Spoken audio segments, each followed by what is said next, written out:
What's up, guys? Good to see you all in chat. It's been a little while. I know some of you didn't come to the last stream that I did, but hopefully this mic is working as well. I haven't tested anything. I can see there's already arguing in the chat. Let's try to keep it clean, guys. I know DOA is a very touchy subject for some people. So basically, this should be a fun stream. Gonna have Matt Ponton on, Ethnic Weeb, and Emery Reigns. Emery will probably be here later on because he hasn't shown up yet. And we're just gonna go over all the DOA7 stuff, and we'll see where it goes. Now, I will say this just before I bring them on.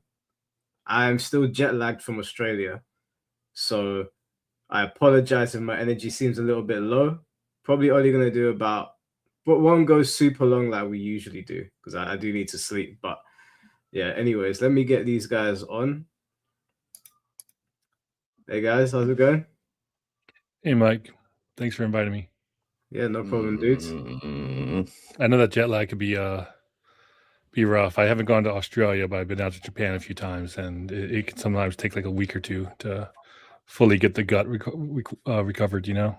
Yeah, well, I went to Japan, and I never got jet lagged. But Australia, I think there's an extra like 4 hours on top of difference between the UK.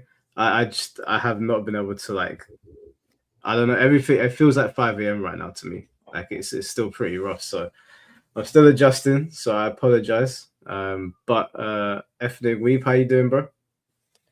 I paused my 8-hour bedtime with my snuggy teddy bear to be here, so this better be good, Mike. Well, I guess that all depends on you because I know you got a lot of opinions on this whole DOA7 debacle that was going on Twitter. Now I don't know about you, Matt. Just before you go, Ethnic, but when I saw DOA7 announced, I was very excited, and I thought that excitement was going to be shared by everybody. But I don't know if you saw. But I went to Twitter and a lot of people were very concerned when they saw the teaser trailer, and they were very concerned by what they saw from, I think, the director. Did you see any of that? Did I? Yeah, I saw. I think they're like the same post that you showed in your video recently. I saw them as well. I didn't interact with them. I just didn't find their what's the word? I don't know, statements to be of any validity. I mean, like for me personally, when I first saw the announcement, it was on Masters like live stream with Hoodless and Zachary. Mm-hmm. And even then, like the first thing I was asking was like, oh no, yeah. With 7, it's just sorry, I was thinking about 6LR for a second. With 7, it was nice to see the graphical update and everything, but personally speaking, if I can say, it's like 7, I don't really want a discussion about 7. I mean, it's good. I'm okay with, there's just not much information available, any information with 7 to really go off of what's going on besides that small snippet of a teaser trailer. And you're seeing a lot of people who are what I feel is over analyzing like frame by frame of it. I mean, and in addition to that, they didn't even call it Dead or Alive 7. They just said it's a new DOA project. People are just assuming it's 7. I mean, like rightfully, I would assume it's 7 too, but who knows? Maybe they maybe making like Dead or Alive Dimensions 2 or something like that. Okay, fair enough. And Ethnic Weeb, I know that obviously you saw the announcement, and I think you had a slightly different take to me. Do you want to do you still want to give people your stance on the teaser trailer? Specifically for DOA7? Yeah. Well, I guess my overall impression, just based on what little information we did get from that trailer, is I liked what I saw, and I hope I get more of what I'm looking for. Okay. That's really about it. It's like I know the point of this stream is for me to, I guess defend the tweets that you mentioned in your video specifically about the reaction to DOA7 on Twitter. Yeah. but I think everyone will find that I'm not the hard line person as I might impress upon. So, but we'll get into the nitty gritty as we keep going. Yeah, we might also be joined by Tom Brady, because I know he wants to talk a little bit on DOA. But Okay. all right, well, just to pick up from there then, because I did see a lot of the tweets go out. I know this might be like a little bit weird to put up straight away, but I do want to like get your opinions on this. So like the major talking points centered around the director's badge. I believe it was this badge that was people were talking about like Agenda 2030, and they were saying that DOA7 or whatever this game is going to be super censored when they saw this. And I thought that people were jumping the gun, especially because the teaser trailer looked like it moved away from DOA6 censorship. So I don't know, like, do you guys have any thoughts on that, or did you see any particular tweets that stood out to you with regards to this? Any good points that were being made? I mean, for me specifically, I just felt it was them grasping at straws. Like they would try to find anything they could to like prove their desired talking point of, oh look, they're woke. They're obviously like they're not going to give us what we want as fans, and they're not going to be able to do what we want. It's going to be DOA6 all over again. That's what I got from those tweets, and that's why I didn't really partake in a discourse with that. Meanwhile, on the other side of things, like at least from my experience, it seems like DOA6 has seen a resurgence. You had the recent Tampa Never Sleeps tournament that happened with over 201 players and a lot of OG DOA5 and DOA6 players coming back into the fray for that with $5,000 on the line. There's a bunch of Evo Japan's going to have the DOA6 side tournament. So there's a lot of positivity that I'm seeing more on Twitter than it just, when I see those type of tweets, it just makes me feel like they're just looking for something to focus their anger on.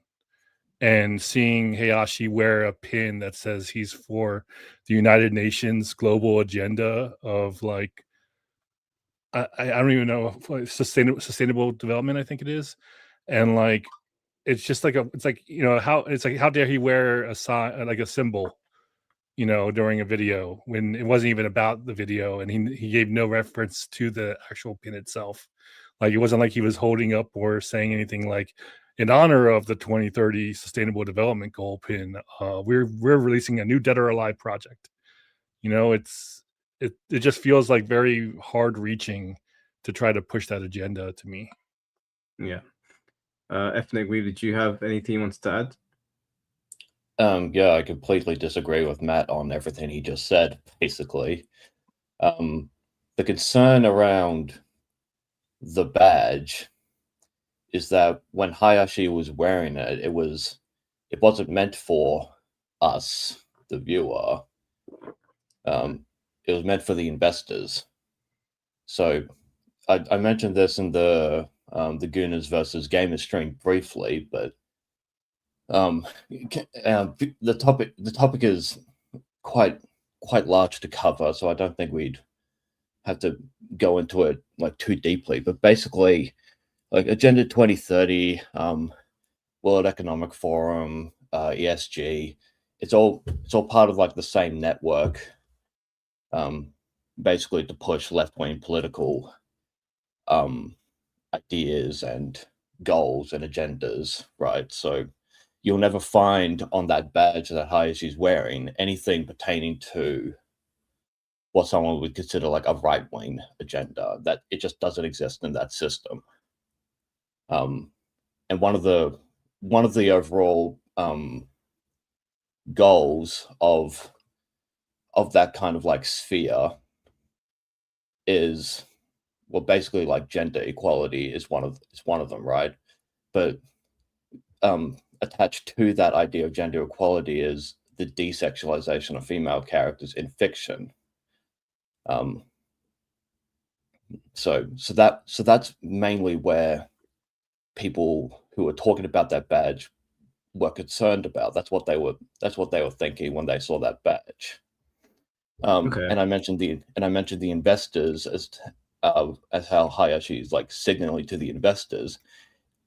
With the ESG system, basically it's just a checklist for investors to see, like, oh, how progressive, socially, economically, whatever, is this company? Is this company worth me investing into with all my money? And a lot of these investors are obviously like left-wing activists, left-wing minded people. So they're looking to assert control over other companies so that they could steer them more and more into other left-wing agendas. And if you want evidence that this is something that they're doing, Larry Fink, who is the head of BlackRock, he said at a conference with other people, this is recorded on camera, he said, we're going to force behaviors from other companies so that they can comply with, in context, it was about like gender equality, like trying to reach gender parity with employees. I'm pretty sure that was full context, but he was saying we're going to force behaviors. So I don't know how Matt can sit there and say like all of that is just my side, quote unquote, reaching, when this is something they say on camera. So Okay. Do you think I hear what you're saying, but when I saw the teaser trailer, it kind of seemed like there was a clash in what they were saying and what we were being shown. One of the pushbacks that I saw, there was a tweet that Learning the Law put up, and I did try to invite him here just so that he could sort of like defend his tweet, but he put up this tweet, and it says that the next Dead or Alive is 100% censoring Kasumi. They intentionally reduced the thigh/back exposure compared to the original design and are baiting and switching by focusing on the chest. It's clear as day, put pressure on Tecmo ethic department so they don't back down a single bit. Now, what I want to ask, right, and I don't mean this in a rude way, I really don't, but okay, this is gonna come out rude, but do you not think that these kind of tweets make DOA look bad? Like if you're looking at if I'm an outsider looking in and like I'm excited about this new fighting game, and then I go onto Twitter and I see people talking about the thigh and back exposure of the character that, you know, we could all see her chest, for example, and they're saying the chest is the bait and switch. Do you not think that these sort of tweets hurt DOA in the long run? Not really. If you're talking about DOA's reputation, it's already in the shitter because of the FGC. So people like Manga Lawyer, who I'll be clear about this, because this is one of the things where it's like, oh, KB is just hard anti-woke, anti-SJW, he hates the LGBTs and blah blah blah. Like I've actually publicly disagreed with Manga Lawyer in one of my videos, right? So like there was like this kerfuffle at the time about Final Fantasy VII Rebirth, where he was kind of like boosting this idea that Square Enix is moving away from censorship and that they like don't have an ethics department anymore. And that part of my video, I was saying, actually, no, that's still very much a thing that they're doing over there. So trying to say that because Tifa is in a bikini means they're no longer going down that road is silly, right? So I publicly disagreed with this guy before.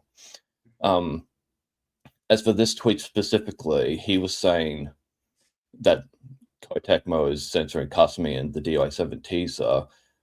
I also even said in a live stream not too long ago that I don't think there's enough information for us to say that definitively. So I do disagree with his conclusion just based on the trailer alone, right? But I'm not going to sit here and say that his sentiment is in the wrong place. That's my opinion on that tweet. Okay.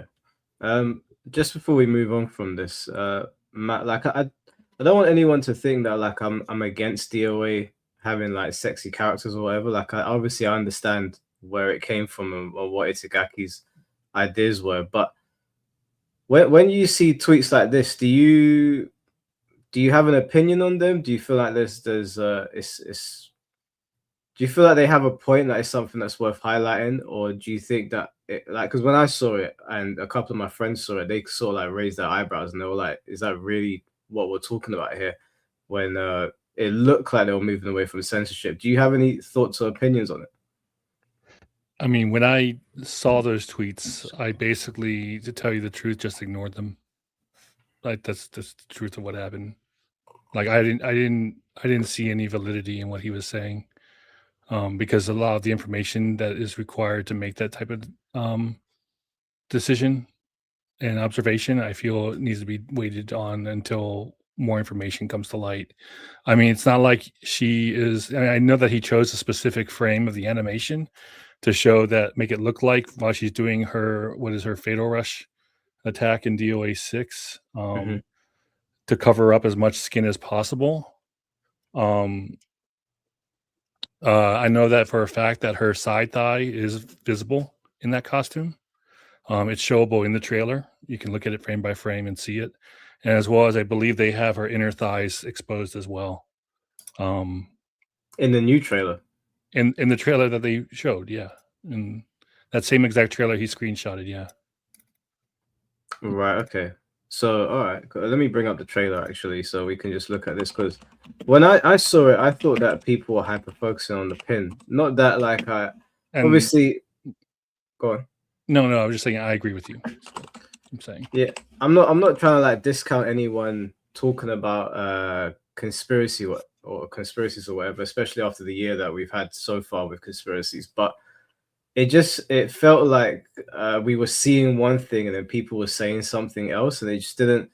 When I tried to talk to some people about it, they weren't really like. It didn't feel like they were willing to budge on the idea that DOA is done. Like some of the tweets were saying that they're not touching DOA, that it's the same shit as before. The game's been ruined into the ground.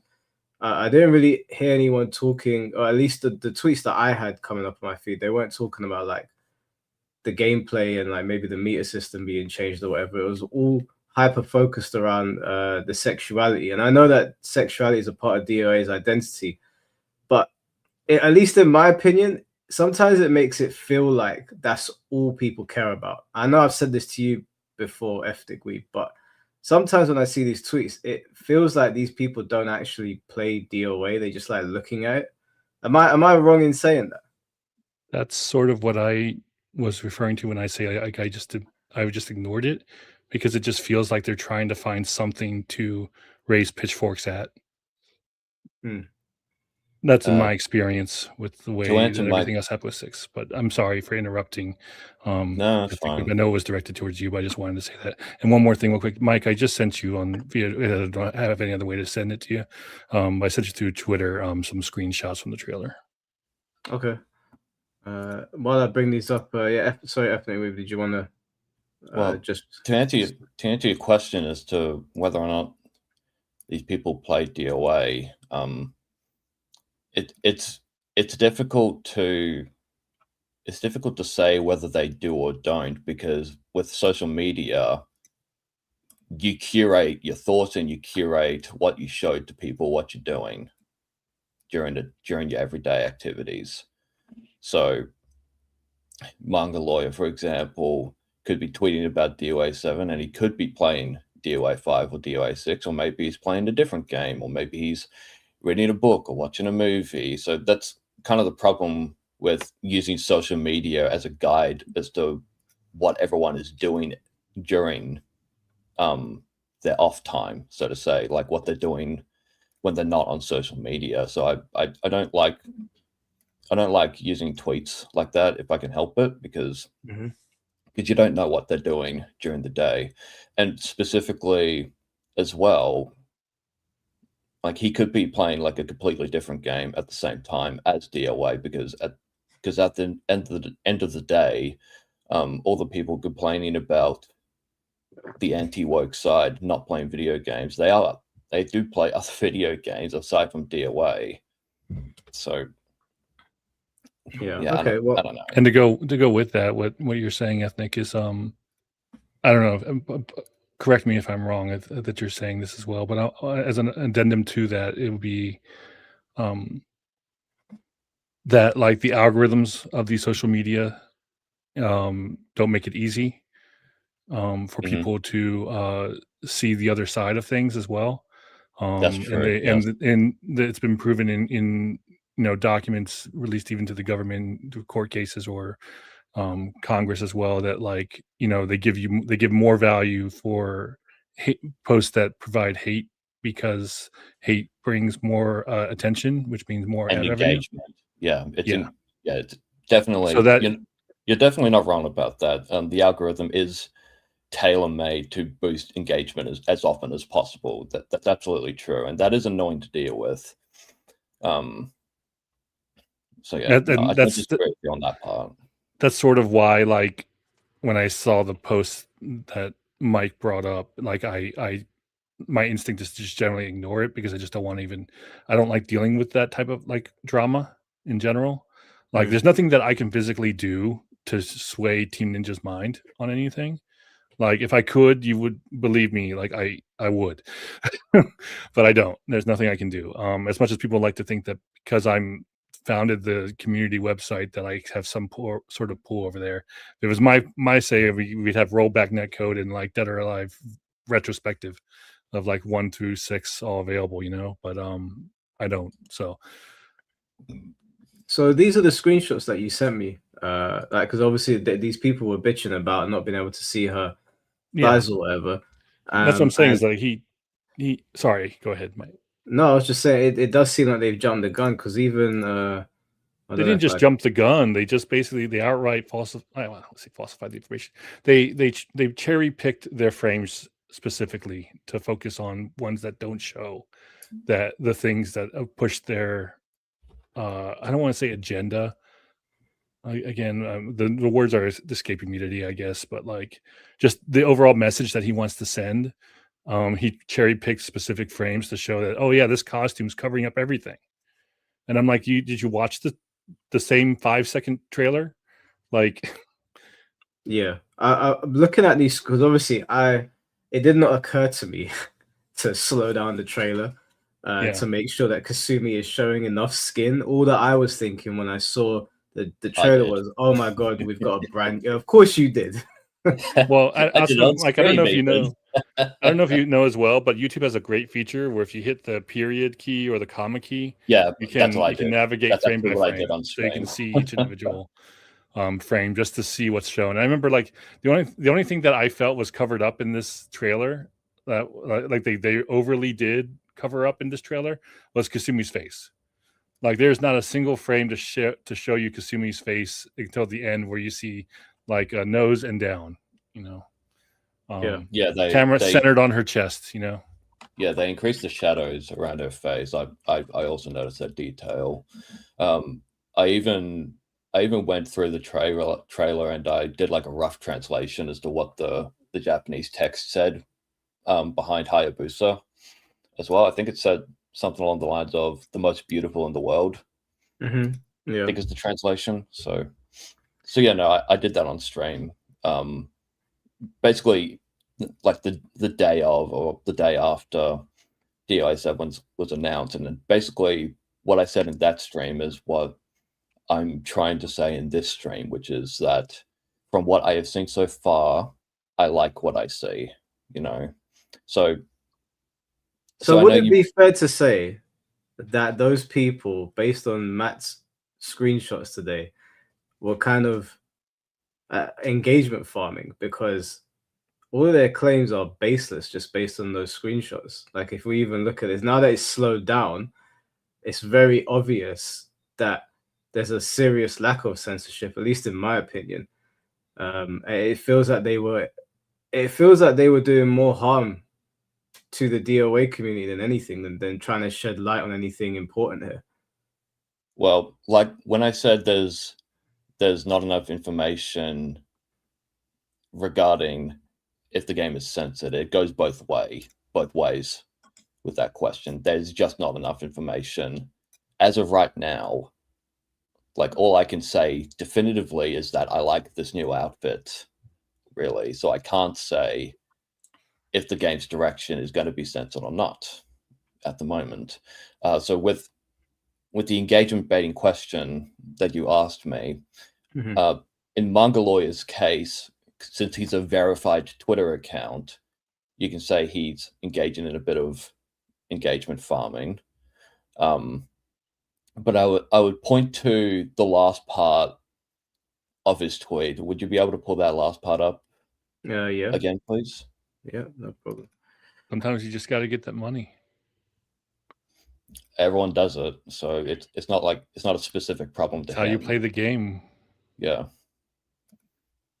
Let's see. Oh, he's actually got 2 tweets here. This one's quite interesting. Well, I just wanted to look at the last sentence he wrote in the tweet you showed earlier, because there was a point I wanted to make about it. All right. Where's his tweet gone? There it is. I'm gonna say, has he retracted it already? Did he retract it? I mean, you can't retract a screenshot. So that sentence, put pressure on Tecmo's ethics department so they don't back down a single bit. That's a call to action, obviously. So what he's doing, I don't see the verified mark. So okay, well now I don't know if he's making money off it or not. It's one of those things with Twitter's verified. Maybe he got tired of paying for it. Yeah, probably. That's fair. But basically, that last sentence is a call to action to put pressure on Tecmo's ethics department. Now I'm pretty sure I have an article link talking about this. I think they actually do have an ethics department similar to Square Enix. I'm almost certain that article link I have says that. So what he's doing right now is he's doing a call to action, and he's doing it as soon as possible, right? Because his agenda here, and it's an agenda I share, I will admit, is I want to signal as much as possible to Team Ninja and Koei Tecmo. It's like, look, we were burned by DOA 6 for a myriad of reasons. We were expecting one thing and we didn't get what we wanted. So please, for the love of fuck, just please give us what we want, and we'll just play the game, and we won't complain about it ever again, basically. Kind of thing. But the problem with that is that he's not done his research properly. He's put this tweet out, which, as Matt has just shown, is verifiably untrue. So yeah, they're not gonna listen to somebody like him. He did make a mistake here. I don't disagree that he made a mistake with like how he's framing the issue. That's why I was saying his sentiment isn't wrong. It's the first part where he said, "Oh, they're 100% censoring Kasumi." I don't know if they are, because there's just not enough information apart from the trailer, or any other character for that matter, not even just her. So his sentiment's not wrong, but how he went about it in that particular tweet was a mistake. So there's no disagreement with me on that. Yeah, I just think, because I see Mango Lawyer tweet a lot about a lot of different things, and I oftentimes don't agree with most of the things he says. But in this instance, like I saw it and I was really surprised that there weren't. I mean, there was a fair amount of people that were pissed off at what he was tweeting, but these kinds of people, and he's not the only one. Not to single him out. There was plenty of people that were saying this, and I think these people should be called out, because I don't think we need anything sort of hurting DOA's comeback. And if the teaser trailer showed what they were alluding to, then I still wouldn't be on board with what they're saying, but I could at least see where they were coming from. But the fact that they saw the teaser trailer, I think one of them probably said something and they all ran with it. And then they lent on this Agenda 2030 stuff, which I think actually is a little bit messed up, because with all the conspiracy stuff that's come out this year, I can understand why people would jump to it straight away, but it really doesn't help when you see something, you know that there's like a lot of shit going on in the world, and you attribute you attribute this conspiracy to Dead or Alive and what might come, because they're speaking very matter of fact. Like if you read this tweet, it almost seems very matter of fact. There's other tweets that they're like, they're not buying this game because it is going to be censored. There's a ridiculous tweet that I saw just before we get off of this subject, because I do think the point has to be made that these people are, in my opinion, harmful for DOA. This tweet here, where is it? No.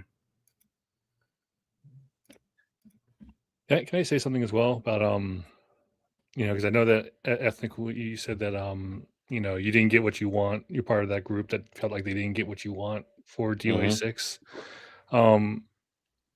Being someone who was there as a interviewer a few times and other moments as well,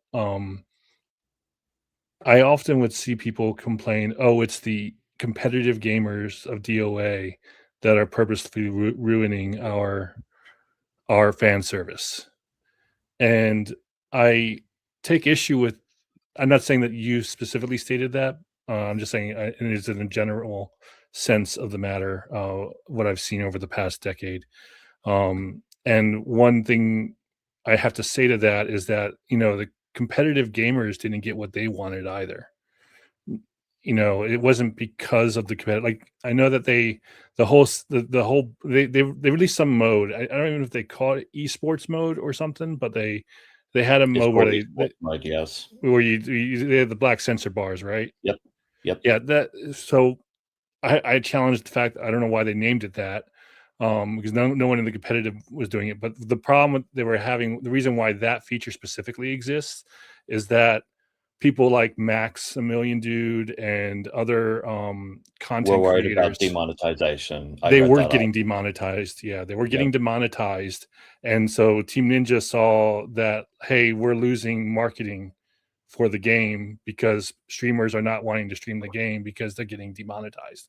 So they implemented that mode to just help with that matter. And it's like one of those things where, like, even like when I would talk to Shimbori at like TGS or something like that, and I'd be like, yo, like there's a bug where like Janlee's kick is plus 13 on block for some reason. And he'd just be like, don't talk to me about balance. Don't, like, because their focus for 6 was, we got to push it more casual. Now, like the problem I personally think 6 had was that it was a game that was marketed to like no one. Like they just tried making stuff. We got to focus on the casual player, on the players who haven't played the game yet. And they just sort of like left their fans in the dust on all sides. And speaking as a fan of this game series since 1998, and a competitive player since 2004, like competitive players, we're all hardcore fans of the game as well. And I don't think anyone, like, basically in DOA 6, it felt like no one was listened to. None of the fans were listened to. It wasn't like a warring faction between fan service and esports that I often see it described as. And that's sort of why I sort of ignore the tweets that you mentioned, Mike, because of the fact that, like, in the past 10 years, as I've seen that grow, it just feels like there's people out there who want to push the agenda, but there's like, I don't feel like there's any actual, like, there shouldn't be any conflict. And there is, as far as I see, there's no conflict officially between like any competitive esports player fan of DOA and the fans who like the if I have to quote the word, gooner type style stuff from the game. I think Itagaki did a phenomenal job in the early years of the game as well, for the times that he was in charge of it, to balance that sexuality with action-oriented gameplay that he had. Yeah. And that tends to get lost by a lot of the fans. Yeah, I don't want anyone to get the wrong idea. I am not calling for censorship on DOA at all. Like, that would be ridiculous. I want everyone to be happy. The competitive side and the people that are looking for the fan service.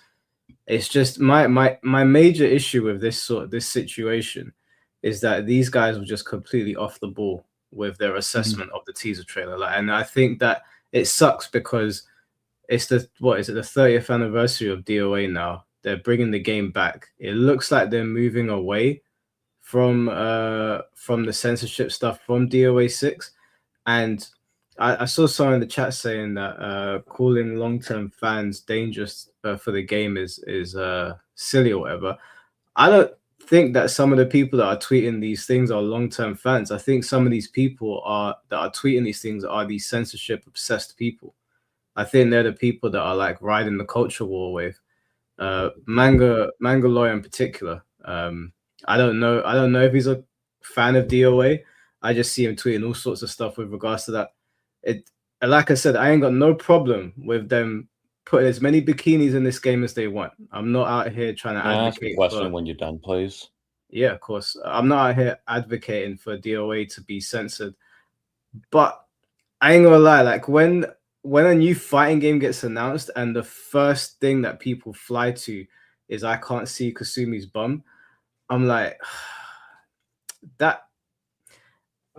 As someone that has got friends that do not play DOA, I like none of them play DOA and they're looking to get into it. But if that's the first thing that they see from the community, they're like, a lot of them are like, shit, holy shit, man, is this really what we're focusing on? So that's just where I'm coming from. But again, I don't want the game to be censored.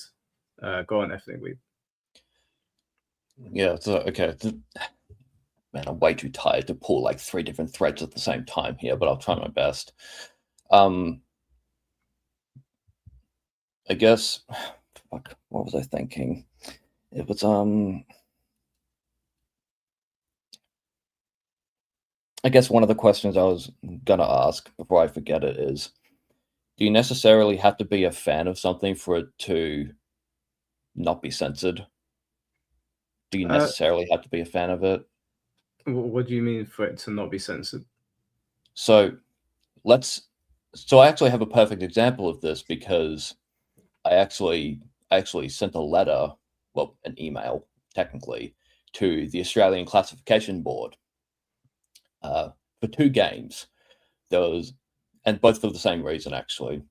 There's an indie game. There are 2 indie games called We Happy Few and RimWorld. I have not played either of those games. I would not consider myself a fan of either of those games. But when the classification board banned both games for drug-related reasons, because in our dystopian shithole, if you depict drugs in a quote-unquote positive manner in a video game, your game gets banned. I specifically emailed the classification board when they were asking for people to send their appeals. I appealed that decision, and I even told them on the We Happy Few thing directly, I am not a fan of the people who made this game, but I don't want their game to be censored. I don't want it to be banned because of a silly reason like drugs being seen as like a positive thing, because in that game it wasn't, right? So they got it completely wrong. That's why I asked, do you necessarily have to be a fan of something for it to still maintain its true vision? No, you don't have to be a fan of it, but you need to know what you're talking about. In your case, you're probably on the money with regards to the drug thing, but with these guys, they got it wrong. My thing here is that people in the chat were saying that it's dangerous. That's my next question, fans. Actually. Thank you. That reminded me of what my next question was, but finish your point. Okay. Yeah, so there was a few people in the chat saying it's silly to say that it's long-term fans would be dangerous to the series, and all I was saying is that I don't think that these guys are long-term fans because they're clearly not paying attention. I mean, when I put my tweets out, I hadn't even seen the stuff that Matt had just sent over. I was just like, this is so dumb. Just based on like the showing of her cleavage, it didn't seem like there was a censorship thing involved, and there was a hyper focus on the pin. But you don't need to be a fan to point out if something is being censored or not. I think you just need to make sure that you got your facts straight. I can understand people getting things wrong, but to speak so matter of fact, you would think that they slowed down the YouTube video and looked at it frame by frame and said, okay, cool, we can't see no thigh, no bum, this is a problem now. But they didn't do that. I'm also not fully aware of the exact level of the Australian ratings board? Are they a governmental agency, or is it like the ESRB The where it's classification board, privatized? the classification board is a government-run organization. It's Right. not So the ESRB at all. in your example, I would agree with you on the case of if you believe in like the freedom of speech or the anti-censorship of the matter, since that specifically is the government stating that it's banning a form of media from the public because of the reasons that they outline the reasons and you disagree with them. I would be, I mean, you don't have to necessarily be a fan of the game, like you say, but I would expect that in that specific case, it's an example of people who want, the right to speech and in their media and absorption, that they can protest the government for that. Well, just as a side note, it doesn't always have to be from the government for it to be censorship. There are multiple ways you can force someone to censor a game. But well, yeah, like in DOA 6, for example, Sony refused to accept the Rachel costume that was from her Fiend outfit from Ninja Gaiden Sigma 2, which was debuted on the PlayStation 3. Like they were like, no, we don't. Can you do something about this? And that Team Ninja was like, yeah, sure. Well, we'll go with your article. We'll go with if you the have an altar. article talking about that specifically, I would like to see that, because I also have seen that specific outfit being censored, and I believe Supersonic 540 mentioned it on Emery Reigns' recent interview with him. Okay, he was a person in charge of. Asked about that. He was a person who worked on DOA 6 for the mood balancing team, as well as a bunch of other hats. And I think it was during that video interview he mentioned that like Sony specifically didn't want or asked that they tone down Rachel's Fiend outfit, so they opted for her alternate version of the Fiend outfit from Sigma 2. Can you, if you could send that to Mike or put it in the chat or something, I will take a look at that, because I trust me, I have hundreds of links, right? So I found a link where Shimbori said that Sony did not demand censorship at all from DOA 6, that all the content would be the same across all platforms, right? That's what he publicly said. One of the I will comment that he did say that before release, and Rachel came out post-release in DLC about 6 or 9 months later. So all right. It is true. Both truths could possibly be video, so. True. Okay. Well, thank you for mentioning that. My next point I wanted to make, Mike, because you were saying like people who are wrong about the DOA7 trailer are making like the game look bad, and my response to that is, being wrong about a specific example doesn't mean their entire argument is invalidated just because of one bad example. That's my perspective. Specifically with Mongoloid, it's like I've publicly disagreed with him on stuff. Mm-hmm. I even disagree with him specifically in that tweet about Kasumi, but I don't think he's wrong for advocating anti-censorship on his account, which he does for a variety of games, not just DOA. That might be the case, but in this particular instance, he is just completely wrong. Like, if we just have to correct him. And then that's fine. That's fine. If you can admit he's wrong, if you can admit he's wrong, then there's the evidence. The only evidence that he's shown for his message is an out of context screenshot. Yes. Yeah, is cherry picked screenshot, and so that's not to say that he shouldn't fight for anti-censorship, but also like I think by invalidating the only piece of evidence he has towards it, it suggests that they may not be actually censoring actively their game that's currently in development. Because it's a teaser. So he can still fight for anti-censorship, but I'm not sure if there's any evidence to suggest that they are censoring the game. Which is why I said earlier in the stream that he's calling to action early, so that Or something that may so not that he exist. Well, he has to, because if Koei Tecmo doesn't see that people want the game to be uncensored as soon as possible, then by the time the game actually comes out, it's possible it'll be too late. Then there is still a possibility that it will come out censored, and if he didn't say something as early as possible, he might regret that. Now, there's a possibility they can make the game be an RPG too, and you can't just. The thing is that he made a couple of points that were untrue, and then made it look like something was happening when we don't know. If he tweeted out saying the teaser trailer looks good, but obviously we have concerns given the last DOA game, this is what we'd like to see. But that's not what he did. He was like, it has been censored, they want you obedient. He put that out there. A bunch of people were retweeting it going, I'm not buying this game, the dream is dead. That's not how you get the message across to a development team. A prime example of this is Tekken 8 Season 3, right? They've just put up a couple of clips of the changes that they're making for Season 3. And I was like, okay, this is really good. And that's all they've shown us so far. I know the wording around it is not particularly enticing to a lot of people, but that's all the clips they've shown us.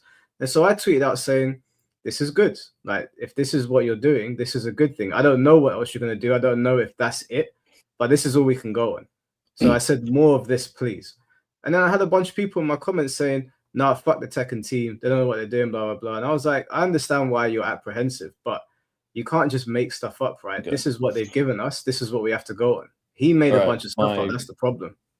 So my response to that is, Mangaloya is not the figurehead or the leader of the quote-unquote like anti-woke, anti-censorship movement. He's just one of thousands of people like me who share the same opinions on a variety of topics. So my suggestion would be like to not take. Who would you say is like the figurehead? De facto. None of us. Well, there's no figurehead. This is a decentralized movement. We have accounts who have a large following for one reason or another, and people tend to side with one particular person to kind of like signal boost what they're saying, like Mark Kern, like you just mentioned. But Mark Kern does not control what I say. He does not control what I think. He does not control what I choose to do with my life. And that's true for every other account. So my suggestion would be to, this might sound arrogant, but I would say you should substitute Mangaloy's position with mine, because mine is more accurate and it has the same sentiment that I'm putting across. No, that's fair. If there's a better point to go off of, then we shouldn't attack the lower denominator of the argument. Yeah. Just before we go on, just before you go on, I'm just gonna quickly read out these super chats and then bring in Tom Brady as well, because I know he's in the back. Tori, thank you for the 25 AED. I never got into DOA, but after playing modern Ninja Gaiden, I can't wait to get into it. Itagaki, may he rest in peace, is a legend. Any resources for learning DOA? I think Matt's probably the best person for that sort of thing, right? If not me, then someone on the Free Step Dodge website or Discord would be happy to help out learning DOA. What's the Discord resource called? I'm sorry, I didn't hear between two. What was the Discord called? It's just the Free Step Dodge Discord. It's the Free Step Dodge is the primary fan site for Dead or Alive. All right. Okay. I'll type it in the stream chat for you. Yeah. For me, the best resource for learning DOA is to play DOA 4, because if you don't know how to do the hold system before playing DOA 4, once you do play it against Alpha 152, you will absolutely learn how to do the hold system afterward. Yeah, Emery Reigns is you're right. Emery Reigns, whoever said it in chat, is a good person to go to as well. Emery puts out a lot of content that's able to help out. Yeah, I hope he gets here soon, because I've got some questions for him as well. Tom, thank you for the $10. Also, guys, take a look at the legendary amounts of hypocrisy, game journalists, etc. For example, RE9 Leon is getting drooled over, while anything sexy women in video games gets censored often. Tom's correct. I've seen the screenshots. I haven't played RE9 yet because I've been playing Pokemon again, but I do want to get into it. Too. And yeah, they got me. They got me. But I'm hooked. yeah, I've seen the people talking about Leon and how like he's super buff and no one's complaining or whatever. I haven't read too much into it, but I can see how the conversation is definitely gonna turn ugly with literally, Mike. Literally, Mike. When I said Capcom consulted their female employees, and I had only that one tweet at the time. Time has since vindicated me. I was 100% right back then, and I'm 100% right now. Yeah, fair enough. We'll talk about that in a little bit. Yeah. And lastly, just before I bring in Tom, Jefferson, thank you for the $5. Would you say the sex appeal in DOA is as important as blood and violence in Mortal Kombat? Yes. The fact it's definitely the biggest appeal, for a reason. And that's what Itagaki put front and center. I mean, when he made DOA 1, he was just like, let me just make a fighting game that's like Virtua Fighter that's selling out arcades and put some bouncing tits in it. Yeah, I guess so. Yeah, I never thought about it like that. It's a core identity of DOA and what it is. However, I will also say that Itagaki did make mention that the whole reason he wanted the DOA Extreme series was to separate the extreme fan serviceness from the mainline games. That's no, sorry, that's not what he said. That is what he said. No, he said people are. Hang on, Matt. I saw the video. He said that he tried to put the volleyball. Video. What do you mean? There's no video? He did an interview. It was on his Facebook wall. G4 happened in 2003, man. On his Facebook wall in 2013, he stated how he was upset that with the way that his girls were represented, and how in DOA 5 with the promotions aspects, and that he wanted DOA Extreme as a way to sort of put a lot of that overly sexual stuff into keep it out of the mainline games. The G4 video, he said he wanted to put the volleyball game into the main game, but he couldn't for various reasons. So he made it into a separate game after he tried to put it in the main game. And that came from Tekken 3 because people were asking about that. Back then, it was, I don't have the exact quote for him from the video, but back then, if I remember correctly, he was stating it that, I think because he mentioned it a few times, including in that video, that he was repeatedly asked to put a volleyball mode into Dead or Alive, like Tekken 3 did for Tekken 3's volleyball mode. But in Itagaki fashion, he stated that, why would I waste my time and effort on a mini game when I can make a whole game out of it? All right, well, just before we continue that, hey, Bill. Tom, how you doing? Hey, what's up, Matt? Been many years. Me and Bill have been going way back, man. Like, I used to drive down for what was it, an hour and a half drive down to your house to practice some DOA, gobble up some food from Applebee's while visiting the we go way back. In your apartment many times as well, back to the old apartment you had. Yeah. And the old days where you taught Rakudo how to properly play Astaroth and SC4. Yeah, I'm a big part of the Rakudo lore. People don't know Rakudo's lore, and I'll tell you the guys that later. Tom, what do you think about this whole DOA? Have you been listening to the conversation we've been having? I have. So I'll say this, as Matt will testify, as one of the original founding fathers of the DOA scene in 96 and then 98/99 with DOA 1++ and 2. And then when the DOA scene was gone, one of the another founding fathers of the second resurgence of the DOA scene, I can tell you those people are not Dead or Alive fans. They are anime fans who classify DOA as an anime game, who think that the sexuality is more. Those people have not moved on. The question of Is the sexuality in DOA as important as the gore is in MK? The gore is irrelevant in Mortal Kombat. The gore was important to get it on the 6 o'clock news, but when you have people blowing their face off in 4K on Call of Duty, the gore isn't what sells the game. The gore got it noticed, but it was the story, the characters, that kind of stuff. How MK is different from every other game that got it. DOA is the same thing. Like MK, how many games tried, like in the 90s, Way of the Warrior, all these games with fatalities? They all flopped because the fatalities got you into MK, and when you got there, it was the substance. The shock factor of DOA, the sexuality, was their shock factor.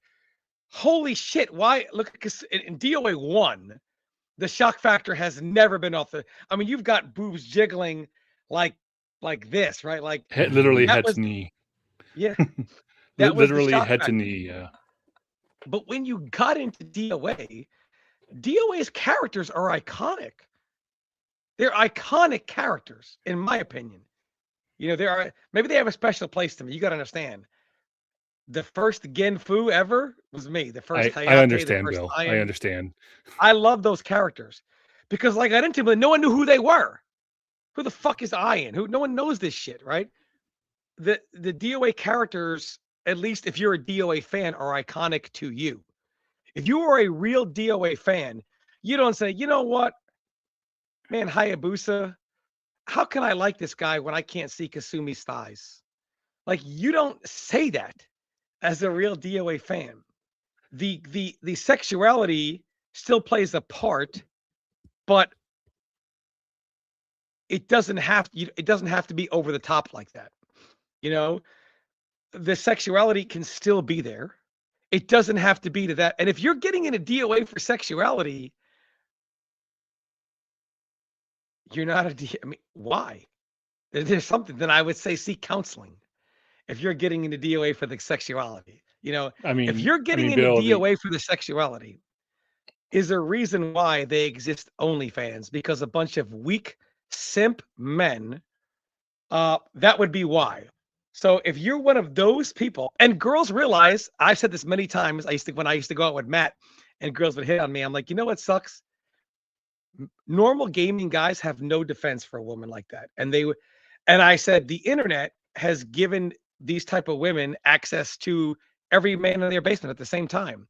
And all these men come on and say, well, I can't see Kasumi's thighs. I can't see her boobs. What is wrong with you? Like, you're not a true DOA fan. You're not a true DOA fan, period. It's still there. I could see the argument, Bill, that you is Kasumi not showing enough skin? I could see the argument that you can get into DOA because you saw this trailer with or this gameplay of, you know, these beautiful women, and so like, dude, that looks fun to play. 1 and 2, it looks very nice to look at. I could see that avenue of the sexuality bringing you in, but yeah, I understand that your overall point is more of like it's the original just shock the sex, factor, the sex spot.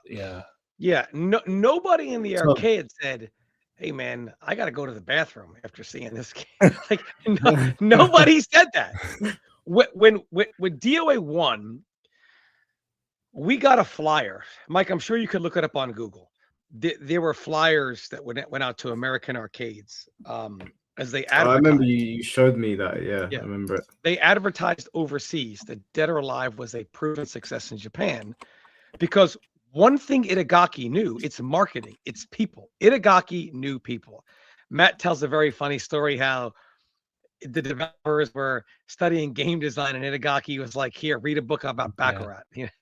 He was like, focus about gambling. Don't study fighting game or game design. Yeah, gambling is addictive. You know, Itagaki understood that there are certain things you can put in that play on those vices on people. To DOA 1, we got the flyer, proven success in Japan. The graphics were very good for the time. It's also why he hated training mode. Remember, like he just wanted you to put the quarters in to play the game. And remember that in Japan back then, and still today, it was $1 a play. It wasn't even like a quarter. It was like $1 full dollar in you a had to put DOA down. two. In arcades, Japanese arcades. Yeah, Japanese well, anything arcades. with a It's Naomi like board. $1. The first game ever with Yeah. a $1 bill validator on it was VF3, which was the Naomi hardware, and everything Naomi had a $1 bill. It was actually $1.25 to start, and the $1 to continue. Yeah, I Tom, wasn't much into the American arcade, sadly. But I just want to ask you, because I want to, before we move on from it, I do want to obviously give Ethnic Weeb a chance to respond to what you're saying. Just to clarify what you're saying is that the sex appeal being the shock factor is the surface level of DOA. And once you get beyond that, that's when you really get into it. And anyone that is hyperfixating on the sexuality is not a real DOA fan. Is that your position? Correct. KB, did you want to respond to that? Did you have any thoughts on that before we move on from it? Well, I didn't want to get into a screaming match at 5 a.m. my time, but don't scream. Honestly, I'm kind of disappointed that Tom Brady said all that, because I wasn't expecting that from him. I was expecting a lot more nuanced opinions from him on that topic. Well, he can say, Tom, you can say that people who play DOA for the sexy girls are not DOA fans, but it's Venus Vacation that's funding DOA7. So True. Tough shit. Isn't Venus Vacation just a dating game though, or a volleyball game? It's a gacha game where you basically are the coach to a volleyball game.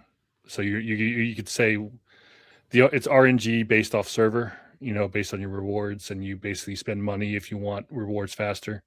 Okay. And then like you're simulating being a coach more than you're actually playing the game. Like the extreme game, high speed fighting though. It's not. No. The extreme games themselves, like the console Extreme 1 through 3, like you played as the girl, and you would play on like volleyball matches or other mini games. But in Venus Vacation, you're playing as like an owner of the island to basically like gift the girls like pretty and sexy outfits. I'm going to quote that quote. I will say, Tom, go ahead. I want to reply this real quick. Tom states his minority opinion as if whatever. Let me tell you something, brother. If they make the best DOA game ever made and it fails, and the reason is because of the sex appeal, yeah, that's what I thought. It would never happen. Because I don't know any fighting game that's really good that has ever failed because of no sex appeal. Mortal Kombat 9 had plenty. Mortal Kombat 9 had plenty of it. I don't know if you listed 100 reasons why Mortal Kombat 9 was great. Melina's flesh pit outfit wouldn't even make it. Whereas if MK11 had everyone dressed like that, it would still be trash and nobody would like it. So I agree. I'm not saying the sex appeal is not part of it. What I'm saying for anyone you just said people aren't fans you just said they're not fans if they think it's as important as the gameplay, didn't you? If they are not willing to support the game because Kasumi doesn't show enough skin, how could you be a fan if you have this great fighting game, but say, I don't want to play it because there's not enough skin being shown, and say you're because it's a part of its identity since 1996. That's why. If you can't have both at the same time, then I don't know how you can call people not true DOA fans if they're concerned about whether or not the game is censored ever. Like how does that not jive with you? Like you can like the fighting game mechanics in DOA and also like the sexy girls at the same time. They're not mutually exclusive, which is that's my whole point of why I came onto this show. I wanted to argue the point that you can like both at the same time. And if you're concerned about, because here's the thing with the censorship argument, no one who is against censorship and no one who likes the DOA girls being sexy, none of them will say, yeah, I want the gameplay to be shit. Like that's I think that's complete fabrication. No one will say, I want But it to that's be what a Matt's shit talking game. about. My point is to say I won't support it unless, I mean, I got to be honest with you. To sit there and look at that picture of Kasumi and say, it looks like she's showing skin, but wait a minute. Let me zoom in on her inner thigh to make sure there's the right proportionate amount of skin being shown. There's not enough information in that picture of Kasumi to know for certain whether they are or are not scaling back on her sexuality, one. And two, Which is what I Kasumi's said in the stream, outfit. yes. Kasumi's outfit by default is already extremely sexy. Even if they tone it down by 5% and say you can see everything but her inner thigh, because maybe there's some shadowing there or whatever. I don't like this picture here. I don't look at this picture here and say, this is scaling back on sexuality. Nothing Which is my about this point as well. trailer tells me they're scaling the sexuality back. I mean, clearly, I'm looking at this outfit here. It's a badass outfit, which maybe in this one particular outfit, they're not showing as much skin. It does not by default mean that there are other outfits that are that are showing more skin. It's like this in is the, not it's like in the Kasumi's DOA6 default outfit. DOA6 reveal trailer, when you had their attempt at quote making a superhero like outfit for Kasumi, by changing it from her default where she was like in a full bodysuit. At the time that the game was announced, they were working with a brand new, working on a new engine to them, but Dynasty Warriors 9's craptacular engine, where like they basically didn't have the breast physics working at the time. Like they were trying to get them imported. So they were like, we'll go with this costume because it's okay if they don't see it yet. And I guess it was a bad decision on their part, but whatever. I did want to bring up another point, but if you guys still want to discuss this, it's from what I gather, Bill, you're basically saying like, if it's a person who's just like, I just want to look at sexy girls, and that's the only reason why I want to touch this game, and it's not like you're talking about someone who wants to actually like play the game. No, what I'm saying, Ethnic Weeb, let me ask you a question. How many Kasumi outfits did they show? In that trailer, only in the DOA7 announcement. One. Yeah, which is what I agree with you on that particular point, by the way. That's what I was saying.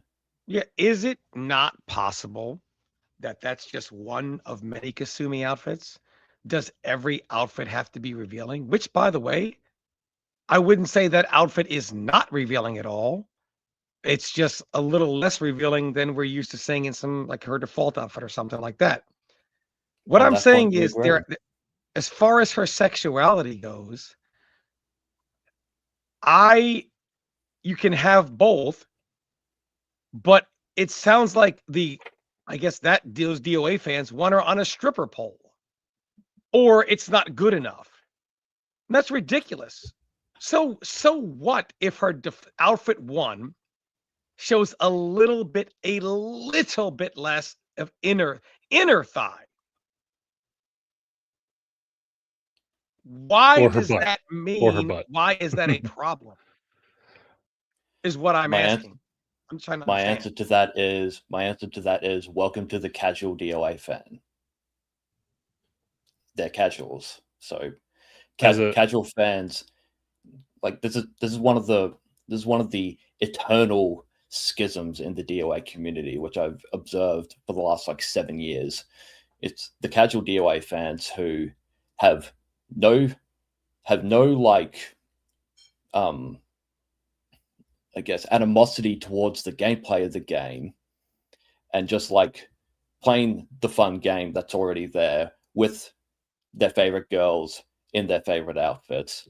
And then you have the hardcore DOA players who say, and I have saved these video examples of these people saying this directly. Oh, DOA can get rid of the fan service and it'll still be a great game and everyone will totally support it and they'll totally play it because it's not important. I want it to be toned down, blah, blah, blah. I'm a real fan. I want them to censor it. That's great. It's like, yep, okay, well, you're going in my video, buddy. You're going in my fucking video. What Mike, I know is there's, this. Mike, These I have to casual head out. fans. Go ahead, Matt. Go ahead. I have to head out soon. For temporarily, hopefully I'll be able to come back. But I wanted to say 2 points, real quick. One is to Tom Brady here. Just because you know, I don't know if you'll be back, if you'll be here when I get back. But one, it's like, come on, old man, come on. Like, yeah, I was listening to that recent video of you recently where you were talking about how like DOA 3 was the first game to have like regional differences, and like just as a side thing, every DOA before 4 had regional. No, differences. what I meant was such a big difference. Millennium was still Millennium. There were regional, but it wasn't like that. There were clear differences as far as like DOA had never had that disparity before, not in 1 or 2. Back then, like every regional release was like a patch update, but like 3 especially was a huge patch update between America and Japan. Right? Yeah, well, we got Millennium. That's what you're saying. Regional update, so then they gave us Millennium. Yeah. The other point I wanted to make, and it's nothing big, don't worry, just ripping. The other point I wanted to make was that, you know, and this is coming from me as an event organizer for the past 15 years, more so than and just community organizer, like unofficial community manager type thing. But I've noticed, and I'm not too familiar with the Tekken and Mortal Kombat scenes like you guys are, so maybe you might disagree, but like in my experience, the female to male gender ratio is way higher. In the DOA community, it feels like there's way more females who will play and compete in Dead or Alive than any of the other fighting games. There's actually evidence to back that up, by the way. More than Street Fighter. Street Fighter, I feel has the bigger population, but ratio wise, as well. You think percentage? Yeah, the ratio. Okay. Yeah. Matt, I would love I to actually have a link. I actually have a link to Matt to back up Matt on that. In the gameplay of the game, which I think is very important. I would love to have that discussion with you, like what we're looking for, because I know you and I have a lot of the same things that we have always hoping for, and I'm like, Matt, what happened? And you're like, man, I was there. And they just don't. If I had the power to make Team Ninja do what I wanted to do, man, just like you. Well, Matt, when are you coming back? What time are you coming back? Like 15, 20 minutes. I'll be. I have to run out and run back in. I'll be here for you, brother. I'll be. So I want, if in case I don't, it's just I want to make sure I give you thanks, Mike, for inviting me on the podcast. I won't call it a podcast, but inviting me up for this discussion. It was a pleasure meeting you. Text me your number, by the way. It should be the same number unless you lost it. I know, but I back then I had an Android, and I've had an iPhone for a million years. All right, well, pass it through Mike for me then, and I can text it. But yeah, just thanks. No, it's the same number. Don't you have? It's the same number. Okay, yeah. Yeah, Matt, we'll still be here, Matt. We'll be here. All right. Okay, I'll be back then. All right, see you guys. So look, I don't want to seem like Ethnic Weeb. I'm coming off like insensitive here, but here's what I know: when they say, "Well, the casual fans," brother, you're the people we rely on for sales, and DOA sales are in the toilet. So you guys obviously ain't. You're like WNBA people saying, we should be getting paid more. Well, the women ain't going to their fucking games, so you guys ain't doing that good of a fucking job. The casuals of DOA ain't doing a great job of funding it, because if they were, they wouldn't have to get their funding from this other game. So my point is, how much have the casuals really been helping? Now, I could see if the casuals were keeping the game afloat, and it's like, hey, brother, we're the majority, which you are, without us. But the bottom line is, ain't shit happening with the competitive players. The casual players aren't doing shit either. And then on top of that, they're both at each other's throats. How can the game possibly survive with that formula? There's got to be some compromise. Here's the thing. In a kind of roundabout way, you actually are proving my point for me. Like, you're saying a lot of the stuff that I was about to say to you anyway. So, but the casual fans, you say they're not doing a good job of supporting the game, That's because DOA6 was censored, and Shimbori went on a media tour basically saying, we're turning down the game to bring more people in. We're turning down the game to bring more people in. And trust me, mate, I have a bunch of links of all his statements. He said some of the most retarded shit you'll ever see for marketing, right? So he put all that out there, and casuals like me saw that and said, what the fuck? I don't want your game then if you're going to tone down the fan service and all that. Why would I want to support that? So yeah, we didn't support DOA6 because we saw what Shimbori was saying and what he actually did end up doing with the game and the final product, and we thought, yeah, no thanks, that's not my DOA, so I'm not doing that. And there's a whole fucking other thing with Venus Vacation. Venus Vacation is region locked to Asian territories. So only Japan, only Taiwan, only Southeast Asia, only they can play the Venus Vacation game. Why can't the West play it? Because in the West, we have the hardcore DOA players saying, get rid of the Gunabei, get rid of the hentai. And we have the media saying, this game is objectifying women, this is sexist exploitation, blah, blah, blah, blah, blah. You're going to teach men how to assault women, blah, blah, blah, blah, blah. This went on for years. Like literally years of this bullshit. So Koei Tecmo saw all of this, saw the sales numbers, and they thought, we're going to take a step back for like 7 years, and we're just going to print money by putting our 3D girls in a gacha game in Asia, and the whales will support us, which is why I have hashtag thank you Venus Vacation for funding my fighting game. So in a roundabout way, Tom, everything you were asking me about, we agree on a lot of it. It's just the way we frame it is different. I believe in what is, not what should be. The West is a gynocentric society, and birth rates are plummeting largely because of Gloria Steinem, multiple waves of feminism. There's all kind of problems in the West that go beyond video games, but that ain't going anywhere. That ain't going anywhere. So it's not Tecmo Koei's fault for having to adjust for how the world is. I agree. They saw the harassment that they were receiving, because this is a years-long thing that they were dealing with. I have all the articles, well, not all of them. I have a bunch of articles of that they absolutely would have seen themselves.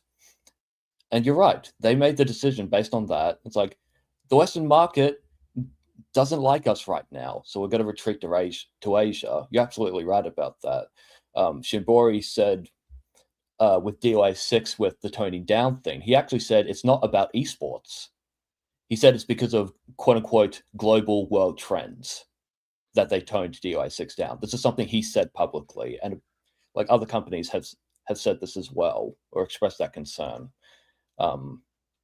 Fucking PlayStation, Sony themselves said that was something that they're doing. I made an entire video talking about Sony specifically with their censorship policy, and that's something they also said. Can I ask you, what is the most revealing outfit in DOA6? In DOA6, it's probably Christie's DOA4 strip outfit. Because I'll be clear, I'll be transparent. Obviously, I didn't buy DOA6. Chat, give me some suggestions. What is the most revealing costume in DOA6? Because for point of reference, I would like Mike to pull that image up so I could see what is considered a lack of sexuality. Okay, so can I just ask, was the DOA6, one of the big problems with it was the amount they were charging for costumes? Is that the wrong game?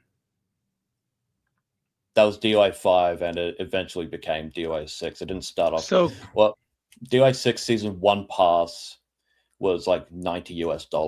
So that was something people criticized at the time. KB, what was the name of the costume? Christie costume. DOA4, her stripper outfit. You saw the arcade ending in the Gooners vs. Gamers stream with Christie's ending. It's that outfit. If my girlfriend's watching this right now, and you're like, my search results might look a bit mad, babe, but this is just for research Mike, purposes. I got it right here. I can. It's Christie's Costume 10. DOA 6, Christie's Costume 10. So it's a. Have you got the link? Oh yeah, I'll send it over to you. Hold on. I'll post it right here in the. I can post it to you in the thing, right? In the private chat, yeah. Yeah. I actually forget if that outfit was affected by the esports toggle. I actually forget. Because I know there are Chat, can we see if it was affected by the esports toggle or not? Yeah. Because like I was just saying earlier, obviously I didn't buy DOA 6. I boycotted it. So, right, send it over now. So I wouldn't, and so my brother bought it like this year. And I needed it for footage for my DOA video, so I needed to go through all the costumes that I saw, and the most sexual one I can think of offhand is Christie's, right? Specifically, costume 10. Okay, so I've got it here. How much did this costume cost? I think it's unlockable. I don't think you had to pay for it. I think it was unlockable. So I'm going to be honest with you. If I saw, keep that right there, Mike. If I'm walking down the street and I saw a woman dressed like that, I wouldn't say you sicken me because you're not showing any sexuality. Just, you know. So well, you could wait. Hold on a second. You wrote that at a strip club because that's in a strip club. So wait, hold on a second. This is unlockable in DOA 6. Well, I think it is because again, I haven't played the game like properly, and it's also late, so my memory's not good right now. Chat is saying that it's unlockable. So wait, hold on. If a costume like this was free of charge in DOA 6, what was the problem? Because the costume 1 was censored? Is that what the problem is? This is why the marketing was so bad, because it was also very inconsistent. Shimbori was saying stuff like, we're toning down the female characters for this and that reason. And then he said, oh, this is the sexiest it's going to be in our video game, kind of thing. And then when people actually played it, they saw, oh, what he actually did was he made the default outfits less sexual for like the more like sensitive audiences out there. So why did you boycott it? What was the reason? Because the marketing was inconsistent, and as I have links here, I have other examples. There are censored outfits in the game. All right. Okay. Fair enough. I played DOA 6, but I never changed costumes, so I didn't even know this costume existed. It's a grindy bullshit system. It's a really bullshit grind as well. Like it's why I haven't, like, even for the footage that I was trying to get for DOA 6 specifically, because I'm going to talk about it in my video, obviously. No way in fucking hell am I going to grind for all those costumes. It's ridiculous. Oh, fair enough. The worst part about the grinding, so in DOA 5, 4, and all those games, all you have to do is complete arcade mode or story mode or whatever. You do that, you do a run through once and you unlock a costume sequentially for the character. In DOA 6, it's completely randomized. And it's only for 1 out of 10 parts that you need to grind, which is also still randomized. So you have to grind until you potentially, maybe sort of, I don't know, you might get the costumes that you're actually looking for. But by that point, you probably unlocked every other costume leading up to that point. DOA 6 is a fucking mess. Just from that. Okay. So I was under the impression, because I didn't know that. I obviously just stayed on the default costumes. I was under the impression that the reason people got pissed off was that those kind of costumes were like very expensive to get. I didn't know that you could just grind to get them. It's a randomized grind. It's a randomized one. That's why it takes so long. Okay. I mean, I can see how that would be annoying, but I experienced that in Xenoverse of like trying to fucking get Dragon Balls and stuff. So I get how that can be annoying. I also just So- want to say, because I see some people in chat saying, "Oh, why can't we? We can have both. We can have both. 100%. I'm not saying that you can't have the skimpy costumes. I understand what it's part of DOA's identity. I'm not mad at that. My initial problem was the people on Twitter basically just lying.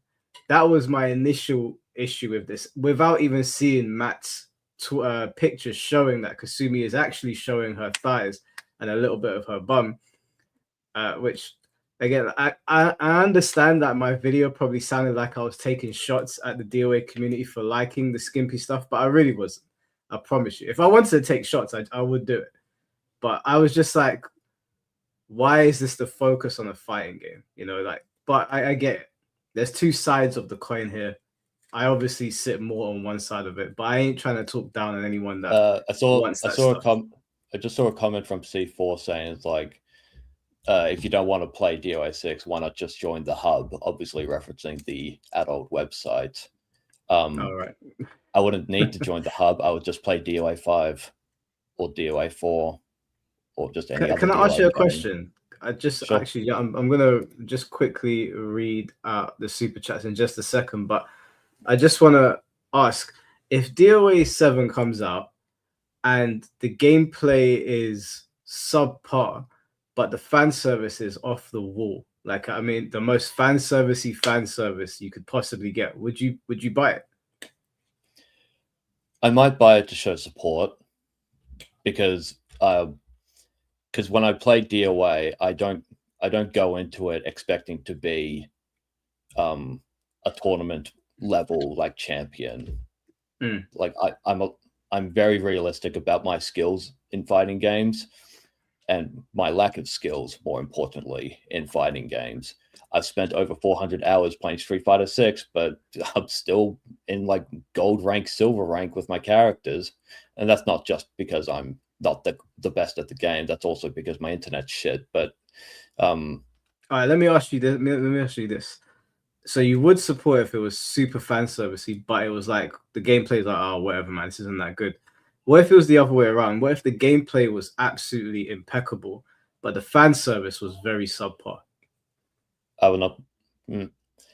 Okay, your question's worded a little weirdly. If the fan service being the same question, it's just on the other side. Hang on. Fan service being subpar is not the same as fan service being censored necessarily. Okay, censored. We'll use the word censored. My answer would be no, because that's what I did for DOA6 as well. So it would just be a continuation of that. Okay, so, and I'm not trying to get you in a gotcha. I'm just trying to understand from your standpoint, the fan service is more important than the gameplay to you. Not necessarily my argument. My argument with the fan service. So the reason I would support the game if it was more fan servicey, but the gameplay wasn't as good, is because what I want to tell Koei Tecmo with my money is, okay, you gave me the fan service, so you'll get my money. Now, me getting what I want does not mean I want the fighting game part to have less of what they want, kind of thing. So in a scenario where I get all the fan service I want, but the gameplay is bad, that doesn't mean I won't sympathize with fighting game players who want the mechanics to be good. This is my big problem with specifically the FGC side of the DOA community. They want the gameplay mechanics to be good, even if it means sacrificing the fan service.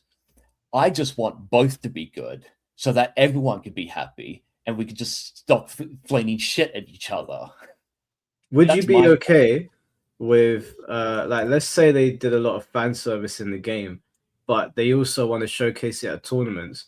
Would you be okay if there being loads of fan service costumes, but in tournament they use censored costumes, for example? I'm not saying that they would, but would you be okay with that?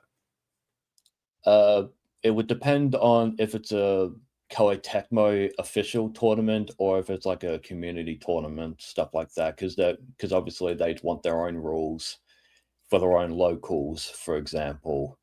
Yeah, like a world tour, for example. Like if it was like a Tekken world tour or something. I mean, they can do that if they want, but Street Fighter doesn't have to do that. Street Fighter 6 is perfectly fine with showing off Cammy's classic leotard or Chun-Li's bikini outfit or stuff like that. So are they allowed to use those in tournament? Yes. Punk I distinctly remember Punk when he won Evo, he was wearing, was it the grand finals? I know for a fact I've seen Punk play official Capcom sanctioned tournaments with Cammy's pink leotard, like her leotard, but it's in pink. No, I mean, so the I don't think bikini I have any costumes. problem with that. You know, the bikini costumes they brought out recently, are they allowed to play those in official tournaments? They might be, but I reckon they don't show that off because it costs more money than they're willing to. Because it costs more money than just buying the game and the season passes. Ethnic Weeb is a game killer. I pray you don't play like Tokon, respectfully. Well, C4. I thought you and I were cool, but it seems like we're not, sadly. No. C4's cool. He's just ribbing you. He's just ribbing you. No, Like, maybe C4 was enjoyed as well.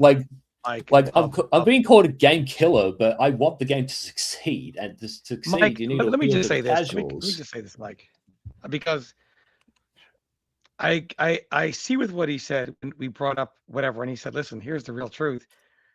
You may not like the sexuality, Tom, but it's being funded by whatever. So tough shit on you." See, that's how casuals feel about the FGC part. Let me tell you something about casuals before I go off on them. All right. Casuals don't give a fuck about what competitive people want.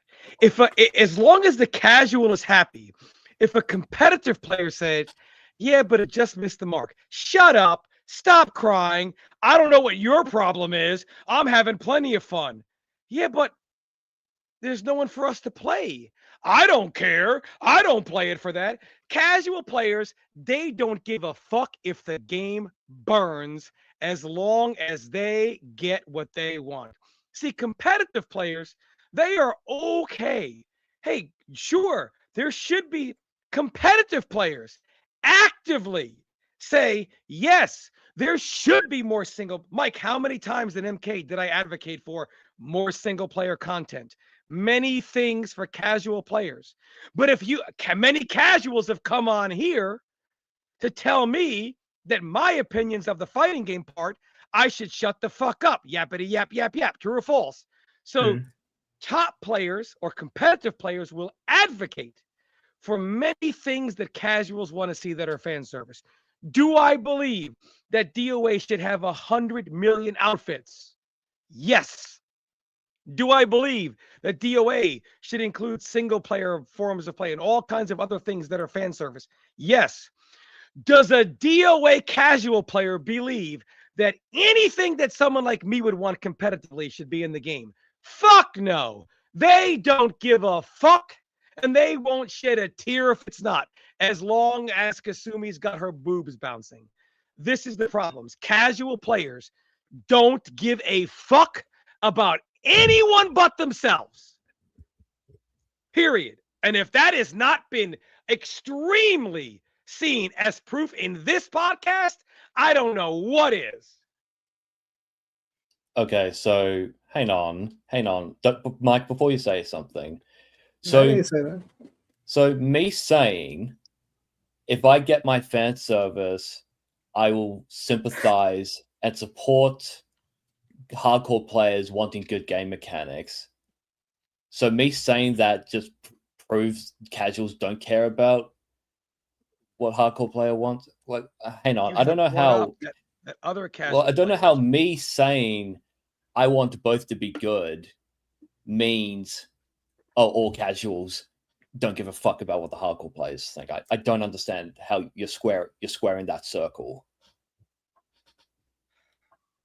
The sexuality of DOA on a scale of 1 to 10 of how important that is. When you say, "Oh, the FGC, I can't stand whatever," then don't fucking play a goddamn fighting game. Simple. Play DOA volleyball. Ask for them to make games for that crowd then. That's what the solution should be. Because the truth is, Dead or Alive is a fighting game. Now, if you don't care about fighting games, then you shouldn't care about Dead or Alive. Okay, but you literally said that's why I can't stand the FGC. Brother, it's a fighting game. It's a fighting game. Well, here's Tom. Here's the thing: the hardcore players can bitch and complain about wanting the fighting game to be the most important part of DOA, but the problem is they're willing to sacrifice the casuals that will help fund that game in the first place. Why did DOA 6 fail? Because the casuals didn't buy it. So I don't know how you're disagreeing with me on anything I'm saying. Because you say stuff that, you know what, man, I'm so tired of this nonsense. Let me tell you why DOA fails. Because DOA doesn't have any personality except for one guy who thinks people will pay to hear "I am your master." The reason why DOA fails is because DOA at one time had like a Bret Hart, Shawn Michaels thing with me, PL, and Master. And the personalities couldn't get along. So one decided there was only room for one and everybody else had to go. DOA lost its personalities, its rivalries, its entertainment factor. I can promise you this. Look, I'm entertained. I love watching Hoodless. I respect Emery Reigns. I love watching Rakudo. I love watching Lopido. But they're not more wide-known personalities, right? You don't have a me or a PL or someone like that streaming the game that's got a massive audience. Period. DOA doesn't have those popular, entertaining people marketing the game. Period. Maximilian doesn't know anything about Dead or Alive. He'll give his review. He explicitly says he doesn't like them. My point is even a Maximilian-like figure. Yeah, my point is even a Maximilian-like figure, right? Someone like up here, like hundreds of millions of views all the time. Those guys, even if they touch DOA, will touch it for a day, give an opinion, make a video, collect on their whatever, viewing whatever, and move on. But Mortal Kombat, you know why MK9 was big? Because look at the personalities you had. Me, PL, Rio, Pig of the Hut, big, big, loud, vocal, entertaining, 16-bit personalities. Then you combine that with MK, and MK9 had everything. But when you lose the Foxy Grandpa, and Sikander, look at is there any you can look at Sikander and say, oh, people just like watching him for Sub-Zero. No, Sikander is not just a great player playing an iconic character. He's also an entertainer. You can take Jimmy 55, give him the same audience and say, now you play. And he's like, was good. Good games. Solid play. It's the Sikander is like, this player here, this rat, and they love it. It's a combination of that. And DOA doesn't have those people. It doesn't. That's why DOA is not front and center. Someone outside of your two conversation right now, I can tell you that, Bill, I think you two are like on opposite ends, not of the spectrum of this, but like just you're defending and attacking different like areas. I think Ethnic Weeb is referring to from a like game development, like marketing to the people buying the game in the store. And Bill, I feel like you're arguing for like the tournament scene, like why it's not popular in the tournament scene or the FGC, or why it's not getting like the money that like Street Fighter and all this other stuff is getting. I don't think you guys are on the same focal point. Let me try to put us on the that's why I'm confused. Like I don't know why I don't know why Tom Brady's trying to rip into me, because we both like we clearly share like the same truth base. I just don't know how we're reaching different conclusions here. It's the emphasis on the I am a supporter. Mike, how many videos have I made that say the fighting game world has changed? It can no longer be just about the fighting. It can no longer be just about you put the game in, you have your versus mode, you have your practice mode. Things have changed. People expect a good story mode. They expect good single player content, all types of fan service, cool skins, cool DLC. They expect all these things that generally were never expected of a fighting game. So I am in agreement with you that that things have changed, and you have to adhere to this audience because they are just as important. So I do agree there has to be plenty of fan service in DOA. I just don't. Of all the things, what I'm saying is, of all the things that if the uproar for DOA would have said, you know what, DOA 6, we didn't get this, we didn't get this, we didn't get this, and I would say, yeah, these things should be fan service. To say the sexuality of all the things, you pick the most negative stereotype of a DOA fan and put that front and center. Surely you don't think that helped DOA's case to make people think they want to come to the community. Use me as the example then. Ignore the manga lawyer. Who cares what he says? Just use me. I like to think, like, maybe I'm reading the room here, but I like to think I've been pretty reasonable the entire stream up to this point regarding this topic. So don't use manga lawyer as an example. Just use me. Like, use me. I've done live streams talking about this game and how I want DOA to succeed. So I don't think that you're the problem, KB. I just think what Tom is saying is that you're the problem. when I think the problem is that some people that are looking from the outside in, and I know some people might be like, we don't give a shit about the people looking outside in, but when people do look from the outside in, it looks like no one cares about the fighting portions of DOA. Everyone just cares about how much skin they can see.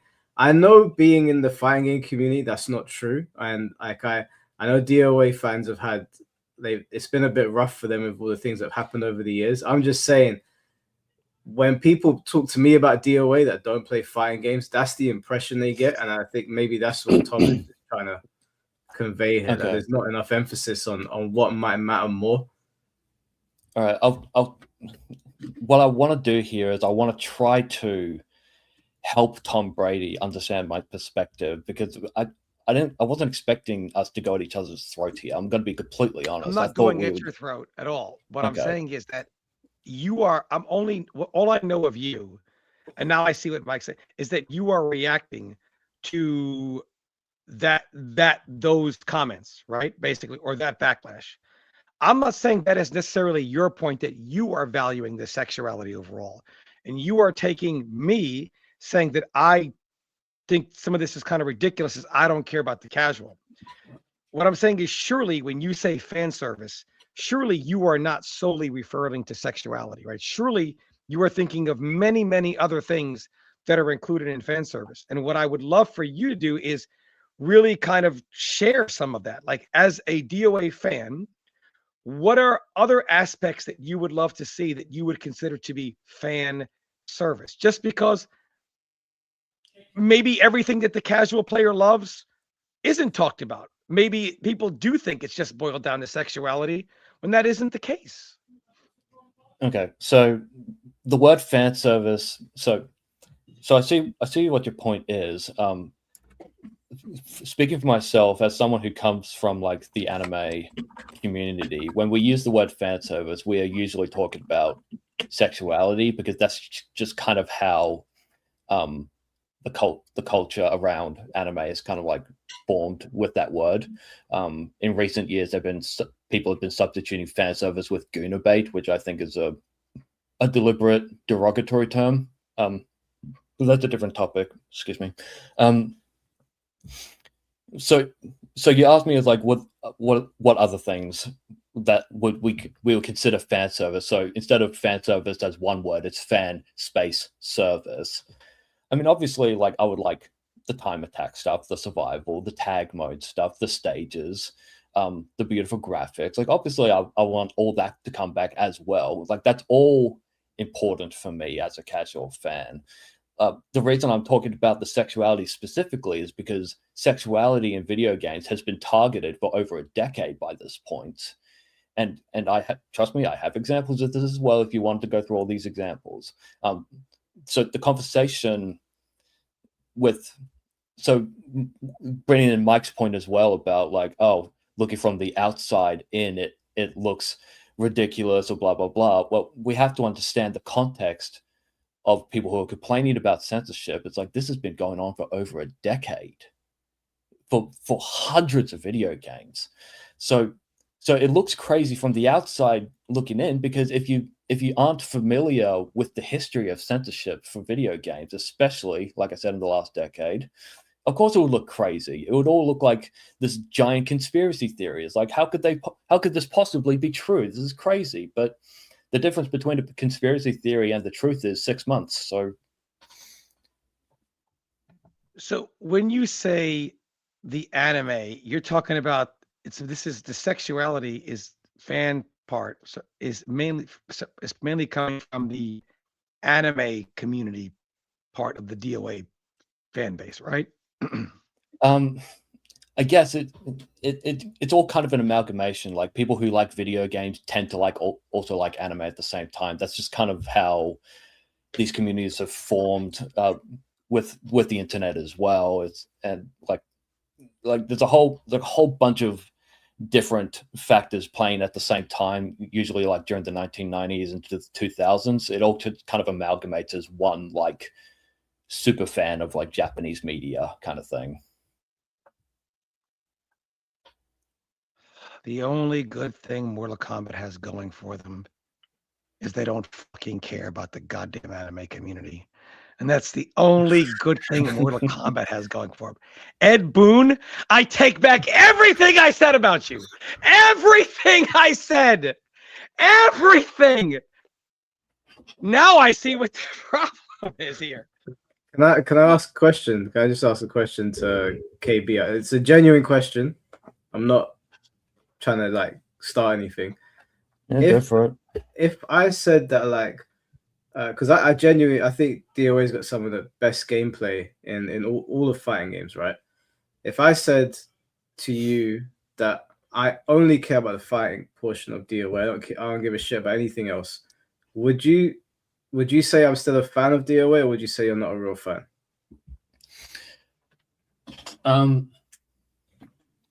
I'm okay. Hang on. I just turned off my light because I thought the sun would be out, but it's not out yet. You can only care. You can call yourself a fan if you want, if your primary focus is on the gameplay. You just have to stop shitting on the casuals who like the sexy girls. I'm not shitting on the casuals. No, not you specifically. You as in like third person you. Okay. English is a funny language. Yeah, I just want to, because I know some people think that I have something against the people that want boobs. I don't. I promise you. Matt knows. In DOA international competition, I rub all the internationals the wrong way because I'm everything they hate about America. He's the loud American. Yeah, they're like anime. I'm like, read a DC comic book, bitch. Fucking anime. What the fuck are you talking about? You're right. I'm all American. I love my comics. I love, people talk about Goku, brother, and don't think, screw Attack, I love you. Don't think I didn't rub it in every fucking Goku fan's face, bitch. Eat shit. Superman mops you up every fucking time. Don't think so. And go ahead, go to all the lore because we got Superman DC 1 million. He'll fuck anyone up in that universe too. You can't win, brother. You can't win. As an anime fan, I agree. Superman is way too overpowered for Goku. There's not even a disagreement with that. Obviously, like he's obviously too powerful. But my point is that I get that the anime community, but the anime community is the smallest.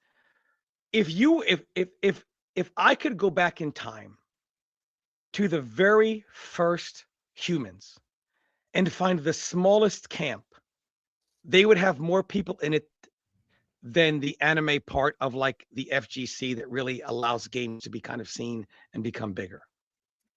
I think there's definitely has to be a compromise here, but I just don't see how the sexuality of DOA 6 is less than 1% of the reason why the game did not succeed. I don't agree with that percentage at all. Well, the problem. Mortal Kombat 1 has almost no sexuality. In fact, they turned guys into girls and then put them in full body armor suits, and it still kicks the shit out of everything in sales. So what is the sexuality? Are you telling me it would have sold more if there was more sexy girls in it? No. MK's Kombat has primary used sex identity is plenty not of the same times as to sell. DOA's. MK's MK and DOA used do not sex share the plenty same of times to identity. sell. One of the difficulties that DOA has always had has been the fact that they have put the sex sells as the primary marketing tactic, which is fine in the fact that like we know that it's like at least me and Bill and Mike, and we all know it's a good game underneath. The problem is that to the general audience, like when you are selling sex as the primary market, like the primary reason, they think that you have no other meat on the bones in there. It's sort of like, you know, how you would look at it if you saw like Rumble Roses up on sale, right? Like where there's nothing else to it, so they have to sell at the lowest common denominator to actually make sales. That's the problem that Dead or Alive has always had, especially in the FGC. I guess for me, it's different. A problem with who exactly? Are we talking about California and New York because they're not representative of Asia, for example? Let me be fair. I remember it differently because I'm the only one here that was around from the beginning to see actually how it developed organically in the West. And I can tell you over here, it was not about the sexuality.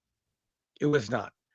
The initial success of DOA started in Japanese arcades, where Itagaki obviously made the sexuality a big part of that. But cultures are different. When it came over here to the West, the sexuality was not very much part of that at all. So for the FGC, yes, but casuals saw the commercials. The casuals saw the commercials. How old are you? 30. So in the terms of video games, I'm like Dracula, brother. All right, next to most people. All right, I've been around since the beginning. So I'm not just the FGC. There wasn't even an FGC when I was playing. I mean, like, I'm so old, I'm before the FGC. Even some of the legends, the GOATs, Alex Valle, Ryan Hart, I think I'm older than all of them. Like Daigo Umehara, I'm way older than him, almost a decade. Like, what I'm telling you is it was not the FGC. When DOA came out, there was no FGC in 1996. It didn't exist. There was no FGC. It was when it came over here. Maybe I have a different appreciation for Itagaki, because Itagaki, designers today are still trying to figure out what Itagaki figured out a long time ago. Itagaki had the perfect blend of it needs a shock factor. That's what the sex was, a shock factor, right? And instead of everyone else that was kind of X-copying the shock factor of whatever the most popular shock factor game at the time was, Itagaki went a different route. And says, I'm going to turn the volume up to 100 over here. But then he also realized the gameplay was just as actually more important than the sexuality. Itagaki realized, I will use the sexuality to lure you in, but then once I have you here, all the other elements will keep you here.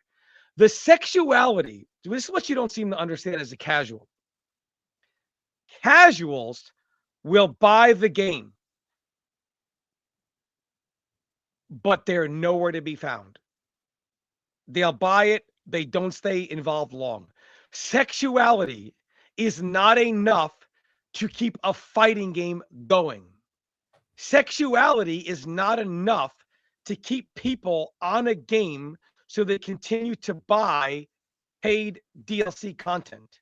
It's not enough. Those casuals are gone. And Depends people on the are not DLC content. Depends people on the are not DLC. paying for sexuality when they get DOA, because if that's what they were paying for, the sexuality, they would pay for it somewhere else. So it needs the Actually, sexuality is such a DOA5 small DOA5 portion of Core what it is. Fighters had over 10 million downloads, and clearly people were buying the costumes. That's why they kept making more.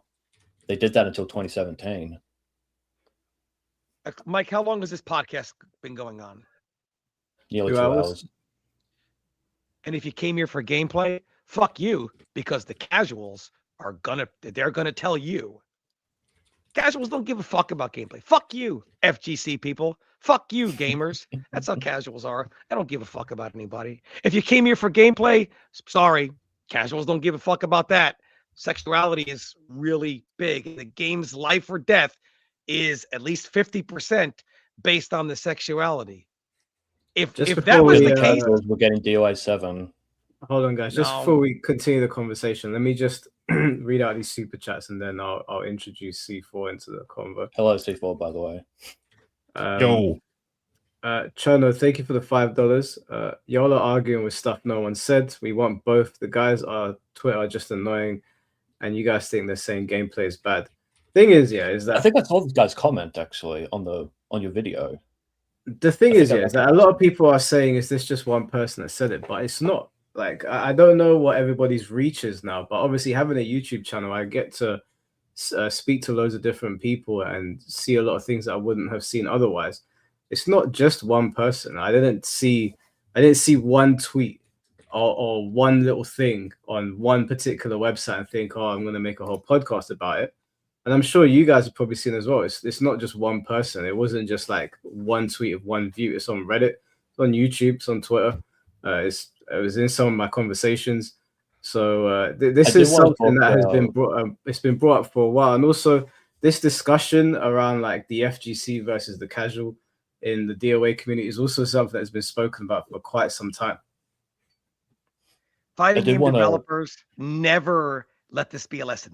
Never appeal to the anime community. You're going to end up like TX2XKO and lose half of your staff. My chest. Never. Yep. Hey, TXKO. Hey, the anime community will love it. Hey, what's going on? Oh, we had to fire half the people. Thanks, anime community. Worthless. Absolutely. Are there any more super chats? League of Legends players, not just, anime players. Just two They're more. completely different. Duke of Nyland, thank you for the $10. As the #1 gooner here, crazy thing to announce, I stopped playing DOA games for the fan service a long time ago. Gameplay trumps fan service. Also, I bought DOA 6. Yeah, I bought DOA 6, but I've been enjoying it. I don't want to see what the tournament for who's the #1 gooner was like.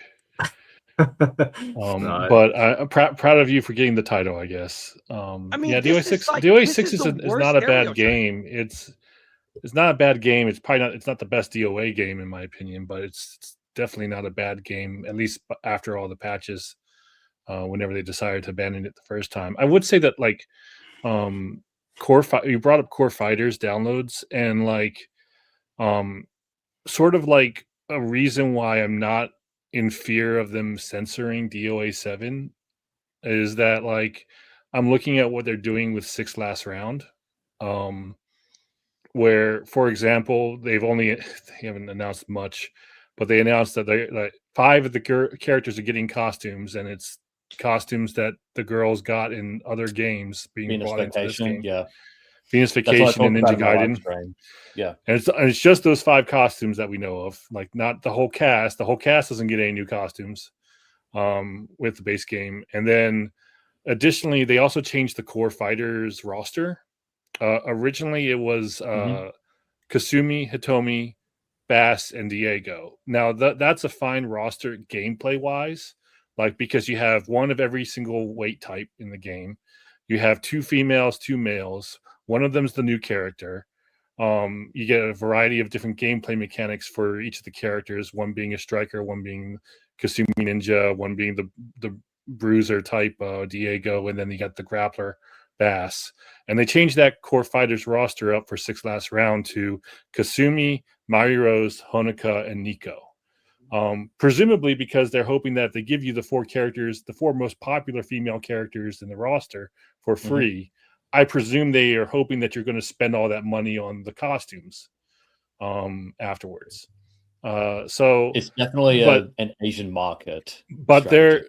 and also if you, I don't, it's been a while since I looked at the 6LR trailer, Mike, so I don't remember when in it I'm talking about this spot, but I remember them showing like Kasumi jump in for like probably somewhere around the beginning or something. Like it's showing her in her traditional outfit, like it's not her. It's the first shot.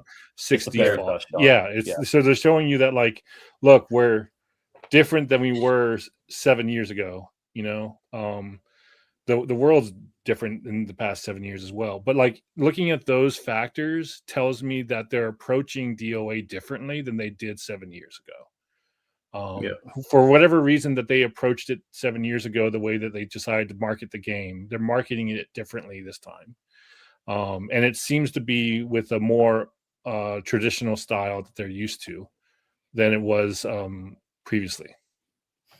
This is everything I said on my live stream as well, talking about DOA7. So yes, I completely agree with you on those points. That's everything I've been saying. That for DOA to succeed, they need to grab the more mainstream audience as opposed to no. So you think their success depends on the smallest community on planet Earth? Well, what I was disagreeing with was what your definition of mainstream audience would be, because mainstream audience could mean, for example, it could mean the widest net possible to get the most amount of people, aka the modern audience approach, or it could mean, I mean, I don't know, what's your definition of mainstream? What I mean is, first of all, I'm sorry, I just having a hard time with this. DOA7 was announced, and more so, technically DOA7 wasn't announced. A new DOA project was announced. Yes, a new DOA project. A new DOA project was announced, and the first story is outrage over Kasumi not showing enough thigh. What the fuck is wrong with you? What the fuck is wrong with you people? Anime people, get them all out. What is wrong with you? Wait, man. What is wrong? I mean, what is wrong with you? You take the most negative stereotype. First of all, anime people who say, Yapinator, you have some explaining to do. I can do it. I can do it. Anime people, hold on, C4, who sit around and say, oh, why do they think we're all a bunch of gooners? Who, whatever. Because of this shit. Of all the things you could have said, of all the things, you say, I don't know if DOA is going to make it because Kasumi's not showing enough thigh. What the fuck are they talking about? What are they talking about? I can tell you what Ethnic, can I go? About, I can defend you. I promise. I've got you. Floor's yours. I got you. Okay, so first of all, hello everyone. For my anime peeps, because I'm not a gooner, you can go check the VODs on Mike's channel. I'm against this, but the thing with anime players is they are organized gooners, and this is kind of what I was talking to Ethnic about when I said just go on the hub. Now, if you look at most anime games, you can't. You don't buy costumes. Ethnic, right? You don't buy costumes somehow. Okay. Most anime games, this is one of the big hubbubaloo about Tokon, is that they're doing costumes in an anime game. Arcs are giving costumes. Dragon Ball, you didn't have it. If you look at something like Uni, you don't have it. You can only change the colors. So the reason I said it organized is they go, I don't need it in my game. I've got Rule 34. I'm good. I don't need to buy the game to see the boobs. We have the internet. I can find the boobs. And this is going to what I was saying about I don't want ethnic play my game, because if you would buy a game that's bad and support the company making a bad game instead of just going on the hub, you are destroying the thing I want because you're supporting them making bad decisions. That's why I said it. Like I said, I respect you, and I wouldn't push you out. I might make you feel a bit awkward, but I don't want someone to support people making bad mechanical products. When if what they want to see is boobs, just Google. What bad decisions did you see in the Dead or Alive? It 7 feels like a trailer? really backhanded defense. I'm going to be honest. Look, I don't know. Organized I have issues gooners. with being Thank nice. you, C4. Thank you. They're organized. Thank Yeah. you, Look at all C4. the anime games. You can't buy costumes. Anime players don't go, I'm not playing this game. They will just rule 34 it.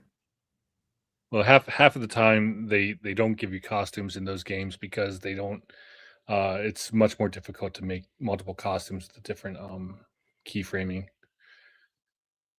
Yeah, from what I The cell understand, shaded like, art style makes it difficult for and financially expensive to That's make cool, multiple but costumes they would make for a those. ton of money. And this is actually going. But will against they what make Tom enough said. money to balance the offset Yes, of the because they're creation? gooners. That's where they. Gooners. I guess they feel. I guess the anime game devs feel that they will not. Maybe they do with They're Tokon. wrong. But They're just wrong because okay. me and a They- million people would have paid. They have the access to all the £100. data of how Yeah, much but money they make. We can. but- I hate to use this. We can use common sense. If they put so in Dragon Ball, they only had one costume, and it was Videl. If they put a bad man Vegeta top, there's no amount of zeros you could put on that to stop me from buying it. That is literally a cash cow, and So that's just the for IP. Batman Vegeta. Yeah, I cosplayed as Batman Vegeta at commentary, and I'm not the only one who would pay money for other costumes in Dragon Ball. And to go what Tom was saying, I think maybe not with DOA, but with a lot of the anime games, you could make so much more money off the whales to put on Gooner costumes. If you made the Gooner costumes like £100, the Gooners would pay for it, and then the smallest part of the community would be funding the devs. That's how games work. That way, The whales make the games work. by high priced season passes and content packs again. Just like Gaches do that DOA all the did time. for all of 5 and 6, where people are like, "It's $2,000 worth of cosmetic DLC. This is terrible. This is greediness." Then the problem is you got poor Gooners in your community. That sucks. Your Gooners need to get their money up. But Gooners will pay crazy money. I've seen people buy statues of hard naked Chung Lees for like £500. You just need to get the right Gooners. Mike. Yeah, let me read the last super chat and then we'll Seems like you want to say jump another back one. into the conversation. Bushin Ryukat, thank you for the $10. In a straight fight, Superman wins. One Kung Fu paralyzing the Goku wins. No, listen, I'm a Goku fan. Goku can't win that fight. Also, if DOA has the age adjuster from DOA 5 and different costumes that cover things up, isn't that self-censorship? First of all, DOA 5 doesn't have an age adjuster. It has. Yeah, It does what have is that? It has the breast balance selector. Yeah, There's it has like natural, default stuff. OMD, and DOA. But an old myth was that like if you increase the age of your profile in the settings menu, it would increase the bounce of the chest bounce in DOA 2, and that's like a long time myth that was busted. But like because it's all just blending animation, so the only thing the age value has in retro DOA 2, not 2 Ultimate, in retro DOA 2, the only thing the age slider does is it if you're under 17, you don't see Kasumi in the test tube during the opening cinematic, but you see Tengu dancing instead. That game And should have failed. That game should have failed. that's It's the literally only get only That's the only thing anybody the bought age it. slider did in I the don't old know school if anybody DOA bought it. 2, and everyone, and Ridiculous. it was only the American. It's an English like Western joke, just because like it was definitely not mentioned at all in the Japanese stuff. But like we've looked at the code through reverse engineering, and it's like there's nothing like DOA 2 Ultimate doesn't even touch whatever you set your age to. There's no value whatsoever besides it. And DOA 3 has it in the background, but you have no way to set it. But like it doesn't do anything. Like, but that's the biggest myth that like the old school DOA had was the how old are you? Oh, I'm 99 years old. You know.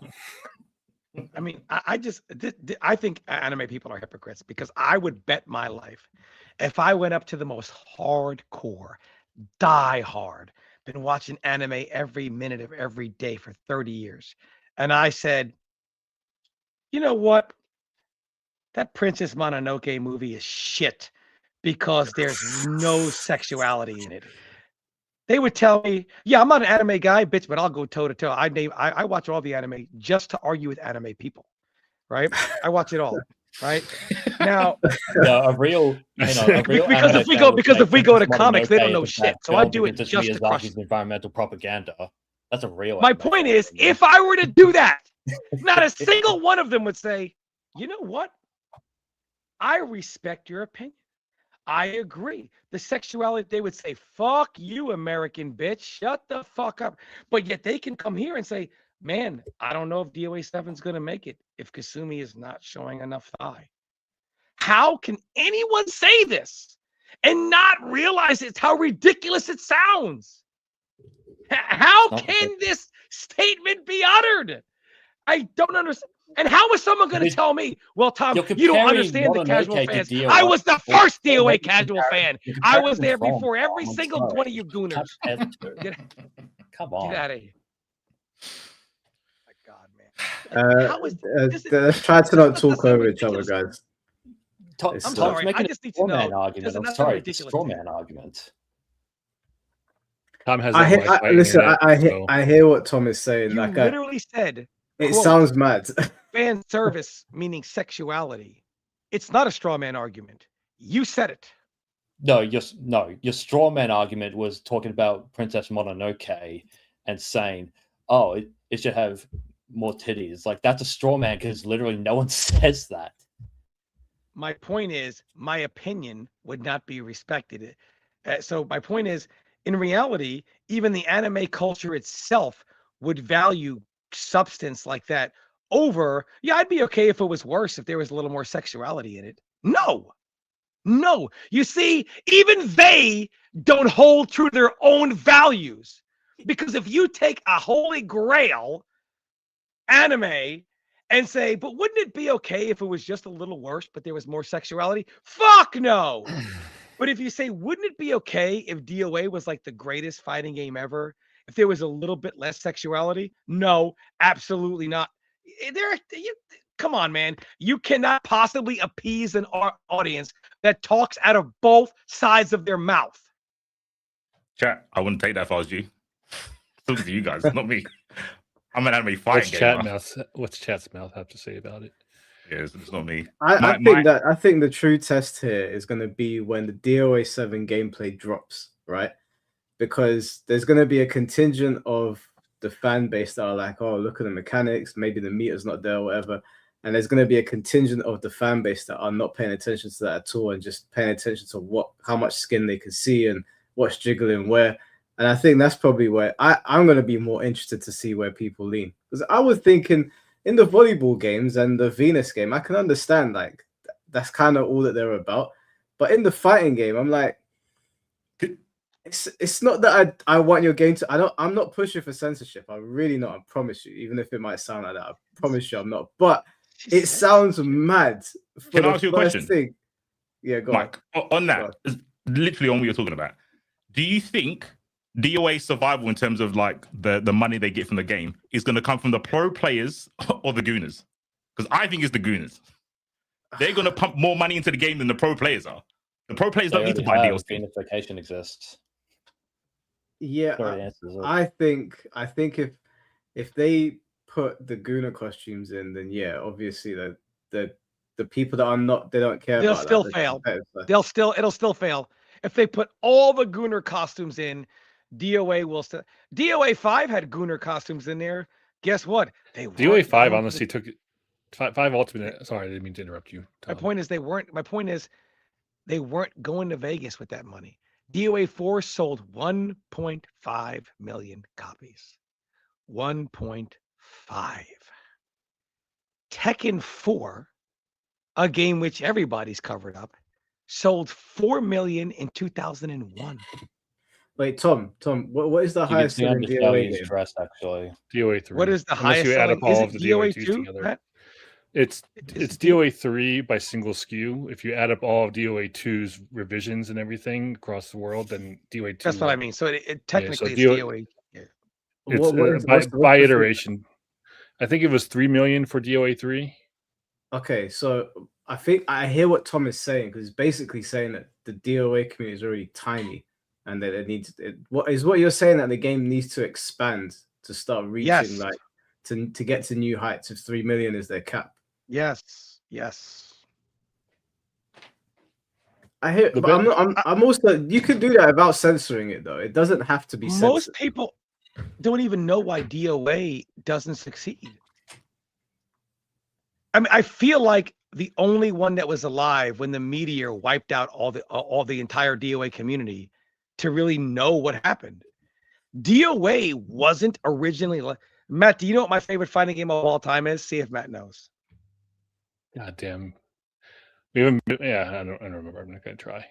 DOA 2 Millennium. Besides DOA, okay, I would have guessed. Love DOA 2. So yeah. when DOA 2 came out, that was such a huge deal. Most people the jump weren't alone. Part of that.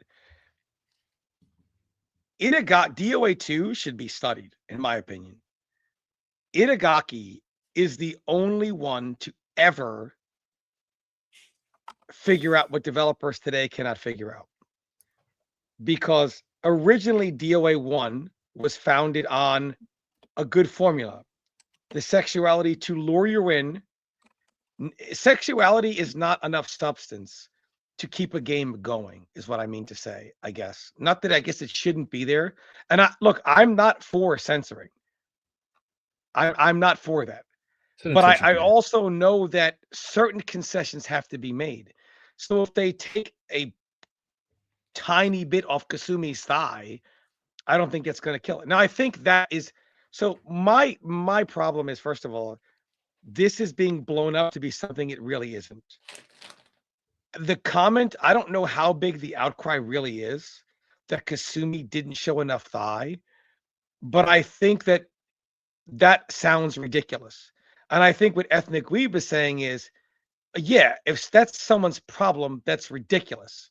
He's for the censorship, the black lines, the lack of... I understand that. I agree with him on that. So I am not in disagreement with him. But I think even he would say somebody who says Kasumi's not showing enough thigh is a ridiculous statement. As far as like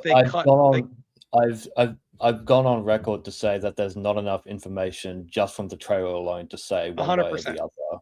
Yeah. So that's been my opinion. Yeah. I'm agreeing with you on the censorship. I agree with you. You know, nobody wants to see that. Because as a fan of go ahead. I say, as a fan of DOA, I think, Bill, you can attest to my fandom of it. I mean, hell, they got I got all the games over there, right there, and and they standing right behind me. But one thing I love about the Dead or Alive 2, especially as it reached its later stages, like from DOA 2 LE on the Dreamcast. Remember, if you remember the Dreamcast build, they even, I mean, like it was even small things, like you had a whole UPS system where you can keep track of your fight records, you know, and you can take the memory card or VMU to your friend's house and play, and we keep track of it. But they also did all these like small stuff that just like added to the value of the game for me as a casual player. Was stuff like it kept track of how much your character stepped, like, I mean, like it physically moved in the game. And like when you would have survival matches, it would like record your survival match results based on how you did. And like it's like, oh, it was an exciting match and he made it through 15 people before Lei Fang came in and finished them off with an amazing quote. So it was in Japanese, but like it's just like that level of detail is like lost in not only DOA of today, but like in the gaming generation of today. Like the amount of effort that was going on to put this small, you know, like these small touches in game design to help keep the person there. And then in addition to that, the 2LE also had an online mode, like not to play the game, but like this is Dreamcast, mind you, not to play the game, but you could access a bulletin board to converse and email in other Dead or Alive players in Japan through the game itself using an internal web browser. It's in the that's very like front, you know, forward thinking stuff that you don't see today. Yeah, because everyone has this. There's only so much detail I want to go into because we're doing that tomorrow, Mike. But DOA's limitations were it actually began to grow with DOA2, and it was an amazing game, and it began to develop its own scene. Itagaki's mistake was, one, making DOA an Xbox exclusive, whereas fighting game players were mainly PlayStation system people. Also, for the Itagaki, while trying to take advantage of the most powerful technology of the time, DOA being the launch title of systems was its death, meaning that your community coming from arcade and then Dreamcast. So your community was playing it in arcade. Then they migrate to Dreamcast. I drove pretty far to get DOA2 LE at a place called Styles Buy Right. They had all the Japanese stuff, and this is only available in Japan because Dreamcast never got hardcore, and we played that largely even over hardcore because it was very easy to soft mod your Dreamcast. But then and it was easy to get converters on a Dreamcast, or you could play it on PlayStation. It didn't matter. Tournaments varied. Then when it came out on Xbox, like, it was kind of weird because now you have a community of console players and arcade players that can play on the console. Well, now it's on Xbox, the newest system, day one of launch. And the problem is, one, you're forced to play on the Duke pad, which is the worst controller ever made. Well, maybe second worst. You really don't have any controller, sticks. maybe worse. Yeah. You really don't have any sticks. And there are no converters because it took time to reverse engineer the technology back then. It wasn't like today when poof, play on whatever you want. And you lost almost all of your scene. Then DOA 3 for America was also complete. It was incomplete. It was obviously rushed for the US launch of it. And, people had really they didn't stick around long enough. The community died off. It just couldn't stay around to even know about a 3.1 or 3.2, myself included. A lot of us went to Tekken 4 and DOA was done. It was dead. DOA didn't make a comeback again. Here's a little bit of DOA lore, which we'll go more into. DOA didn't make a comeback again until myself, JOP, and Jackie Tran, all Evo level players, all Evo top 8 players and champions, were at Walmart one night in maybe 2003, whatever it was, 1 or 2 years into Tekken 4's life. And we're there, and we were just tired of sidestep 1-2, sidestep 1-2, sidestep 1-2. We just tired of it. So Jop in the bargain bin pulls out DOA 3 for $5.99 and goes, hey man, weren't you really good at this game? And I was like, yeah, DOA 2, but none of us really gave much thought into DOA 3. We played it and we just, whatever. So Jop was like, hey, fuck it, it's $5.99, let's buy it, and play it. So we started playing it. And we started looking up information and more information. Then we found the tournament to which, the guy who beat Mochi, Matt, with the cartwheel tournament, what I'm talking about? Yeah. Right? We saw that and I was like, what version is this? I was like, that's not DOA 3. And we found out there was a Japanese version. The official DOA 3 tournament, yeah. Yeah. And then we found out about the European version of it. And then we found out about DOA Central. And it was like people had no idea how to play DOA. It was like there's no tier list. Every character is equal. It's just how good your character is. They had no idea how to play DOA 3. Neither did we. So me and Jop were like, hey, let's start playing. So you're talking about some of the most elite 3D fighting game players in the world with me. And I don't give a fuck if people think I was good or not. Jop, EP, Eddie Pistons, who at the time was an Evo top 8 finalist. Jin Kid, who at the time was an Evo top 8 finalist. Jackie Tran, Evo winner. Kid winner. Mick, the great Mick. Look at these names who are learning DOA 3. And then we went down to Dallas, where EP was from, and we met the guy that ran DOA Central, and he had no fucking clue how to play DOA. So we're like, we're basically creating how to play DOA 3. And then, of course, I wanted the scene to grow. So I'm traveling, you know, I'll be honest with you, even though I was traveling for 5-man tournaments to bring the game up, I really thought about not doing it because of lack of sexuality in DOA 3. Like I thought about, hey, do I really want to, you know, travel for that? You know, but I said, fuck it, you know, I like it anyway. So Tom, can I ask you a question? Yeah. So with all this that you're saying, are you saying that like for DOA7, in order for this game to survive, it needs to cater more to the fighting game community or the competitive aspect rather than the casual aspect? It needs to cater to both, obviously, but it doesn't necessarily have to be sexuality. I'm looking at Kasumi's costume right here. Kasumi is not showing a ton of skin, but who's going to say if you saw Kasumi in real life dressed like that, you would say this woman is not dressed sexy, right? Yeah, I was going to ask, Clearly are these the standard costumes in DOA2? Yeah, this I is think they a are the different color of default, yeah. Kasumi's costume 1. Yeah, it's their C2.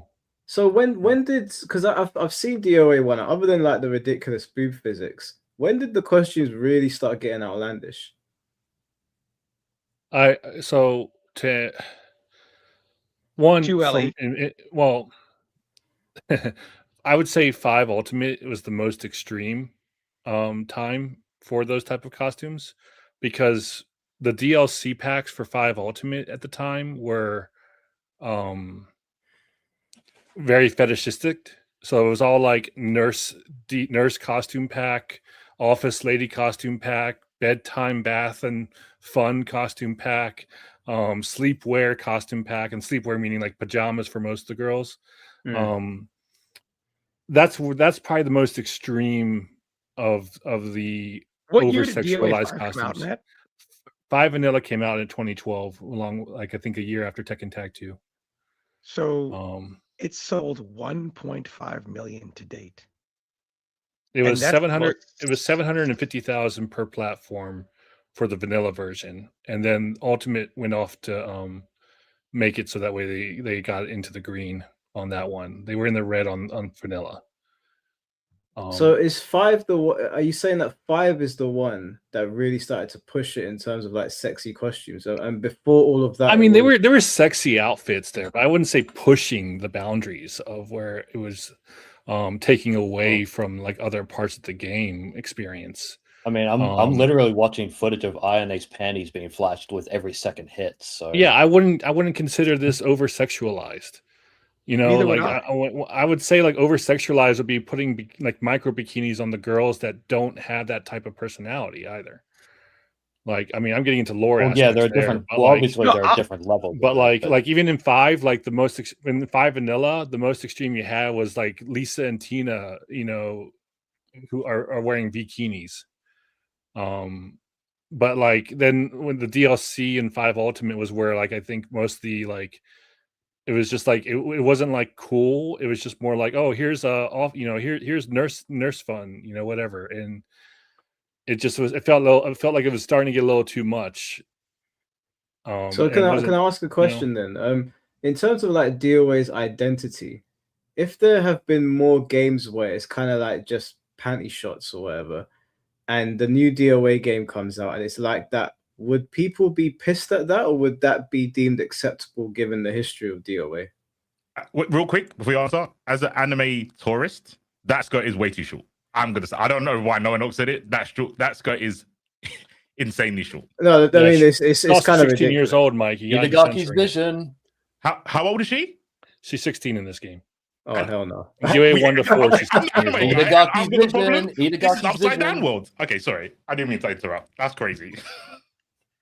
I have a question for him because I'm just trying to understand this more. Maybe I don't understand, and so I'm trying to get more information. Maybe my view is just ignorant American, to be honest with you, and I'm willing to concede that. So my question is, a game like this that has a lot of high sexuality, that the anime community would say this is true to our fan service. How long would they play that game for the sexuality? I could see them playing a rotation of games that include Dead or Alive. So it would be their exclusive game. So, Bill, do you it see seems like difference you're then? attacking it from the fighting game tournament like perspective. Like when you No. say like the game is going to be dead, like it needs, because you're giving these examples of like, oh, back when I was starting the DOA 3 scene, of which, you know, even DOA 2U was like a, you know, 15-man major tournament. Yep. You know, of 15 course, man. third Yep. strike would be like 25-32 in that same era, by the way. It's not like it Of course. was too No, small. Third But Strike was. I but always what say I- that it was back of the arcade for you, son. Yep. one thing that you brought up that I wanted to mention is that you mentioned like the whole releasing at launch killed the game, and I can understand it from a perspective of a fighting game competitive player, where you're like, That's I what I can't mean. play That's on why the Xbox. FGC didn't embrace it. That's what I Right. mean. Well, yeah, that's okay. Well, that makes more sense. But like for me, like to go along with that idea is that I feel that they need to go back to releasing the game like launch of the generation. There's a lot of free money from a casual perspective. Well, today, yeah, because the when technology you is have good enough that you can play on whatever you want. yeah, well, like I think that's one thing that really hurt 5 and 6 was that like they released them at the end of the generation, and so they had this carryover with like 5 last round, but they didn't redo 6 until now. And so like you're missing out when everyone was complaining about where are the games for DOA for PS5, where are the games for PS5. You know, like they could have had a game at launch that was the brand new DOA 6 where the game had more time in the oven. They could have made more costumes. They could have probably even released tag mode then, because the memory was actually more abundant then. You know, there's all these things that I think that they could take advantage of, and it's one thing that I'm worried about with 7 specifically, as I'm waiting to see, but like I'm worried that they're going to rush 7 just like they did 6, and figure that they're just going to be like, well, we'll just patch it afterwards, you know, and they're going to release the game before the end of the PS5 generation. And then PS6 is going to come out and overshadow the launch of the game, or it's very difficult to say really, because like you don't know where the whole RAM prices and affecting console generation, how much that's going to be affected and how much it's going to be delayed. But like personally speaking, I wouldn't want to see a DOA 7 until anywhere before second quarter 2028.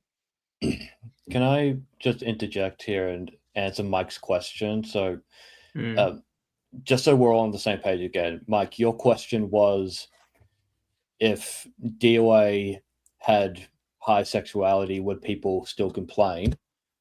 No, my answer is this. Like my question is that if DOA 7 came out in the same vein as that DOA 2, where it's like I guess like a panty shot here and there, and that's really the extent of it. I don't know. Based on what these guys are saying and what we're seeing, would that be acceptable, or does it need to reach the heights of DOA 5 sexuality to be acceptable? Okay, I thought your question was about would people complain about it, because I just posted a link of different tweets that are already complaining about DOA 7 existing. That's like the first 3 links. Oh yeah, I think people they're always going to complain about DOA because of the way it represents women, which I'm not saying is a problem. I'm just saying that obviously it's always been controversial. That is not even worth talking about, I don't think, because they're always going to complain about that. I'm just wondering. Well, I actually, to what extent disagree. I think that is important because. Allowed? Sorry. No, I was saying that like what are the people in chat that are like looking for like the game to be super fan servicey? If DOA 7 came out in the same vein as DOA 2, for example, like what we're seeing with the women in these fights, would that be acceptable, or are they looking for more now because of what DOA 5 gave them?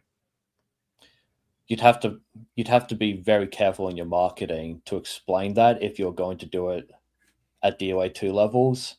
You'd have to be very clear, which is one of the reasons people didn't buy DOA 6, is because Shimbori was not clear about a lot of things, kept flip-flopping, being inconsistent. I think there would definitely be people who would say, is like, well, okay, the DOA 2 levels of fan service aren't enough for me because I bought DOA 5 all these years ago, and this is the standard that's been set by the company. Okay, can I just ask you real quick? Isn't DOA 2 directly created by Itagaki and DOA5 isn't. Yes. Yeah. So 'Cause wouldn't this he be left after right before Ninja Gaiden 2 released. He left. okay? So wouldn't this be more in line with Itagaki's vision than DOA5? Well, yeah, technically, like Itagaki had criticisms of DOA5, but it wasn't because it was too sexual. Like, but like everyone keeps on talking about like, oh, Itagaki's vision. This is what Itagaki wanted, but DOA5 is not even his game, right? They took it and did their own thing. Whereas this is so.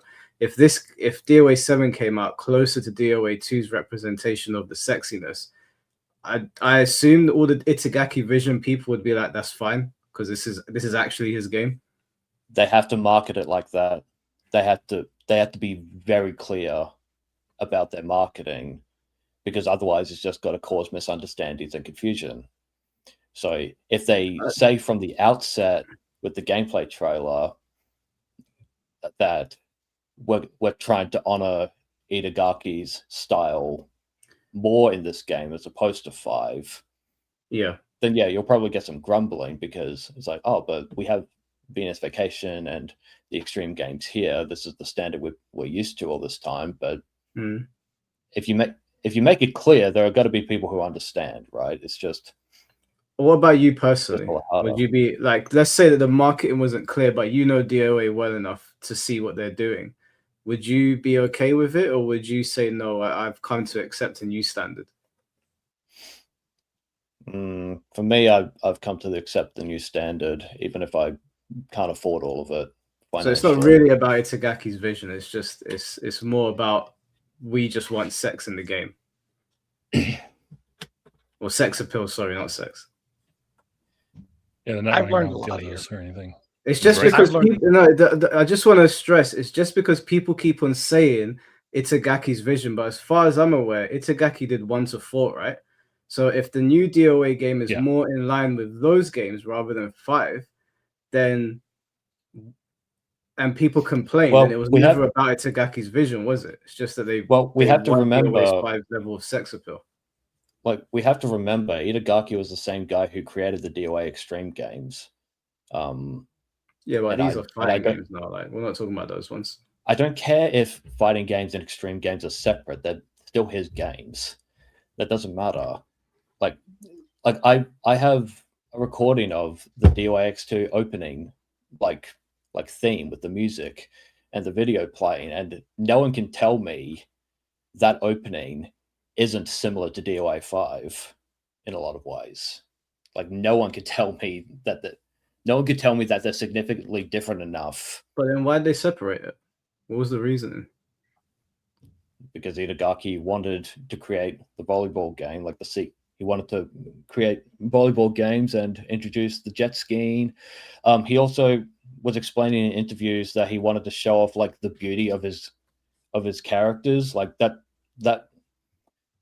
So his definition of fan service is a lot more nuanced than I think people actually realize. Like it's not as simple as just showing them in skimpy outfits.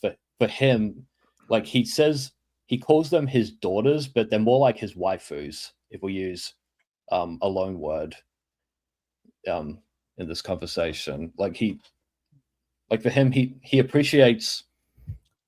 He created these characters, so he's got to appreciate these girls on a completely different level from me, because I didn't create them. So, what's the difference there? The difference with what? You said he had a different idea of fan service, but then you just said waifu, and to me they're kind of anonymous. So it's so late in my time, and it's got to be in my DOA video. Like I have a whole section just talking about Itagaki's like vision for the game and stuff like that. I'll just have to show that in the video when it's ready. Yeah. Okay. Yeah. Sorry. I guess the reason I wanted to bring it up to my sleep schedule right now. So no, it's okay. It's just the thing is that I just wanted to understand, because people always lean on it's Itagaki's vision, but if DOA 5 is not his game, and that's the one that people are referencing for the sex appeal, then it just doesn't make any sense. If It's this is the recency game, bias.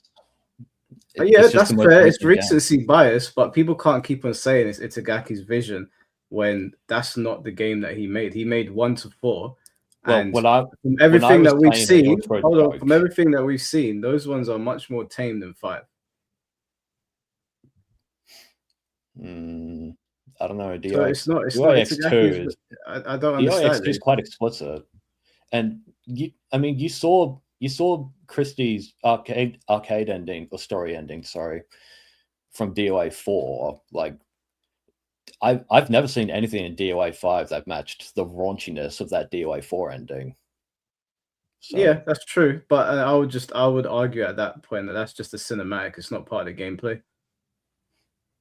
But it's still part of the product. It's still part of the entertainment, as Itagaki would say. Yeah, it is. And if they did a cutscene like that in the new game, I wouldn't feel a type of way about it. And also, again, I just want to make it clear: if the new DOA7 game is as extreme as 5 or the volleyball games, you're not going to see me bitching about it on YouTube. I don't, because I'm not even interested in that part of it. I'm there for the fighting game portion. If people get their uncensored Kasumi costumes, I'm happy for them. I'm just saying that this whole Itagaki's vision thing, the argument doesn't make any sense when we're referencing the 4 games that came before the 5th one, because the 5th one is not his game. And didn't someone in the chat say he didn't even like the 5th one?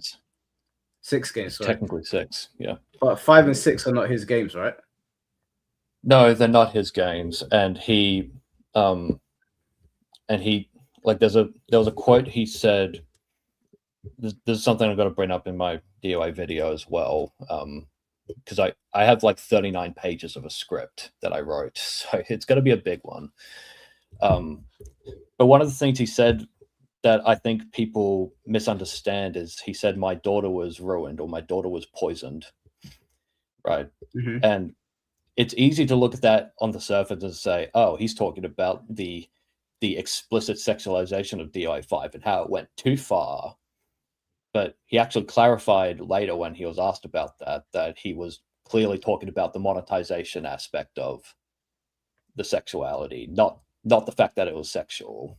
So, do you think it's a bit weird that he refers to a sexualized game as his daughter? Or is that just me? That's why.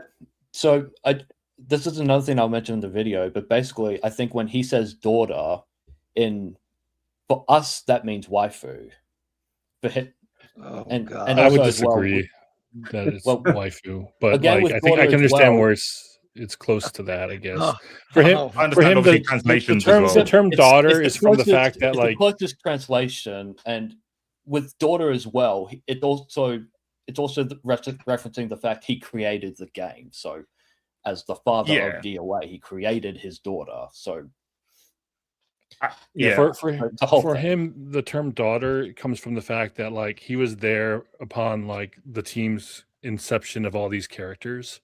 Yes. So he's there to nurture them, both their personalities, their move sets, their animations, all this information. He's basically lived to see them live their lives, and that's why he treats them as like his daughter, like his actual daughter too. Like. I understand that. It's just there was like that's what I get from it when he from the people I've talked to. Yeah. I think it's just a little bit weird if you go from it's his daughter to it's his waifu. If it's just his daughter, that's fine. Well, it's going back and forward. It's a little bit. Waifu has certain connotations. Yeah, but obviously language. My argument in the DOA video as to why I say waifu is because when you look at how he sexualizes his quote-unquote daughters, you wouldn't do that for your actual daughter. So there has to be a different connotation to it than just the word daughter. Just the word daughter has its own connotation separate from waifu, and people like there's a whole mixture and confusion of things. So that'll be in my DOA video. You know what? Ignore me. Ed Boon, I take back everything I said.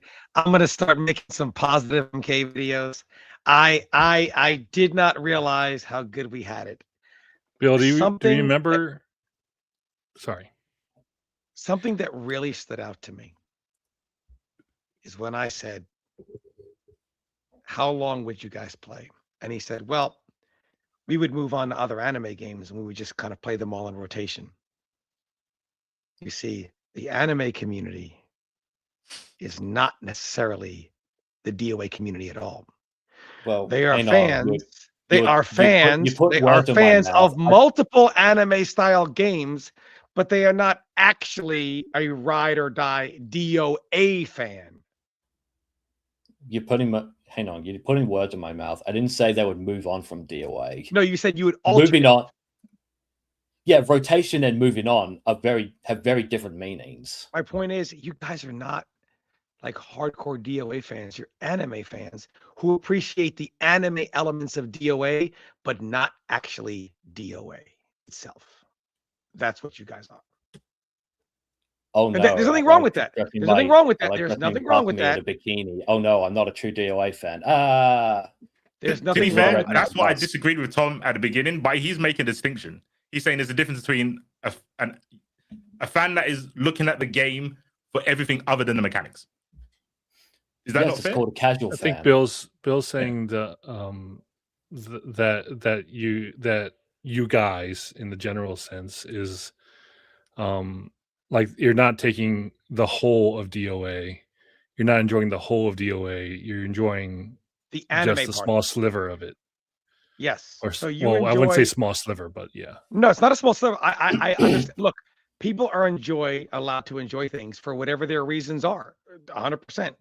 And for the anime community to say we like DOA because of the anime aspects of it and the things like the sexuality that go along with that, amongst other aspects of it that have that anime element.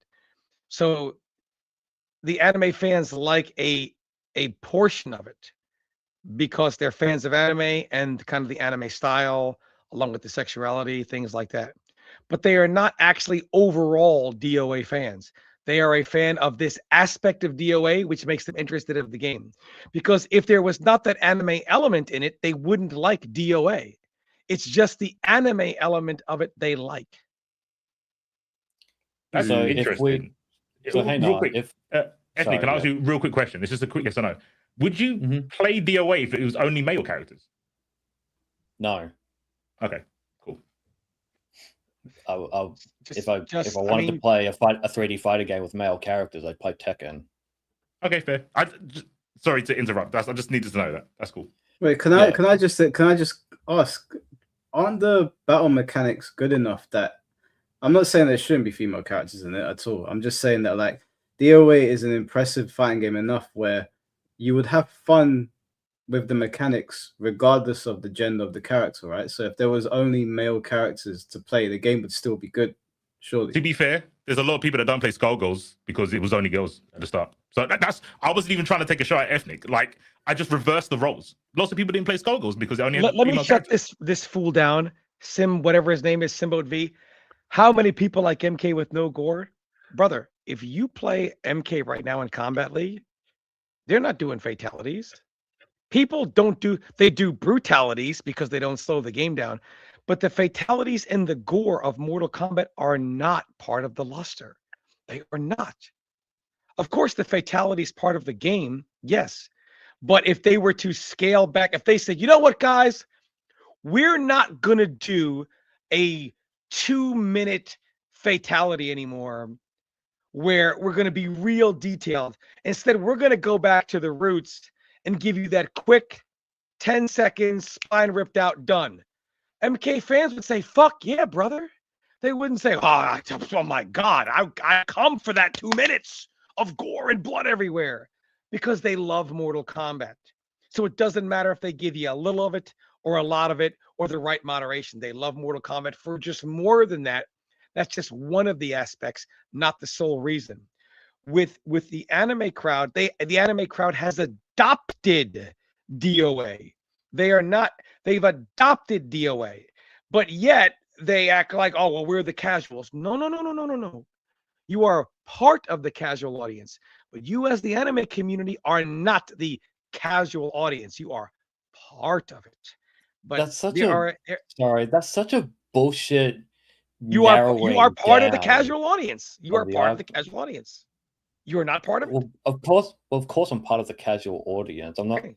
I've never said I was a hardcore fighting game player who could do one-frame links and read every strike or throw in DOA. Like I've never claimed that I was. I just don't understand why you're trying to say that anime, like why you're trying to separate the broad anime crowd from the casual DOA fan base. Mike, don't ask me if understand I why would play you're doing DOA that. if there were no female characters. Would you? Yes, ask me if I would play DOA if there were no male characters. Would you? Yes. Do you know You're a fun why? game player, innit? Because I loved it. No, that's not true. There were some games I would never play, regardless of what they do. It's just not my thing. I'm not a fan of the game. I would never play 2X2XKO. It's not my bag. I'm a fighting game player, right? But it's not my bag. I wouldn't do it. So Okay. my point is that the anime community is confusing things here because they like again, there's nothing wrong with that. There's no wrong reason of why you like a game. It's your money. If you like something and you spend your money for it, then there's no wrong reason why that's why you like it. But my point is when they say we're real hardcore DOA fans, that's false because the anime community likes a certain part of DOA. They like the anime part of it. They don't like the other parts of it. So reality, they like DOA for that part of it. They're not overall, like I said, they're not overall DOA fans. They are fans of DOA because of the anime element. There is a difference of, I love DOA. Can I just stop you there for a second? I just want to put up this comment. This Doomslayer said, did anybody even say that DOA sexuality is more important than its gameplay? You are strawmanning people's arguments. I just want to respond to this quickly because I'm not trying to put Ethnic Weeb out there, but it's just based on what he said. We did ask him if DOA had no girls in there and it was just the guys, would you still play? And he said no, which translates to the sexuality portion of it is more important to him because it's a fighting game, right? If you're not playing it because there's no female characters in there, why are you not playing it because there's no female characters in there? Because you don't really care less about the gameplay. Can I clarify my point about that, please? Yeah, of course. Go on. Why did people skip Marvel vs. Capcom Infinite? Because it didn't have any X-Men characters. That's one reason. The other reason is and it looked like shit. Like when I said I wouldn't play DOA if it had exclusively male characters, it's because I don't play fighting games for their function. I play them for their product. I'm not a function is more important than everything else guy. I mean, I like I said, do you like fighting games? Yes. What is the most important part of a fighting game to you? To me, it would be the characters mixed with good gameplay. It would have to be both. I could give you an example of a game that I wouldn't consider myself. As long as the characters were female. Well, there's a game called Girl Fights that was released on 360 and PS3, but I would not recommend that. Can I ask you a question? From purely Even I don't know about that game. That must be. Can I ask you a question? Is it possible? It's just DOA except shitty gameplay. Really. Can I ask you a question? Okay. Is it not possible to have a fighting game with really cool only male characters and good gameplay? It is possible. It just won't sell a lot. To you? No, to the casuals in general. See, this is the problem. The anime community believe they are the casuals. When they're the anime community is bigger than the FGC. They are, but they don't all play fighting games. The anime community is not the casual fighting game community. You are conflating the two. But there's a big overlap. There's a small overlap. I disagree. So here's the problem. Anime? So here's the problem. Wait. Anime we need to define anime, because earlier when you said anime, and I said, "Oh, I'm part of that," you talked about anime as in the animation. The newest thing I've seen is Ninja Scroll. I don't watch anime, but I watched old anime. So when you talked about it, I was like, oh, you're not talking about me, because I'm not one of those guys. So I think we need to define what we mean by anime. Yeah, what do we mean by that? Because I'm now confused as well. Are you first of talking all, I about think me this is watching weird. Naruto and Dragon Ball? Or are you talking about someone that plays under night in birth? It's just Japanese. I think is the definition. It's just Japanese media. Then I'm not anime. Then I'm Marvel. I know what he's saying, Here, Tokon. but I understand how big the anime community is. But I also understand the FGC. I would say I under the FGC better than any anime person. And I can tell you there's not as much overlap as you think. There is definitely some, not as much as you think. So the anime, for you to think that the anime community is the vast majority of fighting game casual players, you are mistaken. They are not. They are a minority of casual players for fighting games. How many people bought Street Fighter 6 in Japan? In terms of total sales of Street Fighter 6, how many of them are Japanese? But see, but that doesn't mean that they're anime people. See, you're conflating they're Japanese. They're from Japan. Anime is built into their culture. So what if you're Japanese? You're anime. It doesn't matter. It doesn't matter. It's it where doesn't it comes matter. from. Slightly it doesn't racist, matter.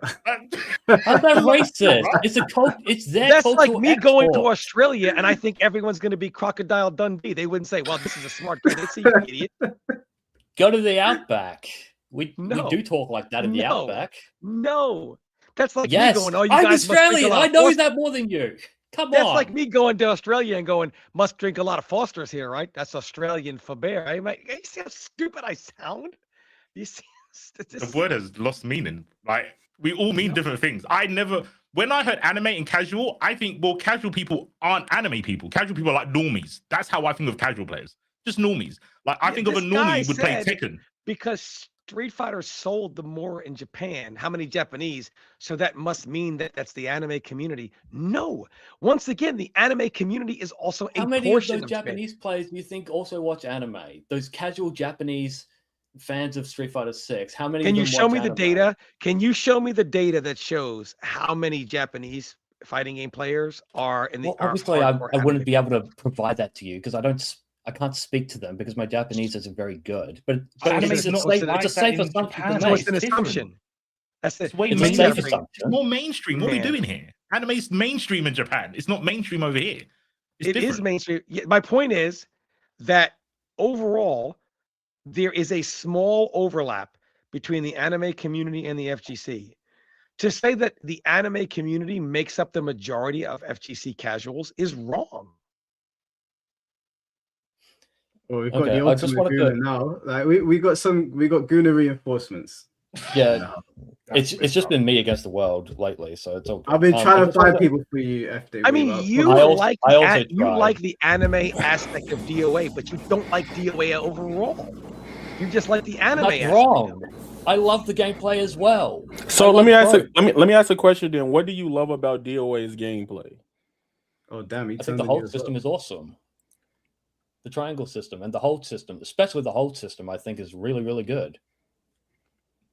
That's like he's a gamer. Okay. Yeah. He's a gamer. I think it's just a case of you like playing DOA 4 after Itagaki passed, because I bought DOA 4 years ago, but I never plugged my Xbox 360 in. But playing DOA 4, I found a whole newfound appreciation for the gameplay mechanics. It's so fucking good. The whole system. So yes, it's really good. It's really good for casuals as well. Mm-hmm. You know what's funny? As you said that, I just saw an Instagram video about somebody saying the whole system. Most generic possible. Man, I can't. I'm sorry, man. I can't. It's the primary example of what makes DOA DOA. Come on, Carl. I don't play Street Fighter 6. I don't play Street Fighter 6. I don't know anything about it. Mike, ask me what I like about Street Fighter 6 if I were to say I did. Like the gameplay. If you like the Street Fighter 6 gameplay. Yeah, let's just say I tried to come on here as a true fan of Street Fighter 6, right? But I really don't know anything about the gameplay. And I say, yeah, I love the gameplay. And you ask me what the gameplay was. And I go, oh, the drive rush system. It's so original. I don't know what the fuck I'm talking about. I just picked the most obvious thing that everybody knows about. don't know what the fuck I'm talking about. But Tom, you know too much though. As someone who plays lots of fighting games, it's easy for you to say, but you could say that to like a Tekken player. If a person who only plays Tekken played something else, they might say that about Street Fighter. They might go, "Oh, I like the drive system." Because here's why: he likes the hold system only if it's the girl characters using it. Okay, I'm sorry, man. He also said he likes the I triangle tried. system. I tried. Stop. He did say he liked the Oh triangle no, system. I like sexy girls and good gameplay. I'm a fucking loser then, aren't I? Okay, wait. Wait. Can you break down the triangle system for me? What is the triangle system? Please, Tom. What is the triangle system? You're asking me when I barely had any sleep, but it's like No. strikes beat. What is? Hang on, strikes beat throws, throws beat holds, hold beat strikes. Yeah, Bill, can you ask me what I like about DOA? It's I like the fluidity of animation. I like the feeling that the impact when he hits land. I like the use of environmental spacing, and that you can position yourself and other opponents into different areas to cause cinematic motions to happen, or even just punish someone against the wall. I love the feeling of when land hits. I love the cinematics when at the end of the arcade mode. Those are examples of what Bill's looking for, basically, is what I'm saying. But neither of you are wrong, right? Because he's just asking a preference. He's asking what do you like. So neither of you are wrong. The complaint is that Ethnic's reasons are very superficial and not perfectly describing why he likes the series. Nope. Like it's very low level thing. Because by his own admittance, by his own don't admittance, talk over each other. By his own admittance, you are the witness here. As his own admittance, he would not the triangle system. Sure, that was the triangle system in DOA 2, but they've added to it catch throws, things like that. I guess not enough females have those type of moves. So the system that you love so much, you would love it less without female characters. Then you don't love it. No, I would love DOA less if it was only the function. You wouldn't know it was there because let me make my point. Let me make my point, please. Just please let me make my point. Dead or Alive as a product is fan service plus good gameplay, right? If you gave me only the gameplay, that would not make me a fan of the game overall. Because when I buy a video game, it's a product. It has to include a whole bunch of things. It can't just be the gameplay. If you only gave me the gameplay, let's say you have a demo build of DOA and it's only these 3D models with nothing else on them, and it's just the gameplay, hold system, triangle system, etc. I'm not going to call myself a fan of the franchise when it's only that. But by fan service, what do you mean? What do you mean by fan service? When I say fan service, it's one word as opposed to two words. So when you combine fan and service into one word, it's about sexual content. That's the fan service. I mean, Ethnic, I get what you're saying. It's the topic you're talking about. If you have fan space service, I made this point earlier in the stream. If it's fan space service, so they're two separate words, then that can include a bunch of things that aren't just sexual content. I said this earlier in the stream. Which part is the sexual part? The fan or the service? Sorry, can you say that again? Sorry. Which part is the sexual part? The fan or the service? Or the ending? It's hang on. So I literally just explained if you combine. You told me there were two different parts. So if you combine fan and service into one word, so no space, is sexual content. If you have fan space service, that could be a whole range of things. So it could by include fan service, you mean the sexual content. Put a That's number. What I was saying earlier in the stream. Yes, we already covered this. Yes, I told you. Put a number on it. How important is the sexuality, percentage-wise? For Dead or Alive, 50%. Wait, Tom. Why are you rage quitting it, Pat? How Wait, is come what back. I'm saying unreasonable or controversial? It's because of the topic. I've got you, Ethnic. Don't worry. I've got it. All we have to do Give me a is replace percentage on the Fanservice with gameplay. Marvel. Am I Just speaking? replace it with am I Marvel, and it's speaking good. fucking Because Swahili here? there's loads of people that wouldn't play MVC2 if it wasn't Marvel. That's it. That's all you have to do. There's lots of franchises. Loads of people wouldn't have played Dragon Ball Fighters if it wasn't Dragon Ball. If it was just the mechanics, people would be like, it's another team game, team slop. Like, it's only because we're talking about sex. That's just. Is that not what we're doing? How much a part of the game being successful is the gameplay? In general, like for all games, or are we just talking DOA? Because then I have For to step DOA, out. I'm asking him. Okay, I don't know then. That's not my bag. The percentage if by financial success, then the gameplay part is not as important. If you're talking fighting game community longevity, then obviously it would be a higher percentage than 50, because that's what the FGC specifically wants more of. They want less sexual stuff, more only gameplay matters stuff. And they've gone on public record saying this. Mike, I sent in that pasted link. I have a bunch of tweets from a guy named Master Ninja Ryu, and there's even a screenshot from Rikuto, who there's even an article where he says, "Oh, these fucking activists only care about the fucking titties, and they're all culture warriors, and fuck them, and I'm an Evo champion, so my opinion's better than theirs, blah blah blah." So see it here. I don't can remember put that saying up. those specific words. It is your opinion that 50% of what makes DOA is the sexual content? that is my opinion, yes. Yeah, I would you don't say agree? Itagaki wouldn't even. Hell no. Can I hear from Yaya, please? Because Yaya premium gooner, so we're gonna get some. He's gonna. Hold on. spit now. All right. So let me say this. So like, I'm a gooner, but not that deep. Okay. All right. That is like a level of like I'm not there yet. That is like I'm at a Super Saiyan. He's at Ultra Instinct. My thing with DOA is that yes, I like the pretty ladies, the characters, things like that. However, I also like Ninja Gaiden, right? So Ryu Hayabusa, to me, just seeing him, I spend money, right? Like when they show Ninja Gaiden 4, I spend money. I don't need ladies in the game for me to be like, all right, I gotta buy it or not. I'm still gonna try it and play it to an extent, right? But I ain't gonna lie, I'm attracted to what I like looking at. So I will buy the character for the ladies. For example, like I had to bring up, MK1 pisses me off because Sonya is not playable. That is my biggest frustration with that game out of everything. That made me not even want to touch the game because that is one of my favorite characters, right? Even like somebody brought up earlier, if DOA dropped all of the male character, the lady characters and had male characters, I'll still play it because I like Hayate, Zack, Ryu. I like multiple characters in DOA. I think all the characters outside of probably like Bayman is like cool to me, right? But regardless, even if they make DOA7 and they show Yakumo, money flying out the wallet because I'm just gonna play it because I just like Ninja Gaiden 4.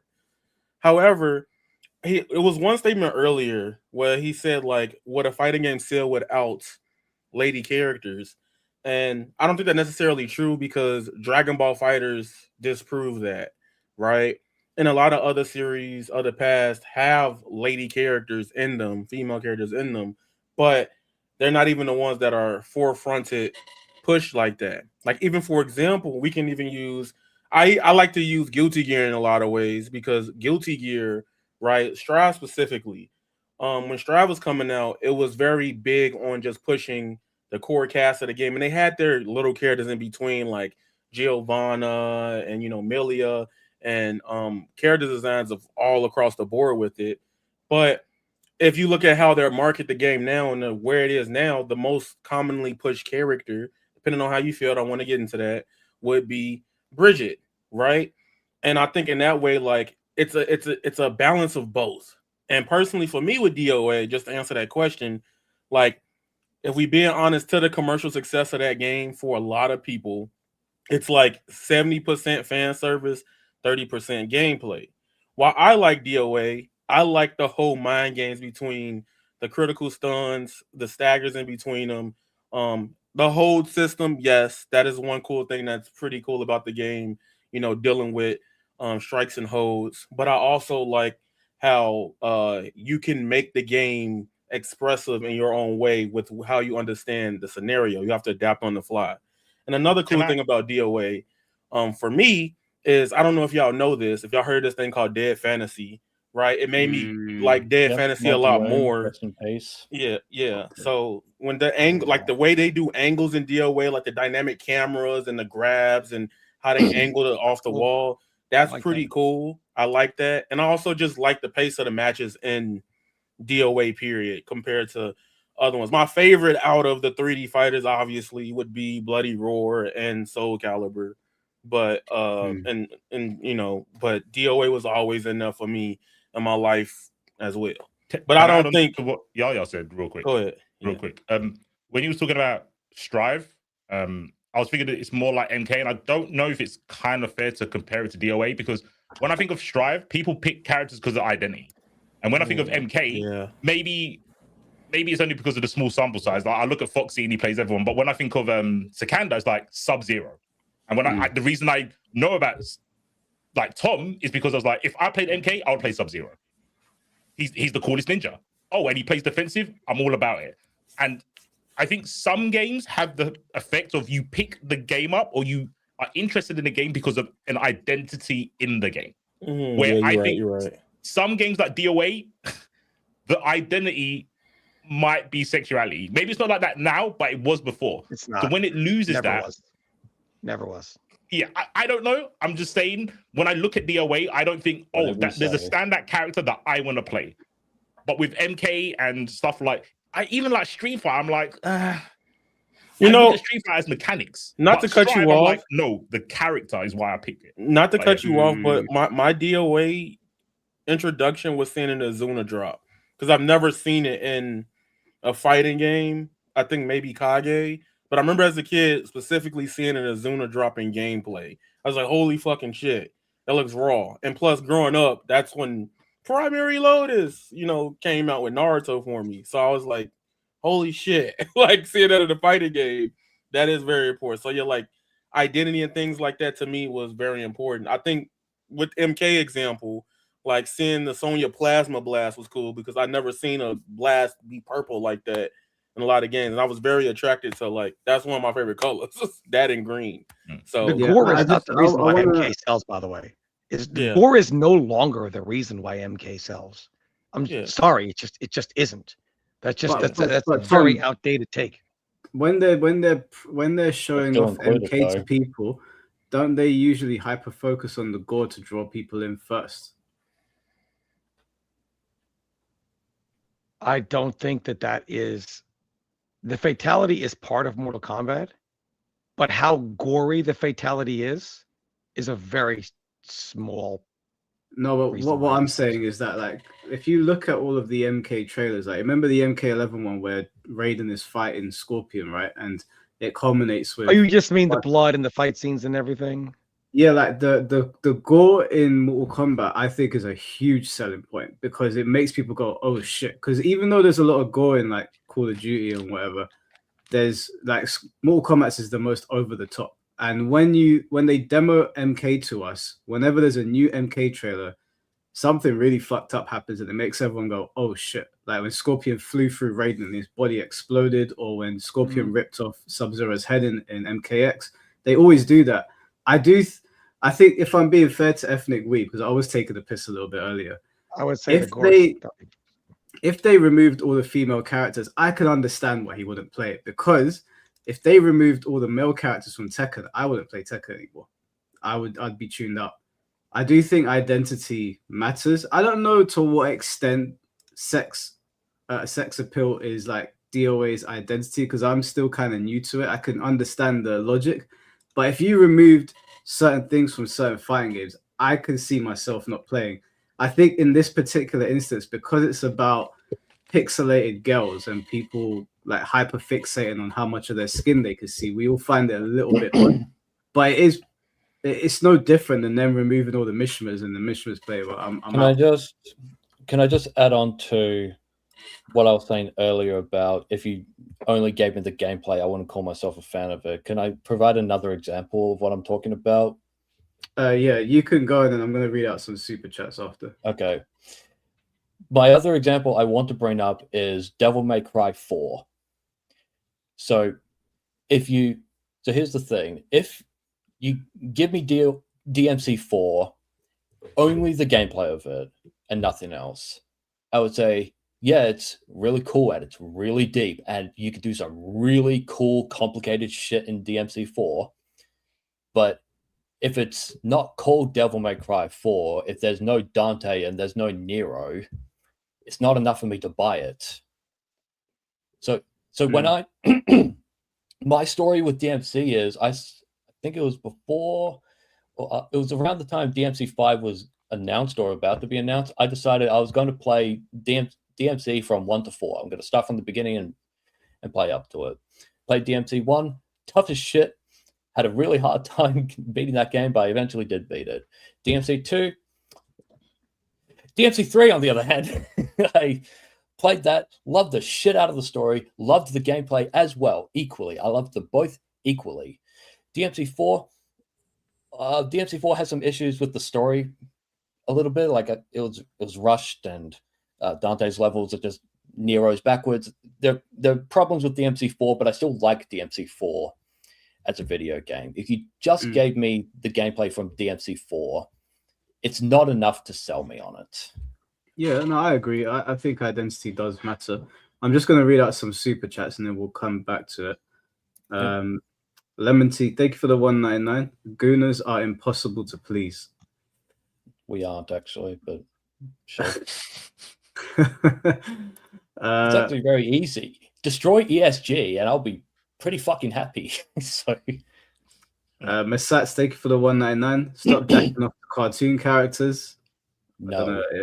I don't know who that's aimed at. See, but I can say he's a glazer for Akuma. Look at his profile picture and his name. Stop jacking off to Akuma. That's a manga character, not a cartoon character. True. I knew you just hit me with the actually. That just pissed me off. Daniel, thank you for the $10. What's up, Mike? On break right now, but glad to see you're back from Australia. Do you have time to check out the Great Barrier Reef out there? I didn't, but I saw plenty of stuff in Australia. I'll talk about that later on. I've been on City of the Wolves more now, and not gonna lie, it's fire. Currently, I'm a Tekken 8 refugee. I've heard a lot of people that jump back on City of the Wolves because Nightmare Geese is out. Mike, did you have Tim Tams while you're down here?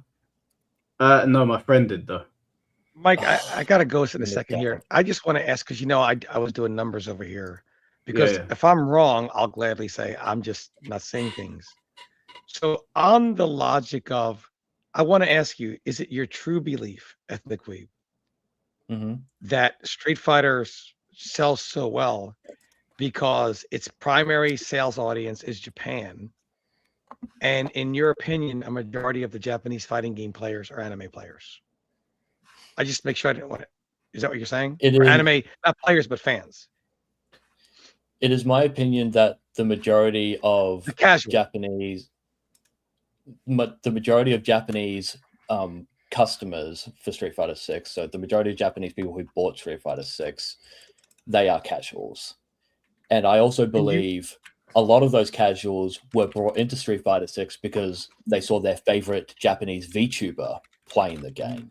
I think that played a huge role as well. Sure. But you believe Street Fighter is so successful because of its Japanese audience, right? That obviously spent a lot of money buying the game.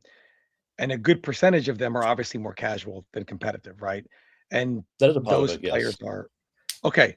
Well, I have some numbers here.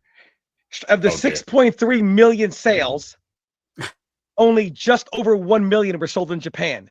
That's 15%. Now, we know all just over 1 million are not casual. So let's say 85% of that. That means that is casual and 15% is hardcore. That means the casual Japan audience doesn't even account for roughly maybe 10% of Street Fighter sales worldwide. So I find it a very dubious claim that is a massive number of Street Fighter success. Now, Okay. would you like to know how many are sold in the West? Well, can I just add some context with the Japanese 1 million sales thing? 1 million sales in Japan is extremely rare for video games, like very difficult to reach that. The only one that I can think of off the top of my head that consistently sells over 1 million is Pokemon. So, so 1 million for Street Fighter 6 specifically. My point is, that's a pretty big Street deal. Fighter's success is not largely tied to that strong Japanese culture and that anime community. As I said, the anime community is about this much of the FGC. So, by the numbers, it would stand to believe that what I was saying, that there is a small overlap between the anime community and the FGC, is a far more accurate statement than your belief that it is a large overlap, correct? I'm willing to concede that point if you're willing to concede that the small anime side has more money than the FGC. I'm willing to admit I'm wrong. A 10-year-old has more money than the FGC. So you're not really, you're not, I mean, you're, well, that's the thing. It adds to my point. It adds to my point. Of course, they got more money. I'm willing to admit I'm wrong on that. If we're willing to admit that the fighting game side of the DOA community don't help their case either. Of course, I agree. The FGC, of course. That you're not going to get an argument out of me there. Of course, they don't spend any money. They're fighting game players. They don't have it to spend. Well, that's just for politics. They'll spend money for politics, but that's a whole separate You're not discussion. Gonna. No, they don't even have it for that, brother. There's a $100,000 GoFundMe going on right now, but that again, that's a whole separate discussion. I mean, listen. Oh, don't you know? The bottom line is. Oh, is it about the guy that got The deported? ICE thing. Yeah, Yeah. the ICE thing. Oh, I saw that. That looks like a mad So situation. my point is that And I'll say again, nothing else about that. whenever people in the anime, look, let's not lie here. You love DOA primarily for its anime elements, including its sexuality, which is a big part of that. There's nothing wrong with that. But you are in the minority of people that like DOA for that. I'm not saying the people that like it for the fighting game engine are the majority. You know, somewhere in the middle is the majority. And I think the sexuality is far bigger for a very small subculture than it is for most. Also, it seems as if I think it's a bit ridiculous that the sexuality is being criticized to the point of somebody's going to zoom in to measure how many inches of thigh are being shown. That is just being unreasonable. DOA2 sexuality was just fine. I could explain why. Sorry, I didn't mean to interrupt. Right, no, go ahead. No, go ahead. The reason people are hyper-focusing on that is because we've had 10 years of video game censorship and people are very sensitive to the issue. So even if they miss the mark, it's because they've been trained by all this bad news with video game censorship. So they're trained to look for signs of it. But even earlier when we said that there's no evidence of it happening in, say, DOA7, you admitted, I'm not saying, it's okay. I'm not It's saying okay every for them example to is push accurate. I'm just saying, just in case. Well, what I'm saying with that is I'm not saying every single example that my side provides is 100% accurate, at least in the case of DOA7. I don't think it's accurate. But a lot of the other times it's accurate. And usually I just think you're an anime fan. Companies are saying it. I just think you're an anime fan and you like the anime part of DOA, but not DOA itself. That's just, in my opinion. And I don't. It's like saying I like Star Wars because of the lightsabers. Well, you're a fan of the lightsabers, but not Star Wars. I just don't know how I can sit here for 3.5 hours and be told I'm not a true DOA fan. I don't understand that. I didn't say you're not a true DOA. I said you like elements of DOA. You like you are a fan of the anime component of DOA, but not the product. The anime component drew me into DOA, and the gameplay kept me there, especially for DOA 4, which I've been recording for footage. But I stuck with DOA 4 to unlock. I'm trying to unlock the costumes as well because the gameplay is that good. It's holding my attention. Tom, would you say that what Weeb said? Would you say it's the same equivalent as the gore got people into MK, but the lore and the gameplay kept people in MK? Yes, but like I said, the sexuality will never be gone from DOA. It's always going to have an element from that. In Mortal Kombat, the gore Chat's saying I'm will contradicting always be myself. an I don't know element. how I did, but okay. Fuck chat. Fuck 'em. Will Yep. always be an element. However, what Mike's video was that it's not enough sexuality because we couldn't see deep into her inner thigh. I can promise you, if MK took the 2-minute movie theater fatality and shrunk it back to the quick head rip, spine rip, whatever, nobody would say, yeah, I just don't know. I just don't know. I just don't know. I think that's nobody a fair would comparison. care. I understand. I understand what you're saying now.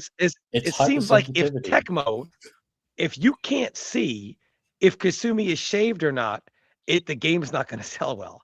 I mean, and that is a ridiculous statement.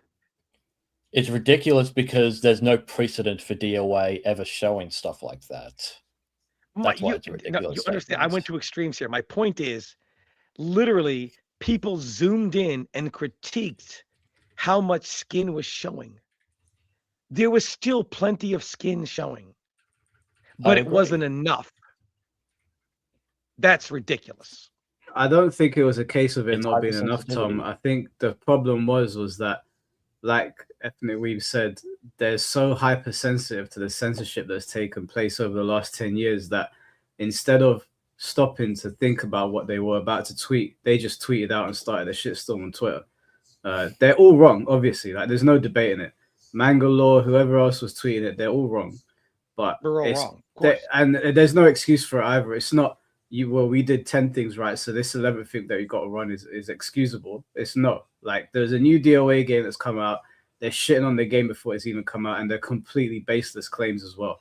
So I think I understand being hypersensitive, but you don't get to like get off providing misinformation. You provide misinformation, you hold the L. I've done it before. We've all done it here. So there's no like, oh, I'm going to give them concessions for it. They fucked up, and they're I get attributed being a doomer a lot, but that is some of the worst dooming that I've seen. We saw nothing from the game other than Kasumi's bust, and they were just like, I ain't playing this shit. That's ridiculous. And The thing with Koei Tecmo as a company, I just wanted to say, it's like, are they wrong about the DOA7 thing specifically? Yes. Are they wrong about Koei Tecmo censoring their own video games? No. Why? Because there are examples of it. I have links for it if you wanted to pull them up. This is a thing that's been documented in the past. So yeah. Yes, that's still irrelevant. We could say but it is relevant because it's Koei Tecmo, so it's the same company. But if you made a tweet saying Koei Tecmo did X, Y, and Z, and this is why we're concerned, then that would be one thing. They just outright got the information wrong, and then tried to move the goalpost to say, oh, well, they do these things over here, so it justifies us talking about this. Well, that's not what I'm saying. And firstly, one of the tweets you were showing was talking about the badge that Hayashi was wearing. Yeah. And that is a cause for concern because they've worn that in other presentations. That's not the only example where I've seen Koei Tecmo employees wearing that badge. They've done it in other places. And when you look at their output, where they have censored their games, not all of them, but some of them they have, that causes concern. And being concerned about DOA7 potentially being censored is not the wrong opinion here. Saying it is censored based on what little information we have right now, that's incorrect. Yeah, that's what I said. There's nothing wrong with exercising caution. The tweet from Momiji, I think it was, that said, should we be concerned because of the badge? Even if you think it's ridiculous, I ain't got no problem with that. If you want to be concerned because of all the conspiracy theories that have come out this year, that's okay. My problem is with the other people that are like, I ain't playing this shit. this is all censored, blah blah, when it's provably false. That was my problem. And saying that Koei Tecmo has done X, Y, and Z, so it's okay for them to like get this one thing wrong. That's why I disagree. They got it wrong. They spread a bunch of bullshit about DOA7. They should be held accountable, regardless of how many hit tweets they might have had before that. Okay. Well, actually, if we're talking about your video, can we bring up my criticism of your video that I mentioned to you in DMs? Yeah, what was it? My criticism for your video is you focused only on, quote unquote, my side of the issue, and you didn't show any examples of the other side who were complaining about DOA coming out because they hate, quote unquote, goon slop. Yeah, well, my only pushback to that is that I have a DOA video already recorded going over that, but I didn't want to mesh the two videos together, so they're splitting. That's fair then. I didn't know that until just now, so that's fine. If you want to talk about those people in a separate video, I have no issue with that. That was the only thing I wanted to mention anyway. So yeah, I'm sympathetic to the DOA community. I understand they've been through a lot of shit. So people, and I've got the tweets up here that you sent over to me of people just ripping into it. There's a lot of them up here as well. Basically, I don't have to keep on sharing the screen, but Mike, I gotta head out, but I just want to say this before I go, before you get into that. I want Electric Weeb to understand why there's a divide and why this bothered me so much. As a competitive fighting game player who obviously loves the competitive fighting game scene, my time is done, but there are so many young players who have a chance. Back in NetherRealm, something Hector Sanchez said to me once really resonated with me when I was there for Injustice 1, I mean. And we're all doing our FGC stuff. Hector came in and said, "What the fuck is wrong with you? Don't you know what everybody here thinks? You're fighting game players. You're a bunch of fucking animals. We don't need you to sell the game, and nobody wants a fighting game player here." The reason why the FGC is the dirt of esports is because this is how the world sees us. A bunch of fucking wild animals. Then a massive thing goes out and says, "Oh, DOA7, the sexuality better be right." The world sees things like that and says, "Fucking stupid fighting game players. Get fucking losers out of here. You just set us, that shit sets us back 20 fucking years. Back to this. I mean, like, do you understand the perception of a fighting game player?" And for you and other casual players to say, "Well, we don't give a fuck how they look about you, bitch. We care, blah, blah, blah." Brother, we're the ones paying the price.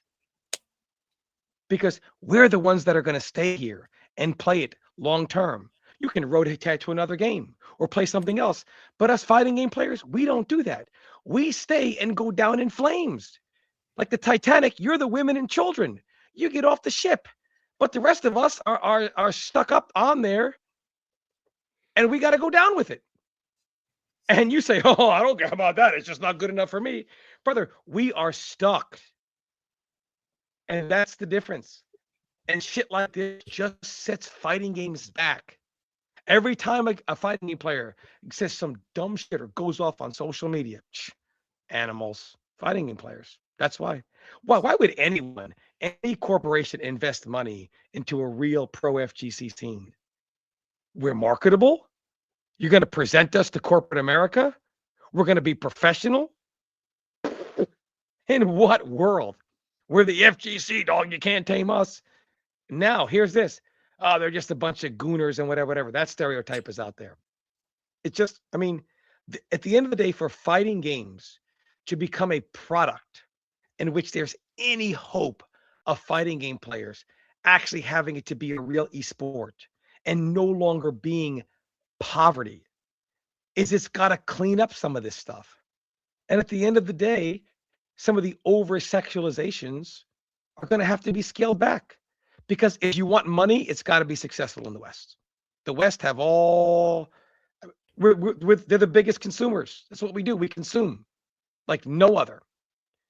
And it's going to have to be marketed to a feminist, gynocentric society. At the end of the day, period. There's no way around it. So just like us, fighting game players have had to make some concessions on like, would us fighting, I mean, Mike, if us old school fighting game players talk about, oh, well, you know, the way fighting games used to be. What do we always get met with? Yeah, but they need to be marketed better. More people have to play them. So if you want the FGC to be bigger and have more money in it so that it can become a real profession one day and the players can get what they deserve for the amount of time they put in, you're going to have to kind of dumb some of that down, right? You're going to have to make some concessions. Well, if you're an anime player and you want the game to be bigger, you're going to have to make some concessions. But then they say, well, you know, the gameplay is not as important to me. And that's where the disconnect is. Because when you say that to a fighting game player who's just dying for a taste of, you know, his time to be valued, fuck you, bitch. That's how we feel. And that's the problem. That's the real disconnect there. They're fighting game players, high-level ones, make concessions, even though they don't like it, just so their game and their scene can one day go to the promised land. The casuals players, nope. Not, well, at least not the anime side, not going to concede. We better get this, or it's game might not do well. I mean, it's just setting us back, man. It's just setting us back. I think there's a healthy middle ground, though. You can make the game. We're just not there. There is. We're just not there. Well, with DOA, you can like really invest into the mechanics because for longevity's sake, the game needs to play well, and make sure it's got rollback and crossplay and all that stuff, and have the, you know, super fan servicey stuff. But when it comes to tournament play, just have, if it's a problem for sponsors or anything and people not getting paid, just have costumes that are more modest. And I don't know if Street Fighter's doing it, and Street Fighter's got the bikini costumes on the Evo stage, and I don't see why it would be a problem with DOA. But if it is, then I'm sure the sexuality isn't what's going on with DOA. We'll talk about that more tomorrow because we're going to get into more gameplay related stuff too. But the reality is, the sexuality is maybe 1% of why. Because DOA by default is going to have that level of sexuality. It may not be as over the top as it once was, but it's still going to have a healthy level of it. So that's still going to be there. So the lack of as much sexuality. Now, censorship is different. Putting black bars over stuff, that's going to, people are going to say that's fucking stupid. So if that's what you mean by censorship, yeah, of course, that's stupid. But if you're going to put it in the game, why then put it in the game and then cover it up with like a black bar? Then just don't put it in the game. You're an idiot for doing that. But DOA 6's gameplay wise, just wasn't it either.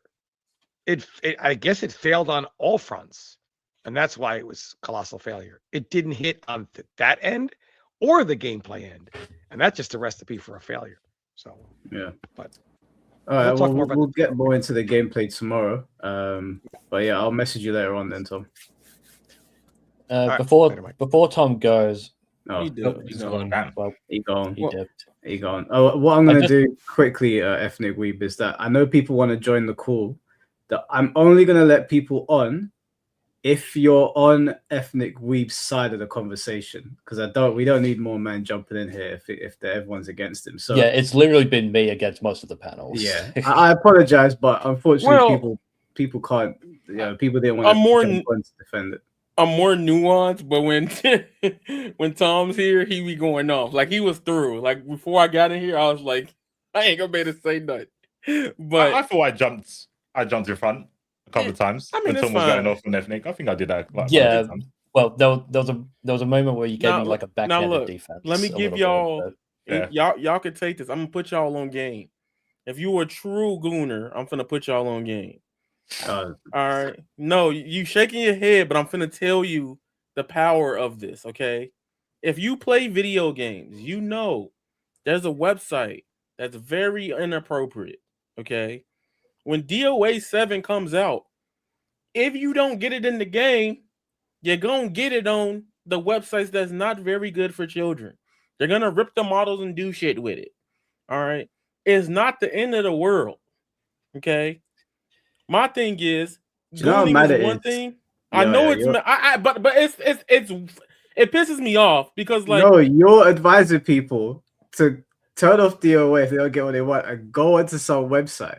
So you ain't gotta be in my ear 24/7 bitching about you ain't see fucking thigh meat for 10 minutes. Well, I actually do have a response to that argument, not to you specifically, Yayo, but that argument of just go watch porn. by that logic, anyone who complains about American healthcare should just move to Canada. Nope, that is not the same. That's not the One same. costs It way is. more It's- money. it's- It's the- literally It free is to the go on same Google. because it's the same reductionist argument to dismiss the actual problem at hand. If It's the same flight reductionist and argument. accommodation and the living was the same, like they just literally Yeah. transferred over, fair. But what Yaya's saying is, what I said, because I made this argument earlier, I said it in chat, so it was a bit stupid. But then I said the Rule 34 thing. If you watch DOA or you bought DOA to see boobs, instead of doing that, save your money and just look for the boobs on the internet. No? But I don't. If you I don't like the don't game, want to if look you at don't like the adult content. I want to look at Dead or Alive. For what? The adult content, right? There is no adult content in Dead or Alive. But you that's- looking that's for those PG. elements is adult content. It ain't PG. It ain't Coco Melon. Well, it's not R rated either. Technically, Okay, it's so not, no okay, rated so board labeled at R. let's take away the hub and just say Rule 34 stuff. There's lots of It's the artists same that argument. will do stuff like that. I don't think this is a good solution. It's the I same know it's not a adult good con- solution. Adult content. I know it's not a good. reductionist. Okay, I know Sorry. it's not. I don't think it's reductionist because there's two varying degrees to the example you gave of like C4 also brought up. But I'm not saying it's a good argument. I'm saying at the point, like even fathomly complaining about it when the thumbnail for the game on YouTube for DOA7 is Consumi's Tatas, like at least they still know what DOA is DOA. Like they have those elements forefront in a teaser trailer. The issue is, can I just give you my stance on this? Like, Yeah, 'cause go I don't ahead. feel like I've been super clear. I feel like people are not understanding where I'm coming from. I'm gonna buy DOA for the fighting aspect of it. I don't care about the other aspects of it. Like I want there to be good stories and cool characters, but the whole like gooning stuff, I don't care personally. However, I understand it's part of DOA's DNA. So I want the fans to have their piece of the cake. I don't want to have the whole cake to myself. I want them to have fun as well. I will look at you funny if you're on Twitter complaining about how much style you can see. But I also think if you feel passionate about it, you should do it. Like, don't let me side-eyeing you stop you from pursuing your dreams. Like, I might not agree. I might not be on the Okay, that's what timeline. I need to hear. I that. might not be on the timeline myself asking for Kasumi's bum. And I might look at you sideways for it. But if you feel like that should be in the game, then I think that you should go for it. But it's just not why I think when I made the video, it made it sound like I wanted to censor DOA, and I don't. I'm just not interested in that side of it. Yeah, most people know I don't really play female characters very often, so I don't really care. I'm there looking. I'm thinking about picking up Ryu or whatever, but I want people to have fun. Like if DOA is fun to you because you pick I don't know what's the wrestler's name, Tina or whatever, and you like doing a power bomb just to see how much he's gonna shake. If that's what's fun to you, that's what's fun to you. I'm not here to tell you what's fun. Can I expand on what I'm saying? Because I don't want to seem like I'm going after ethnic, but I'm looking at Matt, and the issue is you have a fighting game, right? And Matt, I'm assuming, is playing the fighting game for the fighting elements, and you've got Weeb that's playing it for both, for two, from what Weeb said, right? The issue is when you have a game like DOA and say the game's bad, and I'm going to take Matt's opinion on it, right? If Matt goes, you know what, this isn't it. This is a shit DOA game mechanically. But then you have people that keep paying, buying, getting DLC for the game for the boobs. I feel sorry for Matt because Matt's got nowhere to go. But the gooners do have somewhere to go. They can not buy the game and look at the gooning on Google. So that's why I'm saying the stance. You can say it's reductionist, but there's only one solution where both sides of the fandom can still win. Matt can't win if you keep pumping money into the devs and they're going, oh, well, apparently the mechanics of the game don't matter as long as you've got enough jiggle physics. I feel sorry for Matt. So that's why I suggested that. Matt, would you like to respond to that before I respond to it? Or I mean, I can if you want. Like, it's just because you haven't said a lot, because Yeah. obviously me and Tom have been going back and forth for like hours. Well, Tom's, he's a talker. Yep. And he's an old man, and his own words, he's an old man. So you never get an old man talking, otherwise it's going to be 6 hours. But so I know you were trying to you were making a point about it, and I'm just going to comment sideways about it. I mean, I got into the game because I saw Ayani's tits, and I was like, "Fuck yeah!" I think I was 14 at the time, so I was like, "Hell yeah, I'll play the shit out of this game." I misjudged you, Matt. My bad. Wait, hold on. He said he was 14. I was 14. She's 16. Okay. I like my mature women. Okay. Not judging. But no, it is like so. Like for me, if I were like in charge of the next DOA or like DOA 9 or 8, whatever, like if I were me running things over there, it would be like marketing wise, show off all the like cool shit. Like, we got hot women, we got like awesome animations, beautiful stages, music. Maybe not the Aerosmith part, maybe, I don't know. And then like that part was awesome. Yeah. And then but like you can still make a game and focus on the gameplay aspects of it. You know what I mean? Like you can still, you don't have to advertise the game. In terms of DOA, like I think of the sexuality as a core pillar of the series, and identity of the series, but like I don't know if I can actually tell you how much percentage that is.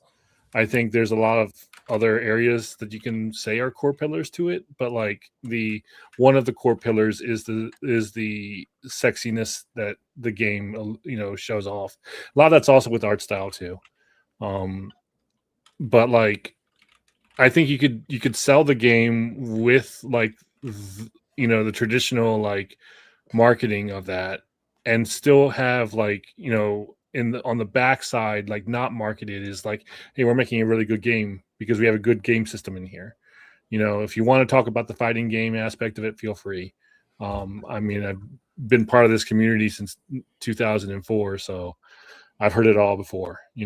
It's like if it doesn't gel with you, it doesn't gel with you. I've had friends of mine who've been like, look, I was enjoying the game, but like the fact that like every other online match, I'm playing a girl in a micro bikini in 5 LR, or 5 Ultimate or whatever it is, like it's just like he's like, okay, it just felt like a little too much, so I don't think I'm going to continue with this, And I've had that from a few people. And it's just personal experience, and it's not everyone's going to have that experience. Shimbori said that too.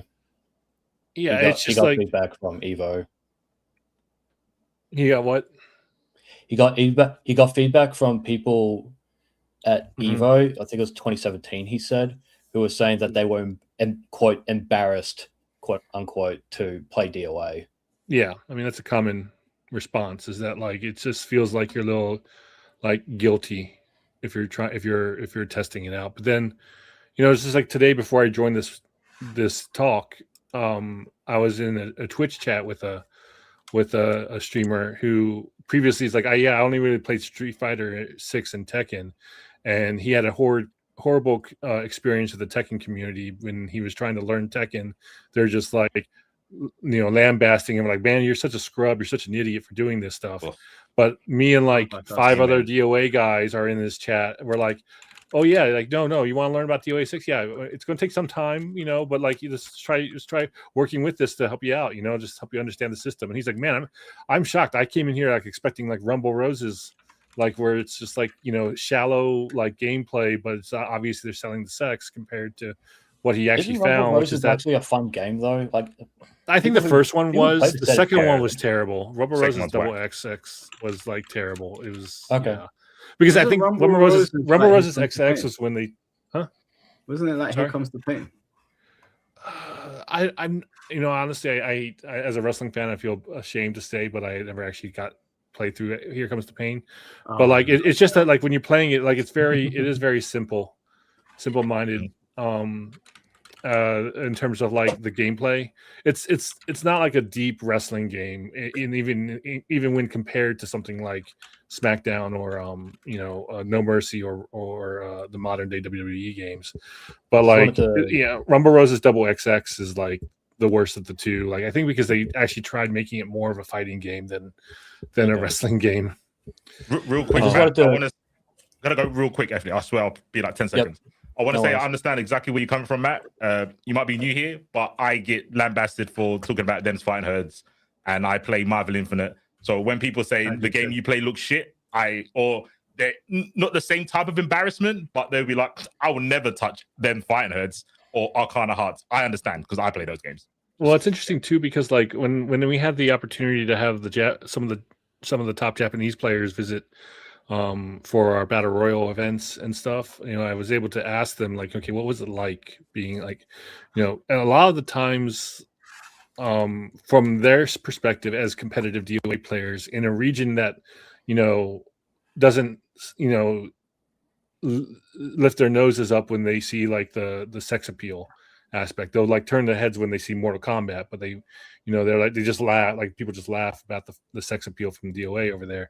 Even they were, as competitive players, they're just like, yeah, it's just like, you tell a Street Fighter player that you play DOA as your main game, and they're just like, really?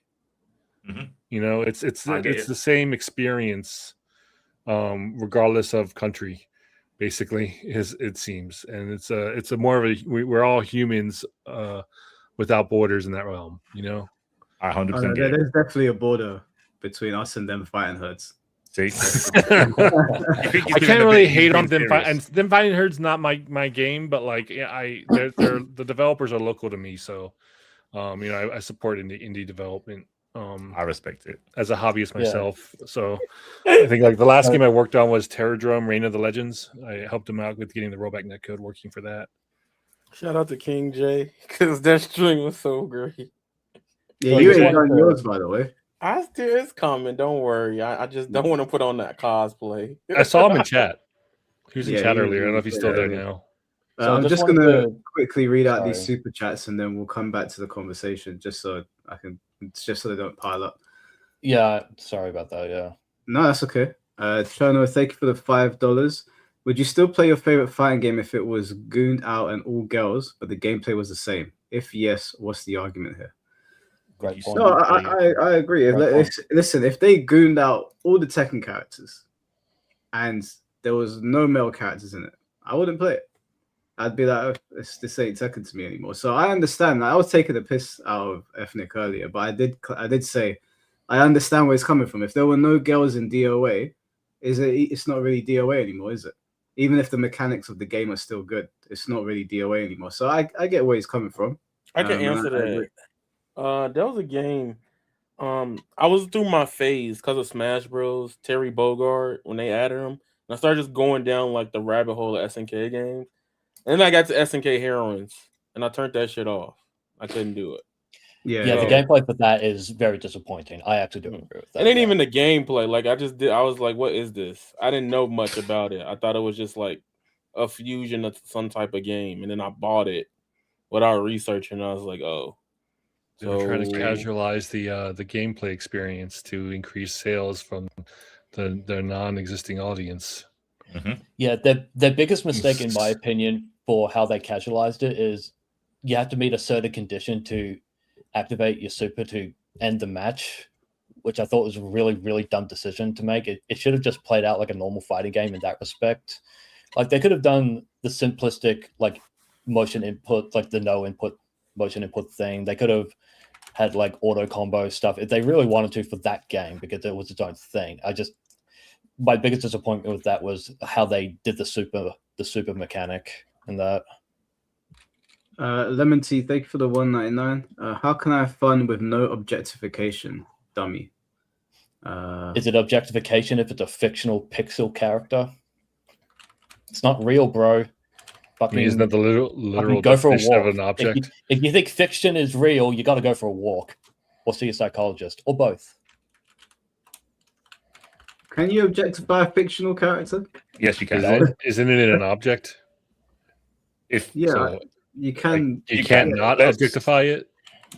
Let's not do this. The connotation of objectification is like sexualizing it as if it were a real person. It's a political thing. That's why I don't agree with Lemon The Tea. point of the word objectification is that you're treating the person without any sort of identity or soul or personality, and that they are merely just an object for you to use. Yes, so and they can therefore, like if like you're real just a people. fictional character, it's just an object.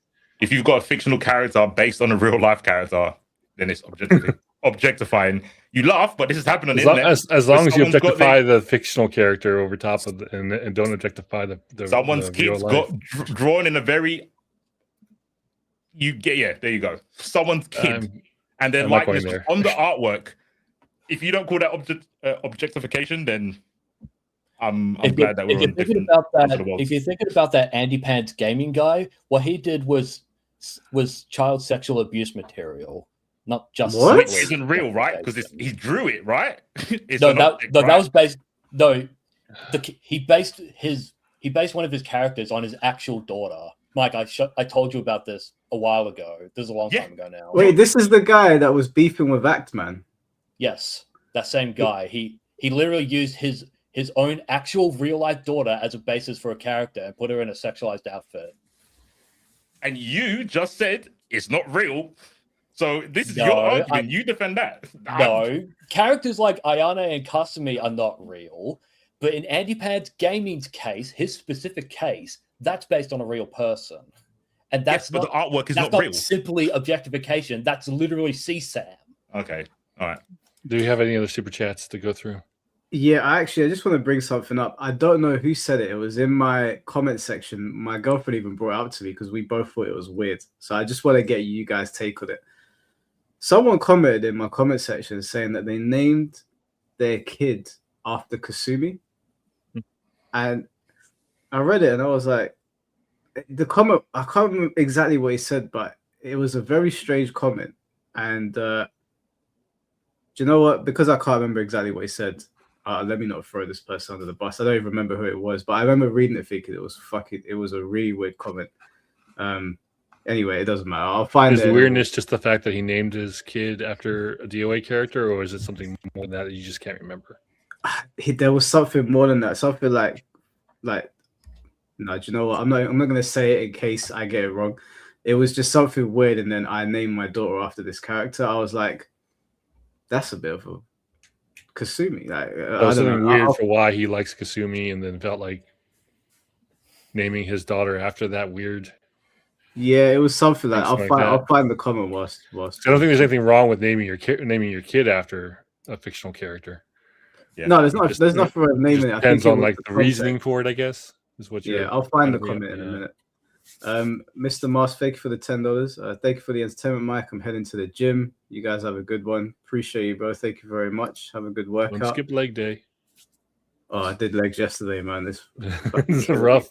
It's right. And the legs day, it just never gets like every other body part is like it's cool. You get used to it. Legs, you never get used to it. I've been seeing lately gyms like that have the next parking space next to the handicap spot.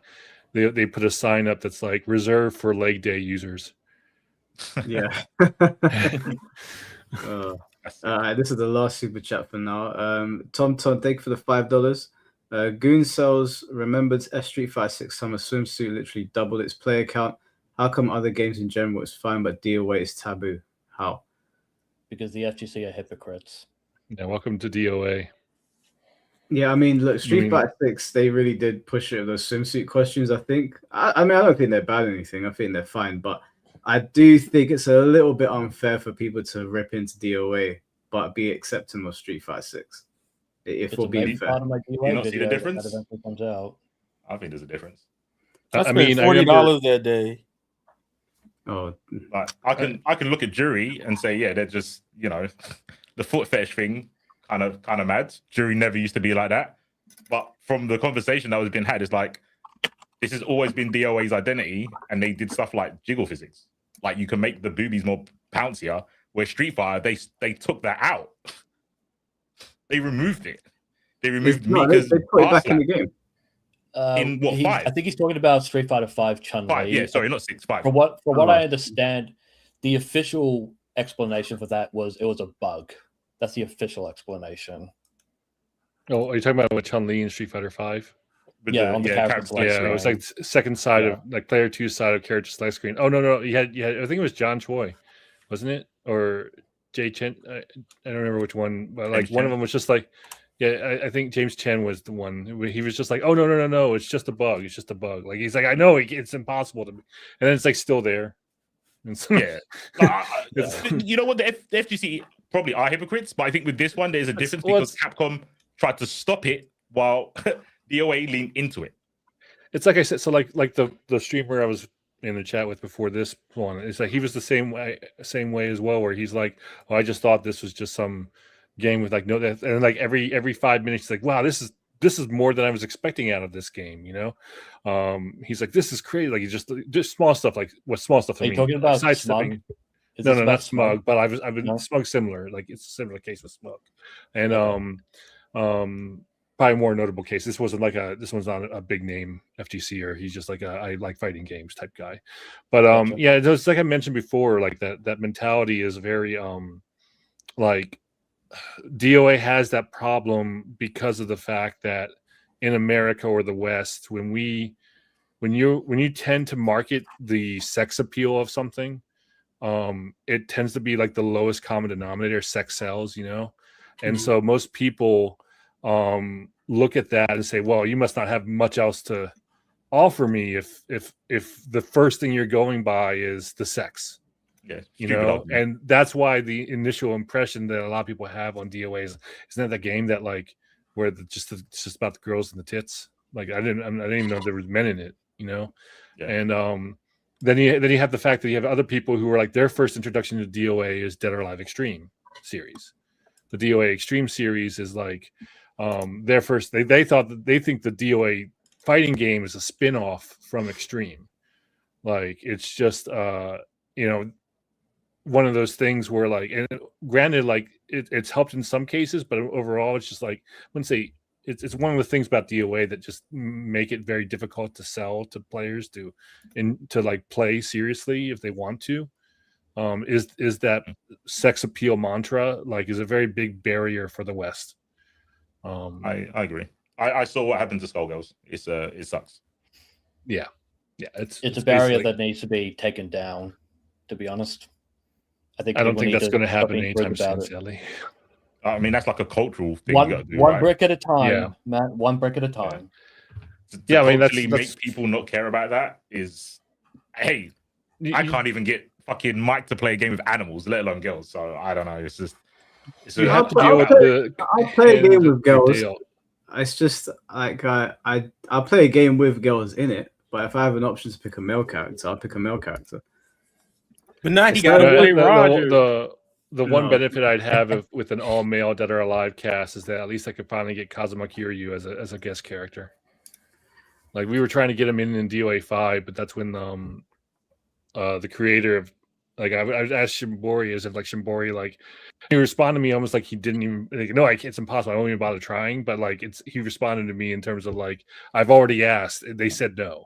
And it's because of the fact that Kiryu can't hit women. Like I cannot get Kiryu into DOA because Kiryu can't. This is like 4 years before like it got let out in the public, like before Yakuza 6, I think it was, or was it like a dragon or whatever? It makes no sense because Kiryu is in a RPG with Capcom and Namco characters punching women.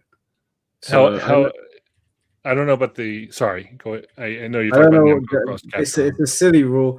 Besides, like if Sega has any sense whatsoever, and they're bringing out a brand new Virtua Fighter game, they'll put Kiryu as their first guest character because obviously tons of people are going to want to play him. So if they have any sense whatsoever, they'll drop that stupid rule and just make him a guest character in Virtua Fighter.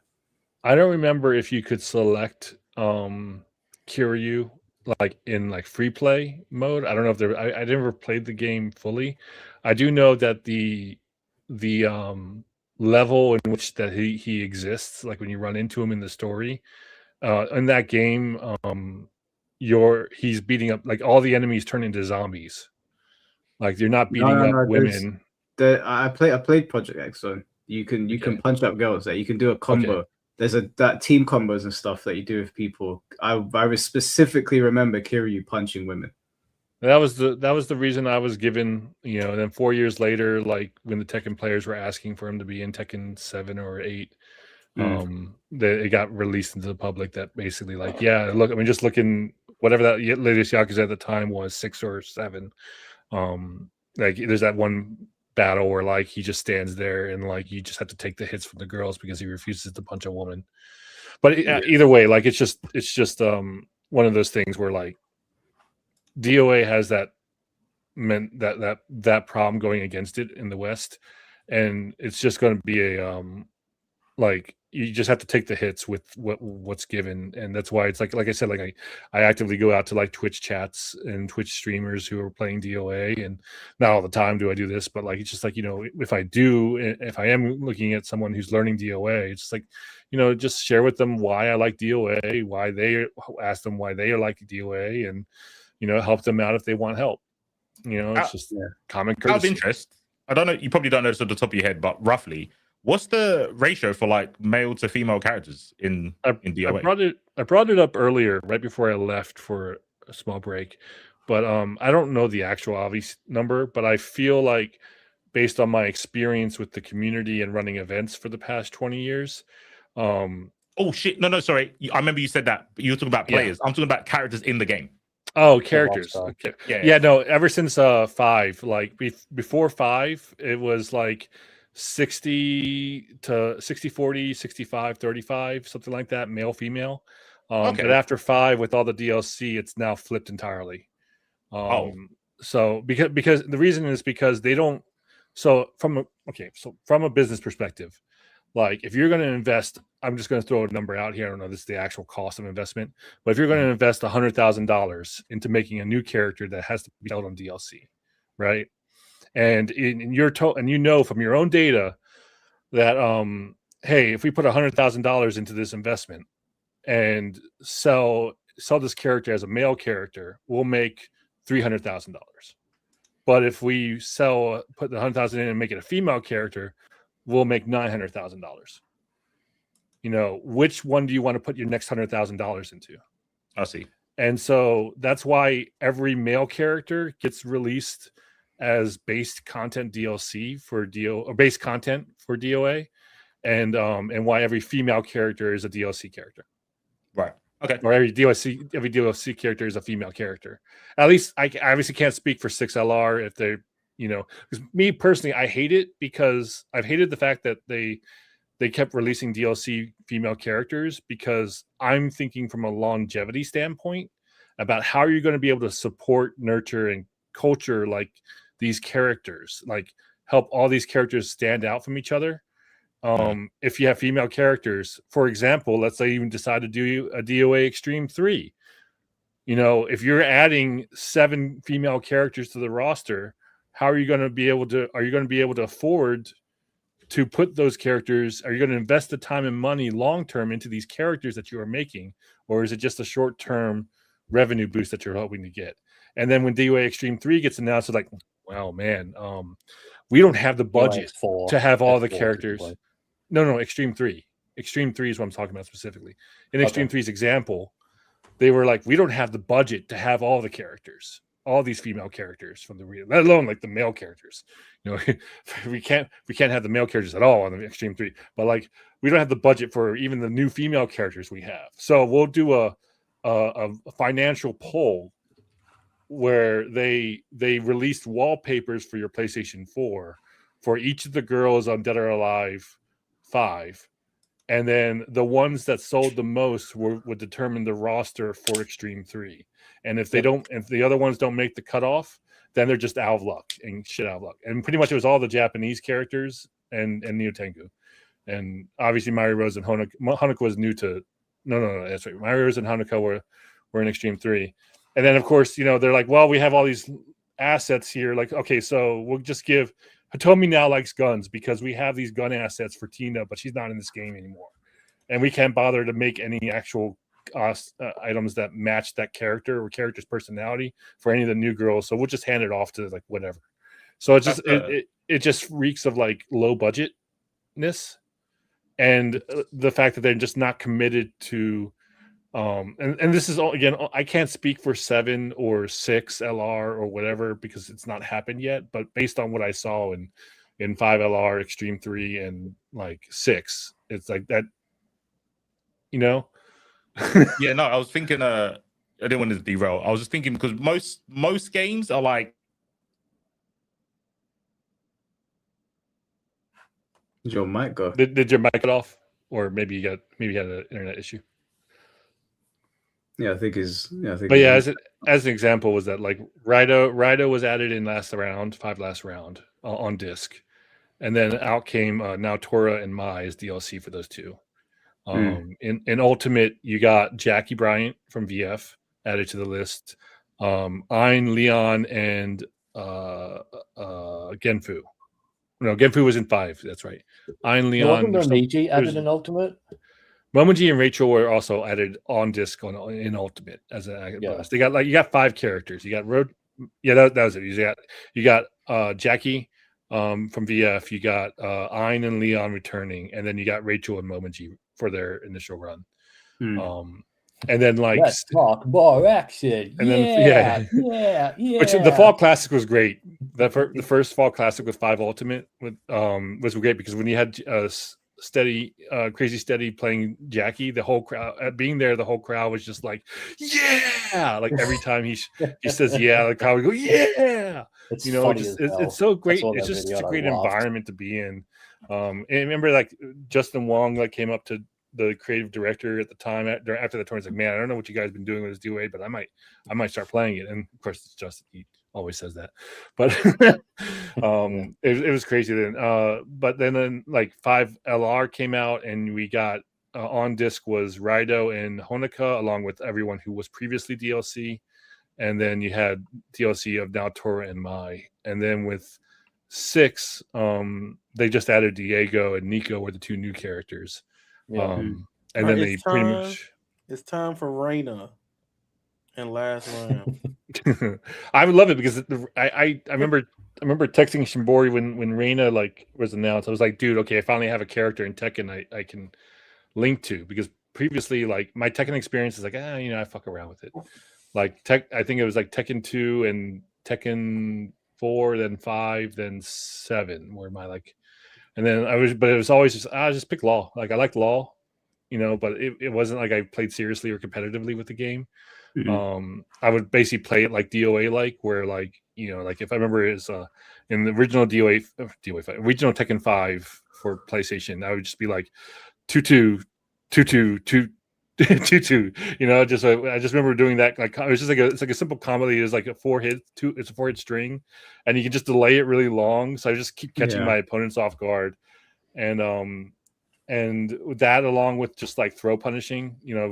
Mike, that like throw punishing is huge in DOA, and like in Tekken you don't. It's not throw punishing, but I would have moments and fights with people in Tekken 7 where it's just like, why do you keep throwing me? Like I'm like, you keep getting grabbed and you don't break it. Like what? Like I blocked the attack. Let me throw your ass. Like I'll take that plus 12 and then go for the throw. Like fucking break it then. But Can I just add on to something? Sure. Sorry, Matt.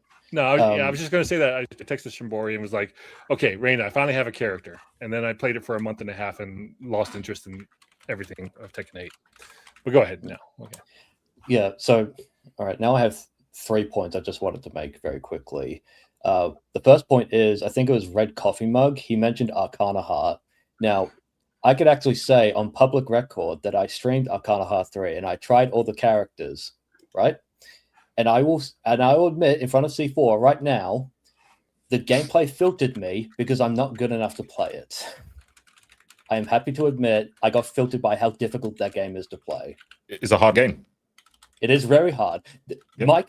Mike, there are actually 2 characters that are perfect for you because they're both Christians, and one of them literally does the sign of the cross as a motion input. There's no character in Arcana Hearts that's perfect for me. If the only place that Arcana Hearts is ever going to be is in the bin if it's next to me. I will not play that game. He's wrong, but it's his stream. He can be wrong. That's fine. Yeah. It's not wrong. It's my opinion. I played the game. I think it's... Have you seen the roster? Yeah, I've seen the roster. Oh, okay. There's nothing appealing in there for me. The second point I you wanted really to think make, a Christian character is going to appeal to me. the second point I wanted to make, in case there's still any doubt from people watching the VOD or in the chat right now about whether or not I could consider myself a DOA fan. So Honoka, right? I think Honoka is a very attractive character. I really don't like her backstory. At least she's 18. Well, Wait, who's Honoka? Honka's the big titty one. The one with her nickname is Honkers. So I actually don't like her origin story. I don't like how she's an illegitimate daughter of Rido, like another illegitimate daughter. I actually really don't like. Well, you don't technically know if she is illegitimate, or if any. Wasn't it said in DOA? You just know that related to Rido? She is related to Rido, but you have no idea how her mother felt about him, and vice versa. Okay, we know nothing about the mother or the situation. Is what I'm saying. We'll strike the illegitimate part out. The part about her being Rido's daughter, I actually don't like that. I actually don't like that. I think bringing back Rido at all is a mistake from a storytelling perspective as well. So just because I've spent like 4 hours arguing that, hey, fan service in video games is okay and all of that, it doesn't mean I'm blind to any story discrepancies that arise from Koei Tecmo's decisions. So, but bro, like I know I was taking the piss earlier, but if you only care about the fan service side, I still think you're a fan of the game.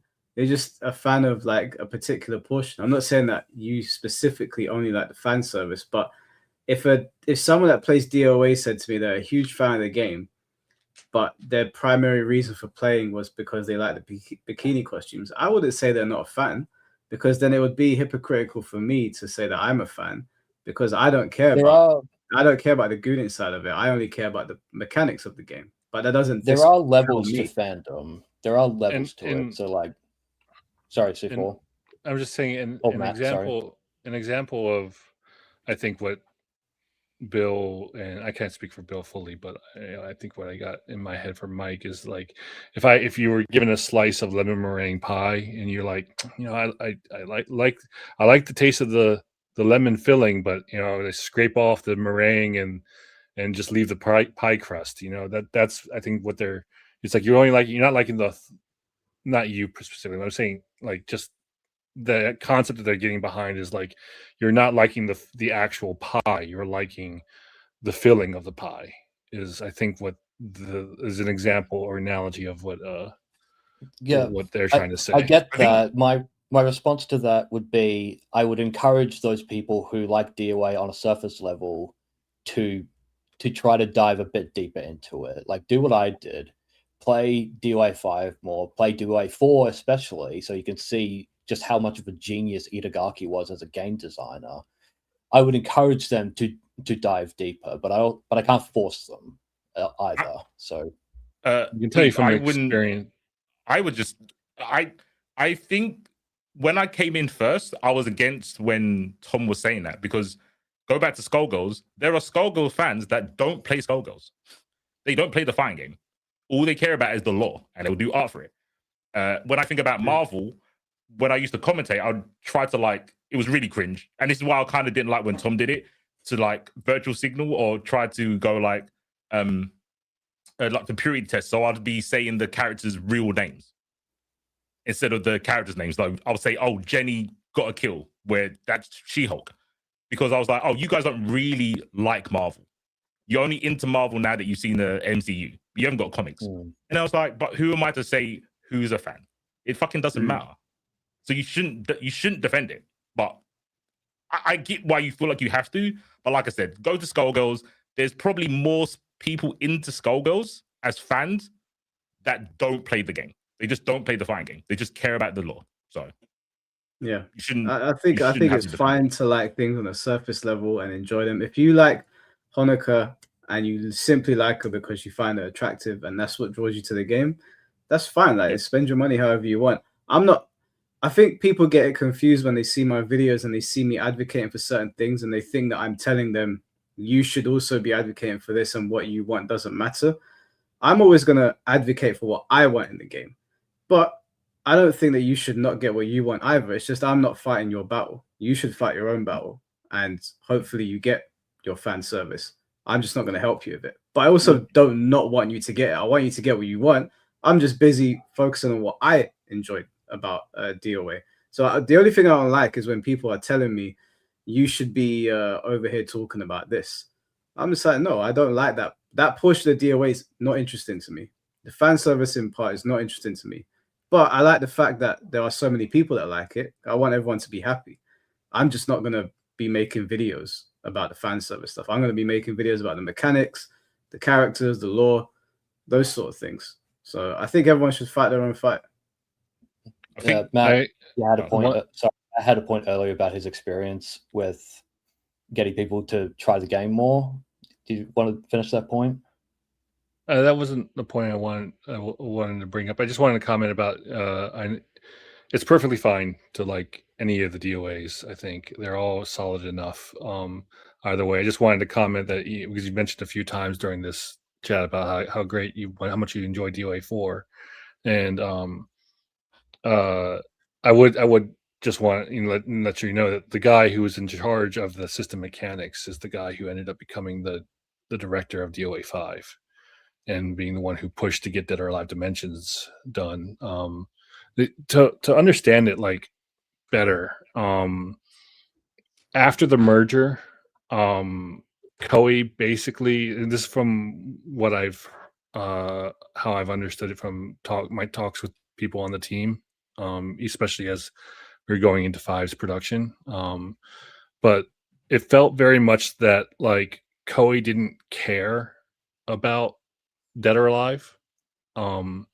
They specifically agreed to merge with Tecmo because they wanted the Ryo Hayabusa license and Ninja Gaiden license. That's why Ninja Gaiden 3 came out first. And they had to fight hard to get Dimensions approved. And originally Dimensions was going to be the final Dead or Alive game.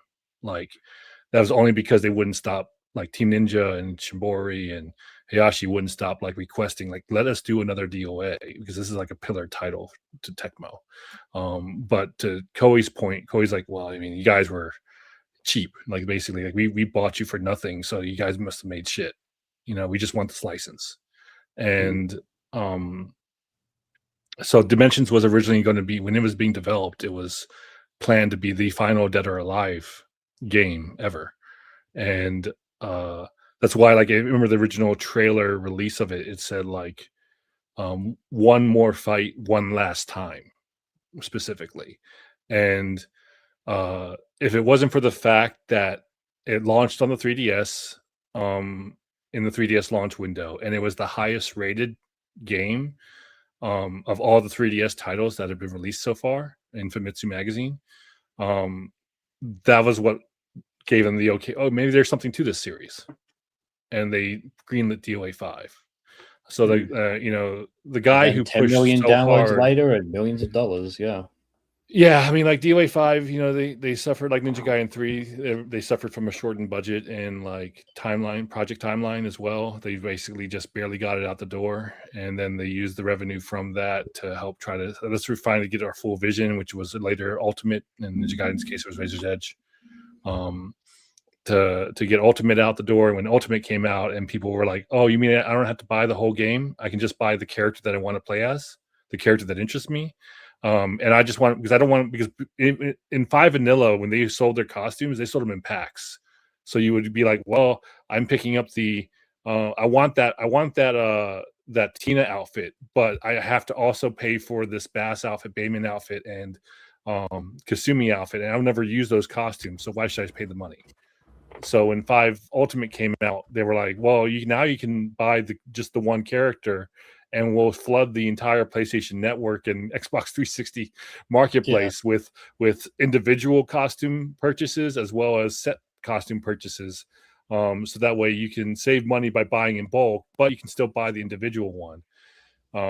So that's basically like the guy who developed all that and got that success is the guy who developed the system for DOA4.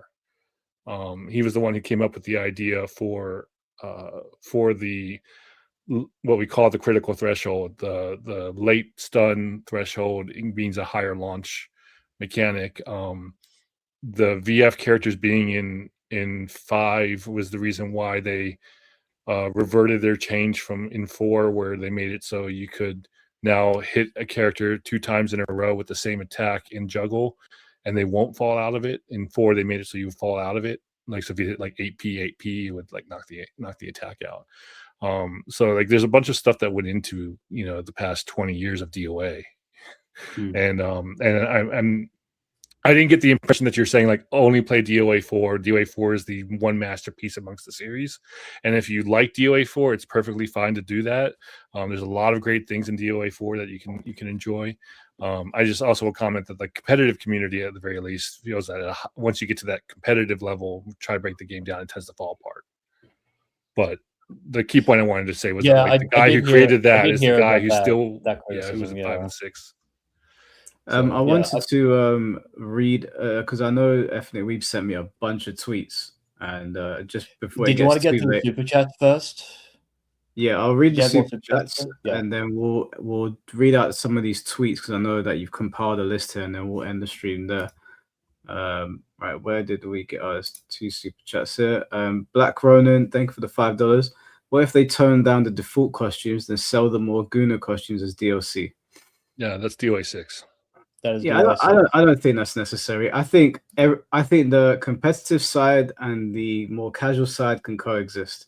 It's not that deep. As long as like they're not entering Evo Grand Finals with stars on their nipples, I can see how that might cause some problems for sponsors. But as if they've got their like regular costumes, I don't see what the problem is. I have no like, it wasn't I was told this, but it was pretty much like you could see it if you look at it by stepping back. But like when DOA6 originally launched, like they had it so that way in order to earn the sexy outfits, you would have to play like 3,000 matches, because you had to like, you get like 3 or 4 parts for a random costume that would like you have to earn 300 parts for, and then on top of that have to pay for with real money. And in I was talking about that when you were gone. My theory for that was just that like they put that limit in there originally because it would deter the journalists who were doing reviews from unlocking those outfits. And then playing the and then like playing this, I'll see this game is nothing besides tits and ass. And then right, like it was like a week, like even like almost like 4 days after launch, all of a sudden it was like, oh, we're going ahead and temporarily make it so you earn like 400 parts instead of 4. So you pretty much can unlock it almost immediately now. And then they never turned it off. Because it didn't stop Eurogamer. It didn't stop Eurogamer from shitting on DOA6, by the way. Yeah, well, you know, you're gonna have people who are gonna. Is it forcing them to play it? He literally said Hanukkah is made for pedophiles. Like, how the fuck can you get away with saying that and be taken seriously? Honestly, if anything, Marie is the one closest to that. But well, he called her a teen sex slave. I have female friends of mine who are like, dude, I just want to play as a hot girl. And who kicks ass, and like they came in from the Venus Vacation side of the series.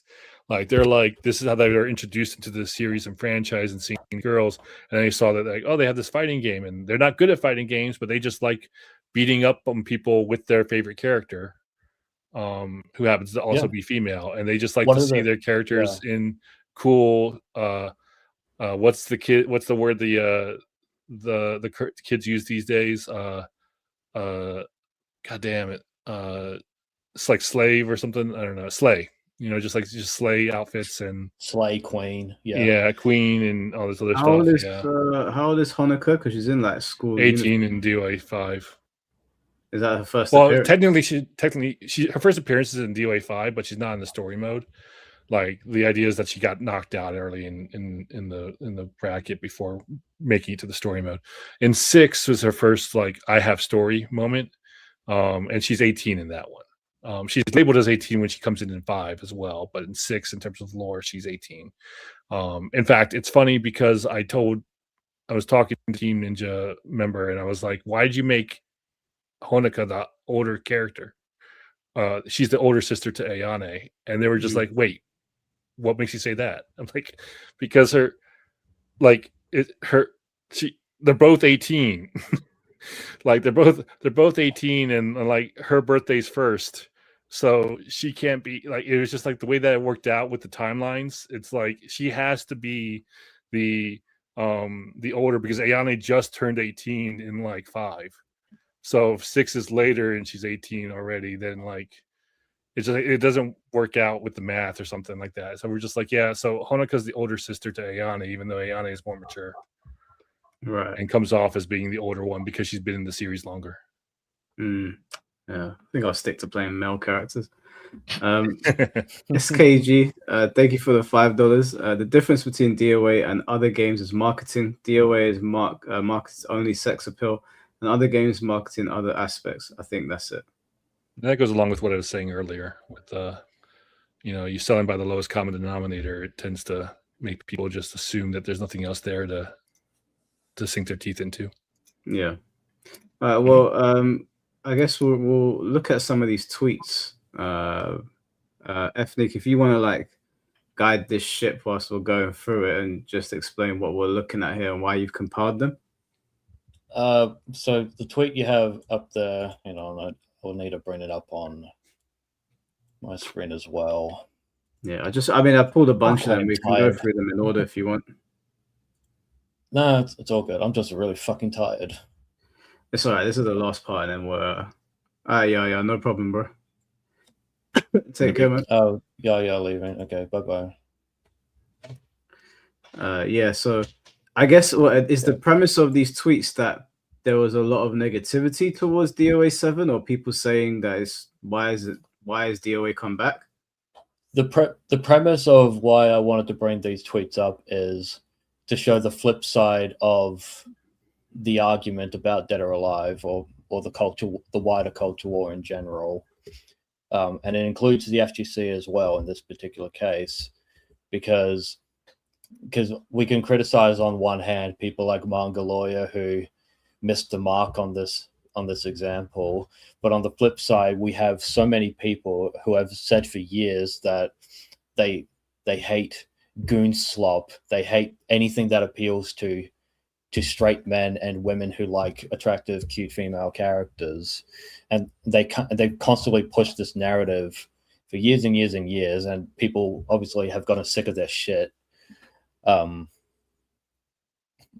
some of these tweets are replying to that Arya Taibi guy, who the Blasted Salami, I think he is, or yeah, Blasted Salami. Yeah, like he was trying to do this whole thing where it's like, actually, when Itagaki sexualized his underage female characters, it was empowering, didn't you know? Which is, he just likes tits. It's not fucking difficult to fucking explain it. This is like him trying to push this whole, actually, DOA is about empowerment shit. My God, I have read the interview from Xbox Nation in like 2002, 2003, when this is what Itagaki said when he was asked, is he okay with sexualizing a 17-year-old character? His first 2 words are, why not? Why not? And he went on to explain stuff like, I think 17-year-old girls are still gorgeous. This is a real quote from Itagaki. There is no fucking feminist angle you could push onto Itagaki. It is impossible. He never co-signed anything they said. Right, okay. I think another interview also. Mad thing to say out loud, but fair enough. I'm quoting him. I'm just quoting him. I think another interview in the early 2000s, which is probably lost now based on, unless you get lucky with the Wayback Time Machine. He basically commented about how in Japan, 16 is considered like you're an adult now, even though legally it's not until 18. That's the same article. Okay, yeah. The same interview, yeah. Yeah, he basically just says like Japanese society believes like 16 is like we reward 16 at the time as an adult, even though like legally you're not an adult yet. Maybe it's 20. Yeah, and a lot of these, a lot of the tweets, Mike, that you were, especially when you were referencing before, reminded me of like, and the reason why I tend to just dismiss them a lot when I'm looking through my timeline is I'm reminded of like when in DOA 6, leading up to DOA 6, you had these, because when you had the break blow being shown off about how it zooms in and you can see the person getting punched in the face really hard, and people were like, oh, you can't be doing that with the women, like it's, and people were like worried that they're going to go into the levels of gore of Mortal Kombat and or they're trying to make it a fighting game like Tekken, like esports heavy. And there's this guy who was going around like every single Team Ninja post, like trying to get a petition going to say, take all this gore shit and all this stuff out of the game. It's terrible. Like no one's doing. I literally remember catching him. He had made a YouTube channel, brand new YouTube channel that he claimed was a Tekken fans channel.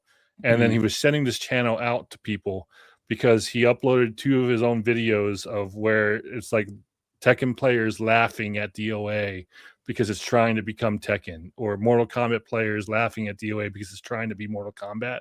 With like DOA, he was stretching obviously everything, but like it felt like he was trying to forcefully like create the hatred to be literally trolling, like trying to get another group pissed off at a fictitious group, like because hey, the Tekken players are what I mean, like it's that like mentality like carries with me when I read this stuff where I caught him and I was like, really, like this Tekken player who is laughing at us DOA players has 2 videos on his channel about DOA 6 and nothing else.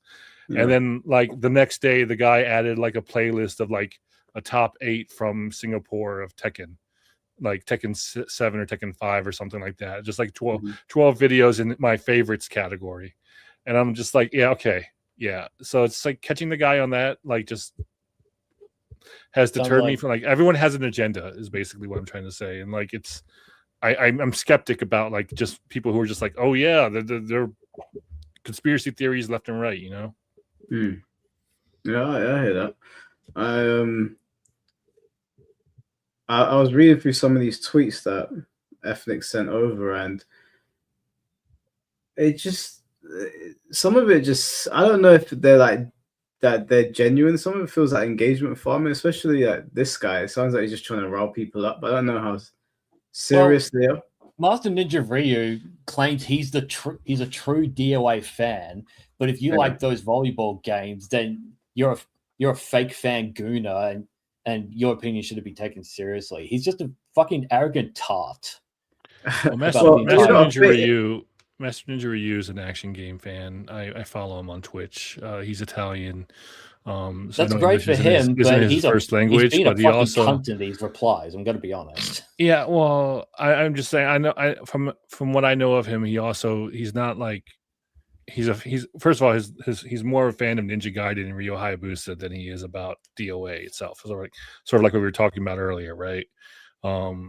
Like he's dabbled in DOA, but he doesn't actually like play DOA competitively. At least there's been times where I've been trying to teach him, but he's just not into it. So I know who this guy is. He's a true fan because he got platinum trophies on all 4 copies of DOA 5.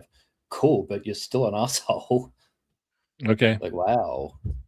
So what is the premise of why is he pissed off? Like he got into a Twitter conversation basically. Yeah, with that DOA Mamiji account. Yeah. So he got into a shit flaning, and then people were trying to argue with him. It's like, based on how he's tweeting, they're saying he's not a fan, and he's like saying, "Oh, I'm not a fan. Well, you're not a fan. See, look at my platinum trophies. Look at my status symbols that prove I'm a bigger fan than you are." It's fucking measuring. That specifically, though, his tweet was about 6LR being announced, and 6 last round is comparatively lacking in features than previous updates to DOA. Yes, but the conversation. And I know you're pointing to the dovetail end of what is basically like the Twitter war between him and someone else who quoted him, right? People Yeah, are not, I'll they're not talk about the fallout genuinely, after that. like, we understand that some of the DLC that we got in the game is going to be locked because of licensing issues or whatever. Like Maya and the Attack on Titan stage in DOA 5 are basically gone now. Yeah. We all Maya accept and Kula, that, Maya right? and Kula aren't going to be coming to 6 last round. Yeah, They're, like they're actively taking away 2 characters. Yeah, we understand that. Why are people arguing that? Like, we understand the issues around guest characters when games get re-released. Why this shouldn't be an argument. From what I got from his original tweet, Master Ninja Ryu here, not referring to Momoji DOA thing, is that he was just more like he's seeing people complain about 6LR, like it could why is all these problems with the game, and I'm not sure about the conversation here, but I think he's responding directly to Momoji here.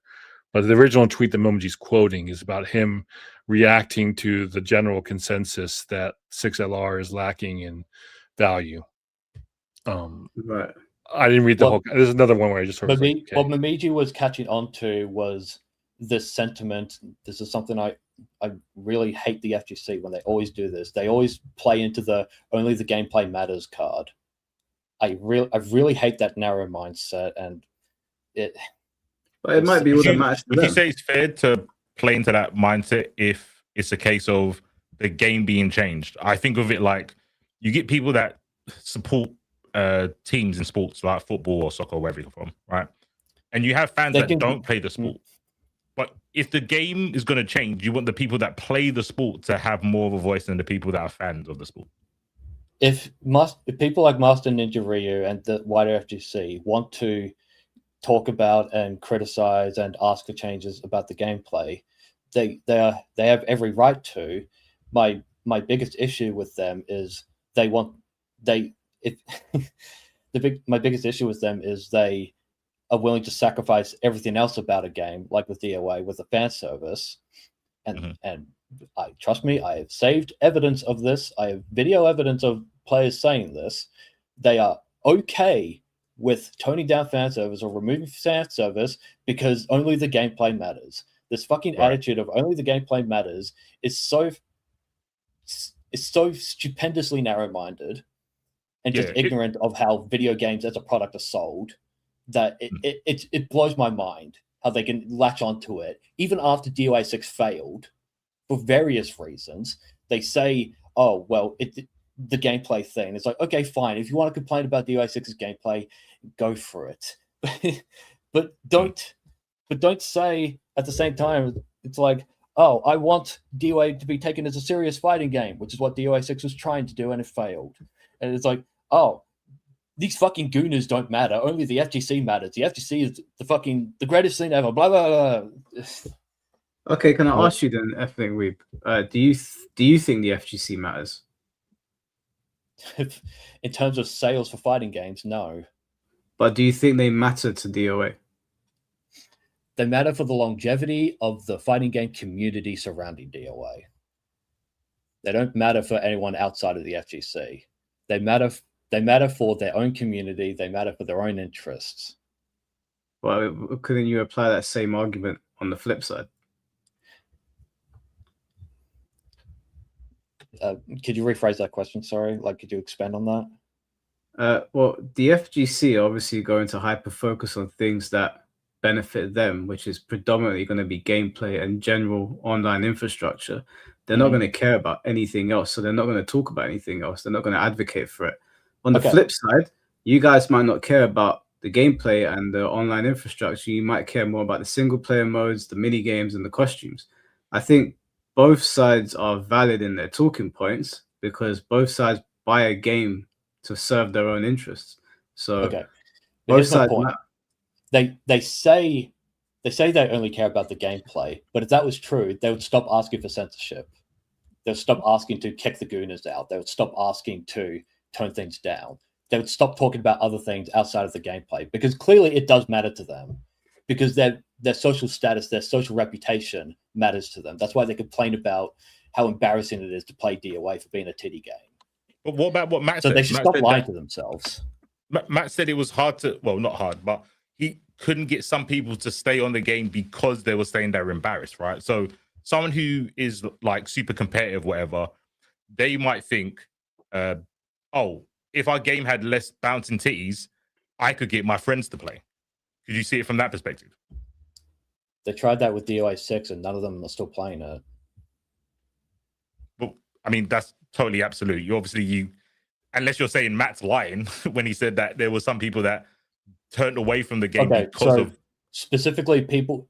Okay, just like I was gatekept by Arcana Heart 3 for being a really difficult fighting game, people who are gatekept by the fan service of DOA are just going to have to hold that.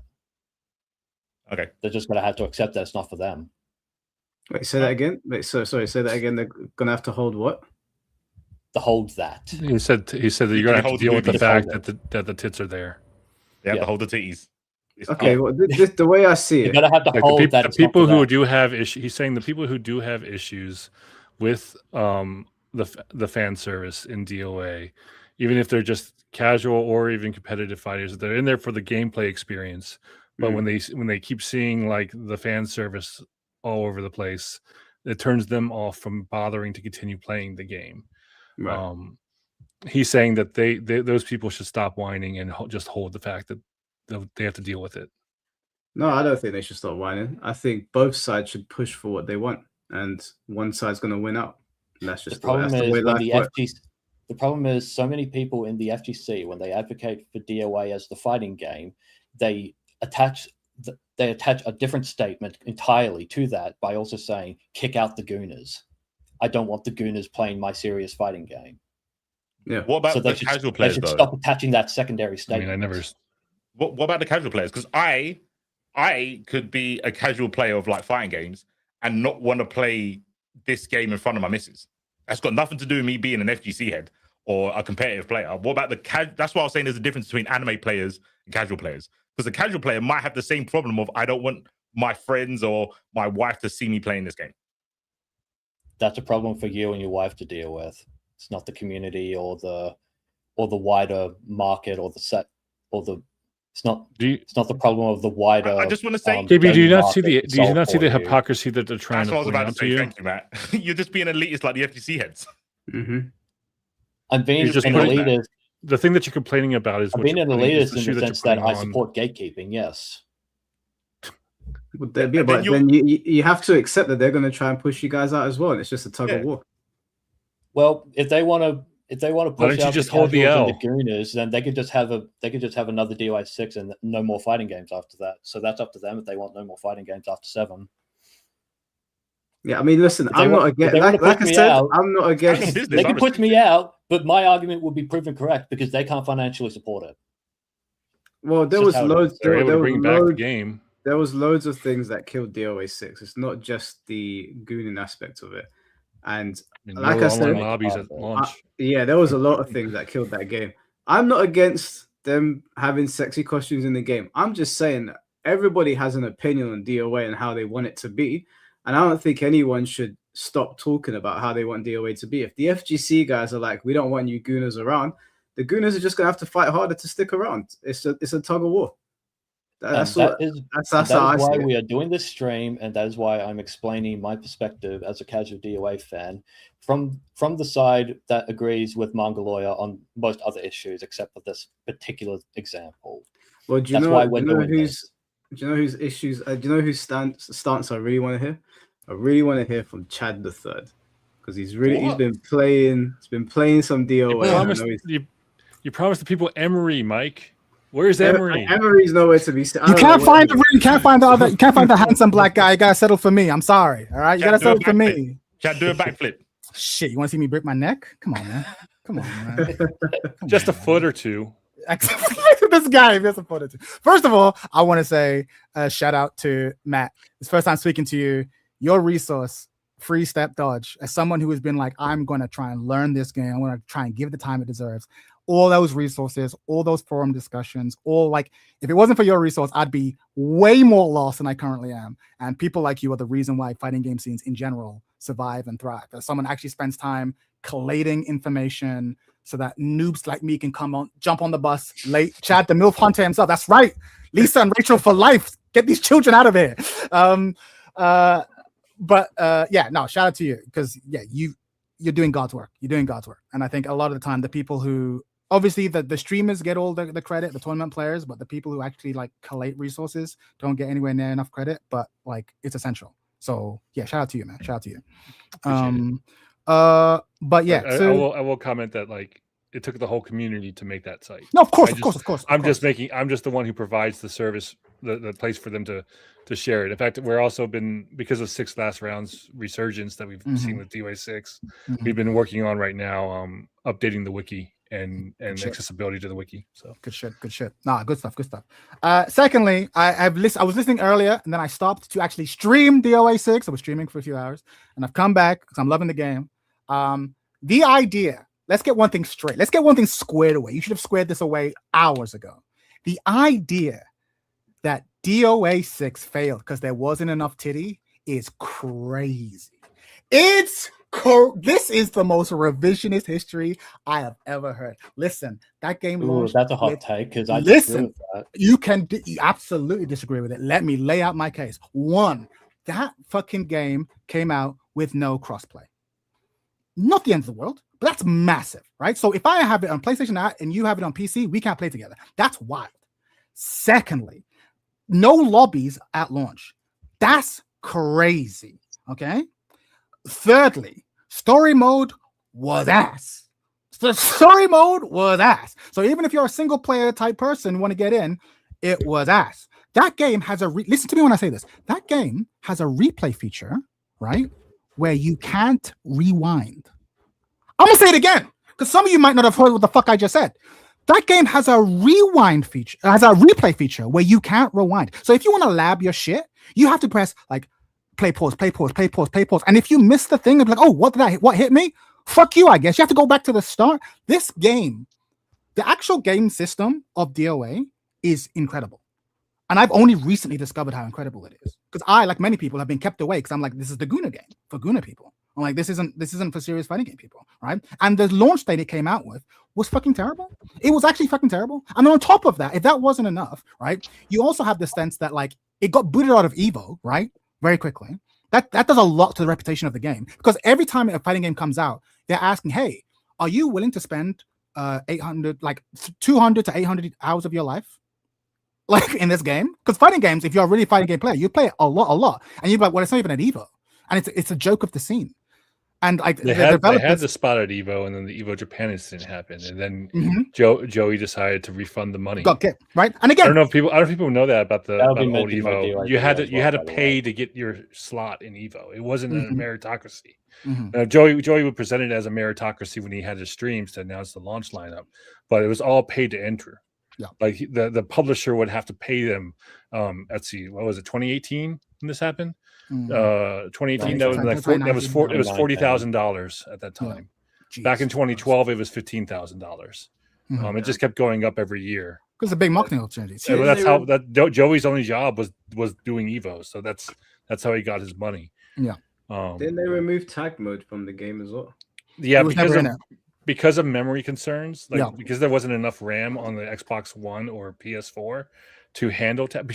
So like the way DOA 6 works, because it's a new engine, they have both models in there: the destructed body outfit mod and the non-destructed version. It's 2 separate models.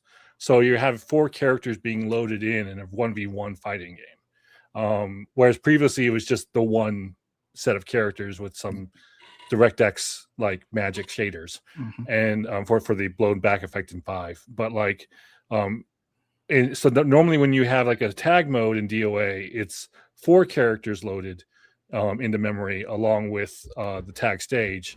And in older DOAs like 1, 2, and 3, and 4, they would preload the second stage. That's why tag stages were always lower memory requirements as well, because they had to hold 2 stages in memory along with 4 characters.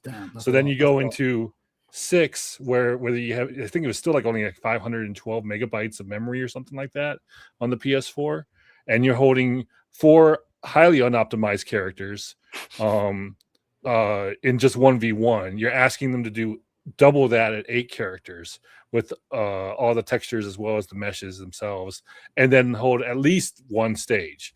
You know, so there was no lobby. Now I remember they mentioned that like if they could have brought it to PC as like a feature specific issue because the PC players by that point were able to have more than 512 megabytes of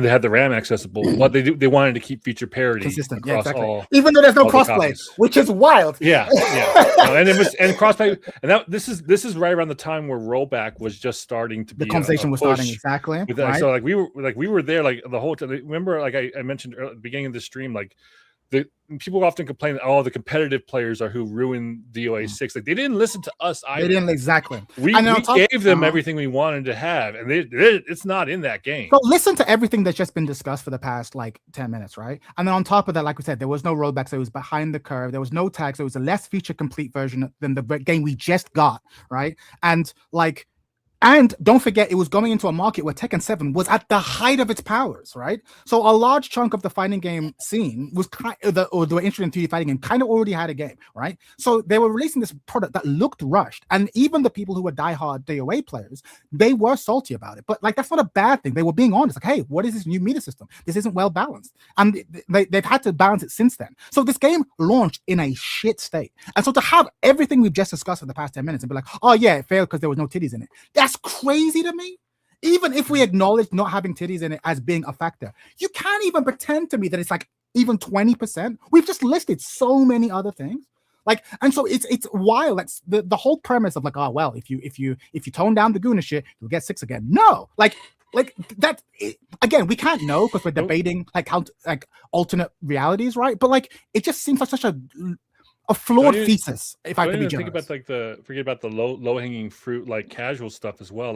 You boot up the game and it looks nothing better than an alpha demo main menu. Menus are the ugly. Static background. Yeah. It is literally the only DOA game that has no animations whatsoever behind the credits. The credits are just straight text scrolling. Even Dead or Alive 1 Arcade, Dead or Alive 1 Sega Saturn, Dead or Alive 1 PS1, all 3 of those games.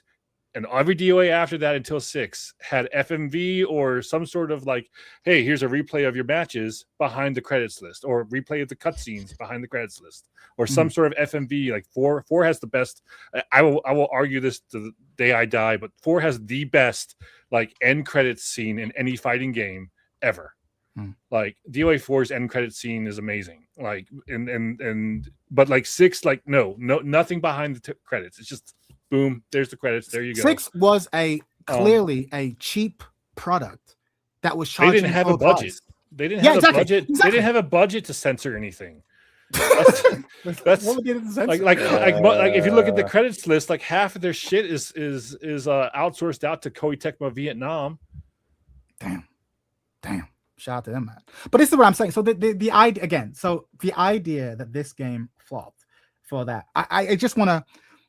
I can't make you believe what you want to believe, but I just don't want anyone in the chat being like, oh yeah, it failed because there weren't enough titties.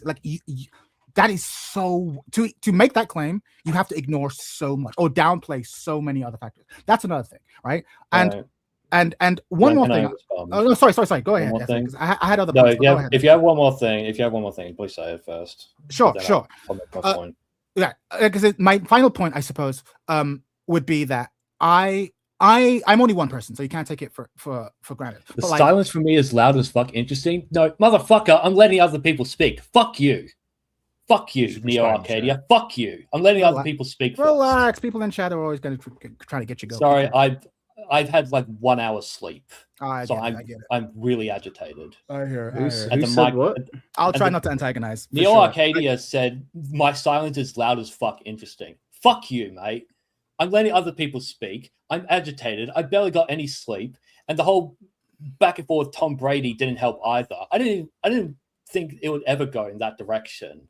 I didn't want to have such strong disagreements with Tom Brady because, ironically enough, he and I share the same conclusion, just from different angles, different perspectives. Yeah, don't honestly. Advice: just don't let the chat get you. So just fuck you, chat. Honestly, fuck you. Damn, I'm fucking tired. I told you, fuck chat. Fuck chat. Yeah, 100%. Don't even read it. I apologize, chat, but I really needed to get that out there. Hey, don't be hating on Mike's chat. No, I hate on Mike's chat. Fuck them. I'm the only one who's actually allowed to take it. They're the ones putting Mike through college. If you know, stand my ground on all 10 toes. All 10 fucking toes. I respect that. I respect that. He stands his ground. But anyway, wait, hold on. Can I just say something real quick? Go ahead, Mike. Go Because ahead. after this whole situation with me and the main man, and like, you know, obviously Ethnic getting upset here, we have to remember something. We're just talking about video games, yeah? Nah, we're talking about life, bro. It's just video games. We're talking about life, bro. I know like the DOA community's been through a lot, but it's just video games. I defend my waifu like I defend my life. That's it. That's it. No, but like but You lost the good one today. You're spitting facts. But yeah, my final point, let me just get out the way, because I know that Ethnic's being patient. Like for me, when it comes to, I'm one of the many people who have just like looked at this DOA, and there are so many fighting games out there, you can't really devote your time to any of them. And a lot of the time, or to all of them, you kind of have to pick and choose. And DOA, because of the way a lot of the casual community kind of talks about it, and they're so obsessed with, like, there are all these features it doesn't have, but it has like a jiggle physics slider, or like replay feature so trash, but it has a photo mode. There's so many things about the game that you'd be like, oh, this isn't for people who actually care about fighting games. This is just for gooners, right? And so I completely dismissed the game. The game has been on sale, so I bought the game, and I was like, let me throw myself into this. And I've realized that there's an incredible system here with an incredible legacy that I think a lot of the sort of like over sexualization has. I would argue is like not allowed me is the wrong word, but it's actively pushed me away. So the final point I want to throw to Ethnic is this. It's my assessment, and I could be wrong. It is my assessment that for every one person in the fighting game community or in the target demo that the Gooner shit sells the game for, I suspect there is at least one, if not two people that it pushes away. And that's a massive claim that I cannot back up with any actual statistics. It's a feeling. And I can understand a corporation ignoring what the fuck I've just said, but I can also an organization being like, actually, no, there's a lot of people out here who, if they could see past this bullshit, what I consider to be bullshit, let me not be disrespectful, but there's a lot of people out here that actually could really get into this game. And that's not to say that you can't have sexy characters. No fighting game doesn't have sexy characters, but it's about balance. It's literally just about balance. And I really do think, like, again, people talk about censorship. I'm not interested in censorship, but it's literally about art style. You got to think about what you want the game to look like. There are art styles that are, the example I use in the past is that I'm a big fan of YA, right? Young adult novels. Let's get one thing straight. That shit's for girls. That is a girls genre. The majority of authors are women. The majority of readers are women. The majority of protagonists are women. That is a girls genre, right? And that shit panders to female psychology. And I know it's not for me, but I love that shit, right? And the thing is, if you are right, don't judge me. Like, if you like that slay. Fuck you, Yap, you're not helping. If you like that shit, now hear me out though. If you like that shit, you kind of have to pander to the people who like that shit. Like, there's no point them trying to make it appeal to people who would that would normally dismiss YA. My point is, fighting game players, for the most part, aren't all into this Gooner shit. A lot are, but a lot aren't. And I think it makes sense for the DOA team to be like, what are the sensibilities that fighting game players really get excited about? Can we lean into that? And I think that's okay. But this idea that I think that the DOA team are kind of stuck. They can either stick to the Gooner shit and be loyal to the classic fan base, but I think they recognize, even though they don't want to admit it publicly, that actually there's a larger horizon if they actually just tone it back to just DOA 2 levels. Like, I'm not even talking about just making like all dressed up like fucking nuns, like, but just like it's a ratio thing. I just think they've got the ratio off. I think they realize that, and every time they try to move it back towards the middle, they get fucking shit on by casuals who didn't buy the game anyway, who won't go buy the game anyway.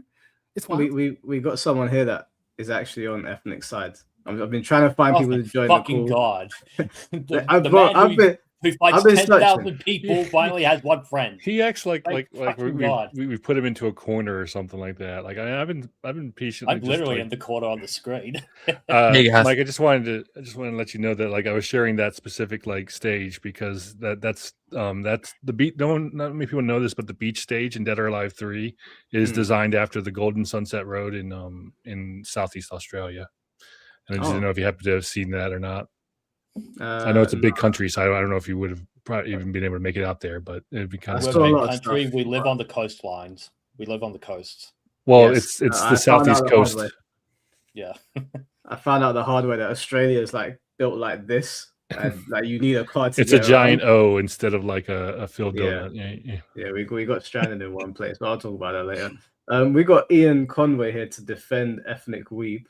Ian, you there? Okay, so I think the core principle that I'm seeing a disagreement with is that you have to think like, is DOA operating in a niche? Because you got to think, just like all games. Like actually, I'll just use an example of a game that recently failed.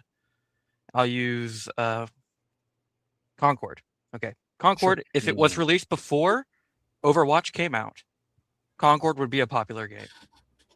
Just objectively, like if it because the market, because you have to think, you're only as good as your competitor. Okay, so if you're offering a similar product, so we have Tekken, we have Tekken on the market. That's the obvious competitor. Mhm. Okay, you compete against Tekken, you just lose.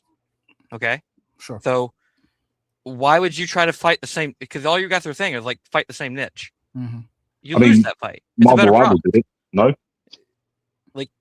If you fight in that product category, you're going to lose because Tekken's a better product, and they have the money to be a better product. Mm-hmm. Like if you just look at it, like if you go like, hey, X is a bad product. X is a bad product either due to direction or because they don't have the budget for it. Mm-hmm. So if you can't operate in that space, you just make what you want to make because you don't have the resources to compete. Yeah. Because How did Marvel Rivals do it? Tekken, because then you could just play into what you're good at, what you've already established that you are at. So I think like you might. I'm just thinking about it purely from a product perspective. I don't care about. Yeah, I hear it. I hear it. Or anything. If I'm just trying to sell games. Marvel Rivals do that. Oh. Yeah.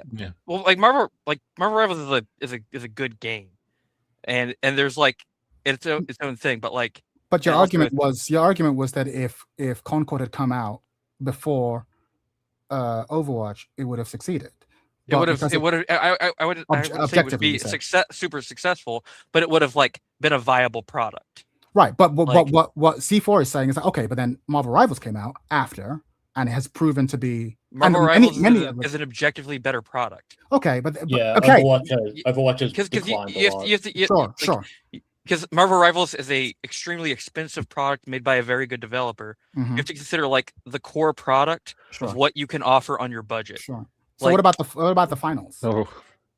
Like the finals, the problem with all of these things is that you're in a very the fighting game market is brutal. The amount of fighting games that are coming out now it's like the dearth of options, and everyone's just like, I'm going to play Street Fighter 6. That's the actual reality. That's what's happening. Everyone's like, why would I play any other product when this is the superior product right now, right? But is the mic working? Yeah. Sorry, Chad. Real quick. No, go on. I did hear what Ian was saying, but with the Concord example over Overwatch, Marvel Rivals did it, right? Yeah, Marvel Rivals. Marvel Rivals is a good product. They also added a bunch of Marvel Overwatch, Rivals and they also it was also did. Yeah, Yeah, it also has a really big budget. Doable. It's doable if you have a budget. Oh, okay. So just saying, if Concord had more money, like a lot, like it's not always just money, but like if you're competing in like okay, let's try to compete against Street Fighter 6 right now with a product that has isn't you, and also Marvel Rivals is also a popular brand. It's using Marvel. Yeah. It's like DOA is its own brand already. Yeah. It already has a reputation. And if you try obviously you can make the gameplay as good as you want as you want, but you have to be like, is it possible for DOA to be a better product than Tekken 7 or Tekken 8?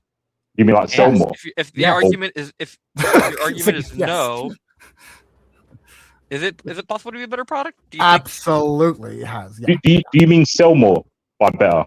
Yeah, sell more. No, I'm talking purely from. No. Hold on, because we're switching arguments. Because you said, well, this game came out, and why did it do better? Because it was a better product. So my argument is like, well, actually, it is entirely possible for DOA to come out and produce a fighting game of better quality than Tekken 8. It's entirely possible. Entirely possible to do.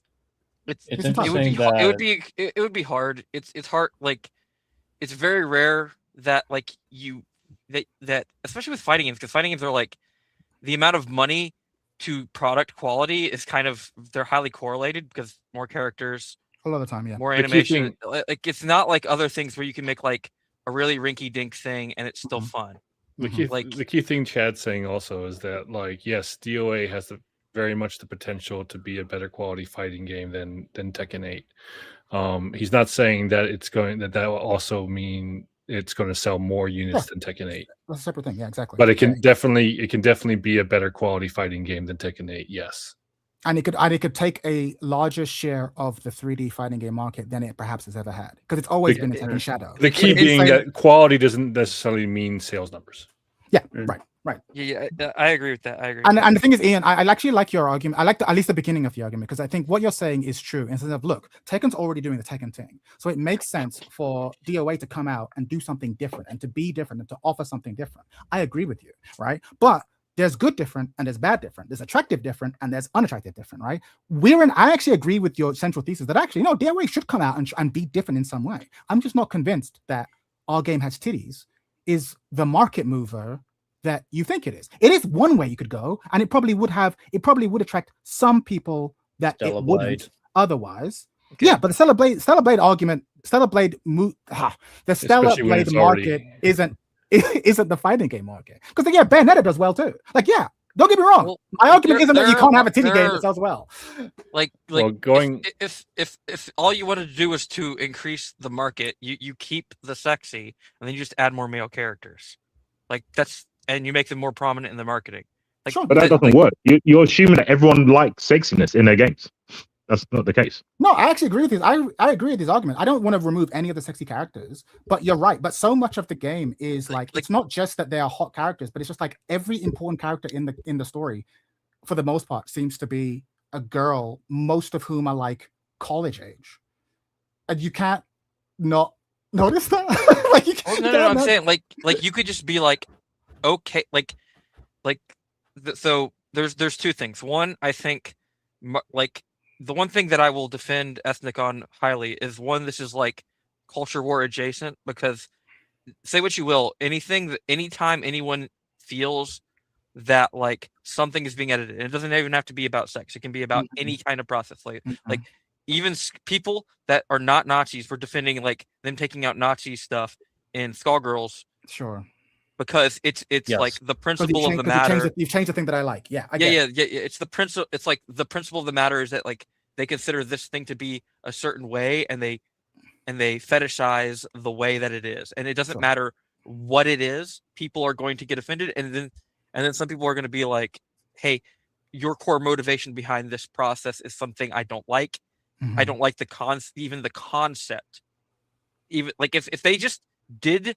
If they literally made things less sexy and didn't say anything about it, and made certain characters that way, and they remodified things and they only made certain things like that, they could do it. But if it ever comes out that the core motivation behind it was that, then your issue is with them revealing that they wanted. Yeah, exactly. But like yeah. what you've said is super reasonable. But but this whole debate started because that isn't true. Because even the trailer that has Kasumi in like a fairly classic costume has been enough. Yeah, huge cleavage, center frame has been enough to be like, there's not enough. So what you just said is quite reasonable. Well, if you just toned it down a little bit, you didn't be like, this is the clean game. You're like, no, we're just toning it down, but it's still there, alternate costumes, but we're just not emphasizing it. That would be fine. But historically, that hasn't been the case. The second they stop emphasizing it, oh, it's censorship. Why blah blah blah blah blah. That's what we're talking about. Like, why can't you just tone it down? It's not take it out, just tone it down. But it's enough to cause. Can I answer the question? I don't even think that's the argument. That's not. Yeah, exactly. That's not what I'm saying. I'm saying like. Wait, can I ask a question? Because I think maybe. Okay, let me just ask a question. For example, say you had DOA, stay the same. All your sexy stuff got like crammed down to like 20% of the cast. And say me and you were playing online, I only see the costumes that I have for my characters. So I get to see fully clothed people and you get to see whatever you want to see. Would you class that as censorship? No, because just the choice of the player on their own console. Because you can do that in like Street Fighter. That's a good compromise. Yeah. Okay, cool. Like that applies to tournaments as well, though. So when people play at tournaments, they never have like the revealing stuff. It's just fully clothed characters. Yeah, You're okay with that? Like, That is up to I would the have no, I would have, tournament's like, own I'm thinking about standards purely and just from rules. selling the product. I don't care about tournaments.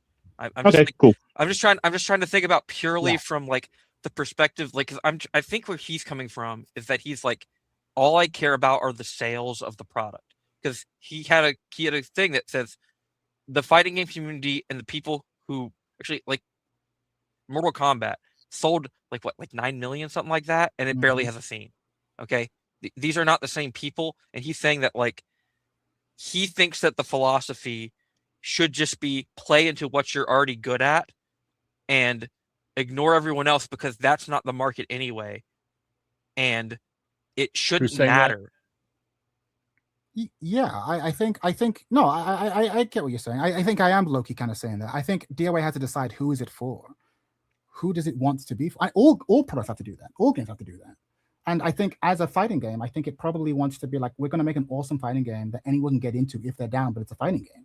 And I think there's a lot of people who, like, I saw this one comment that actually made me smart. I think it's BS Doom, who said, fuck the FGC. And I'm like, we're talking about a fighting game? Yeah, I saw that one. I'm like, that's so, I'm not telling you what to think or how to feel, but think about the consequence of what you, and there's a lot of people like this. These are often the Gooner people. Like, I don't care about the fighting game. I just want titties. I'm like, okay. But like, the developers have to decide, do they want to appeal to people like him, or do they want to appeal to people who actually like fighting games? Chad, you know, I think it is. But even It's appeal to me because I want both to be good.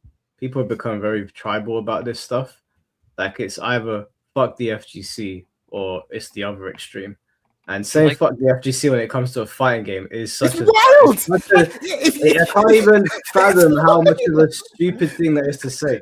I'm not saying fuck the Gooners either when it comes to DOA. Obviously, I'm not saying fuck the Gooners, but saying fuck the FGC when we're talking about a fighting game is like saying fuck a steering wheel when you get in your car. Like, what I don't know about that. You can play a fighting game and not know about the FGC.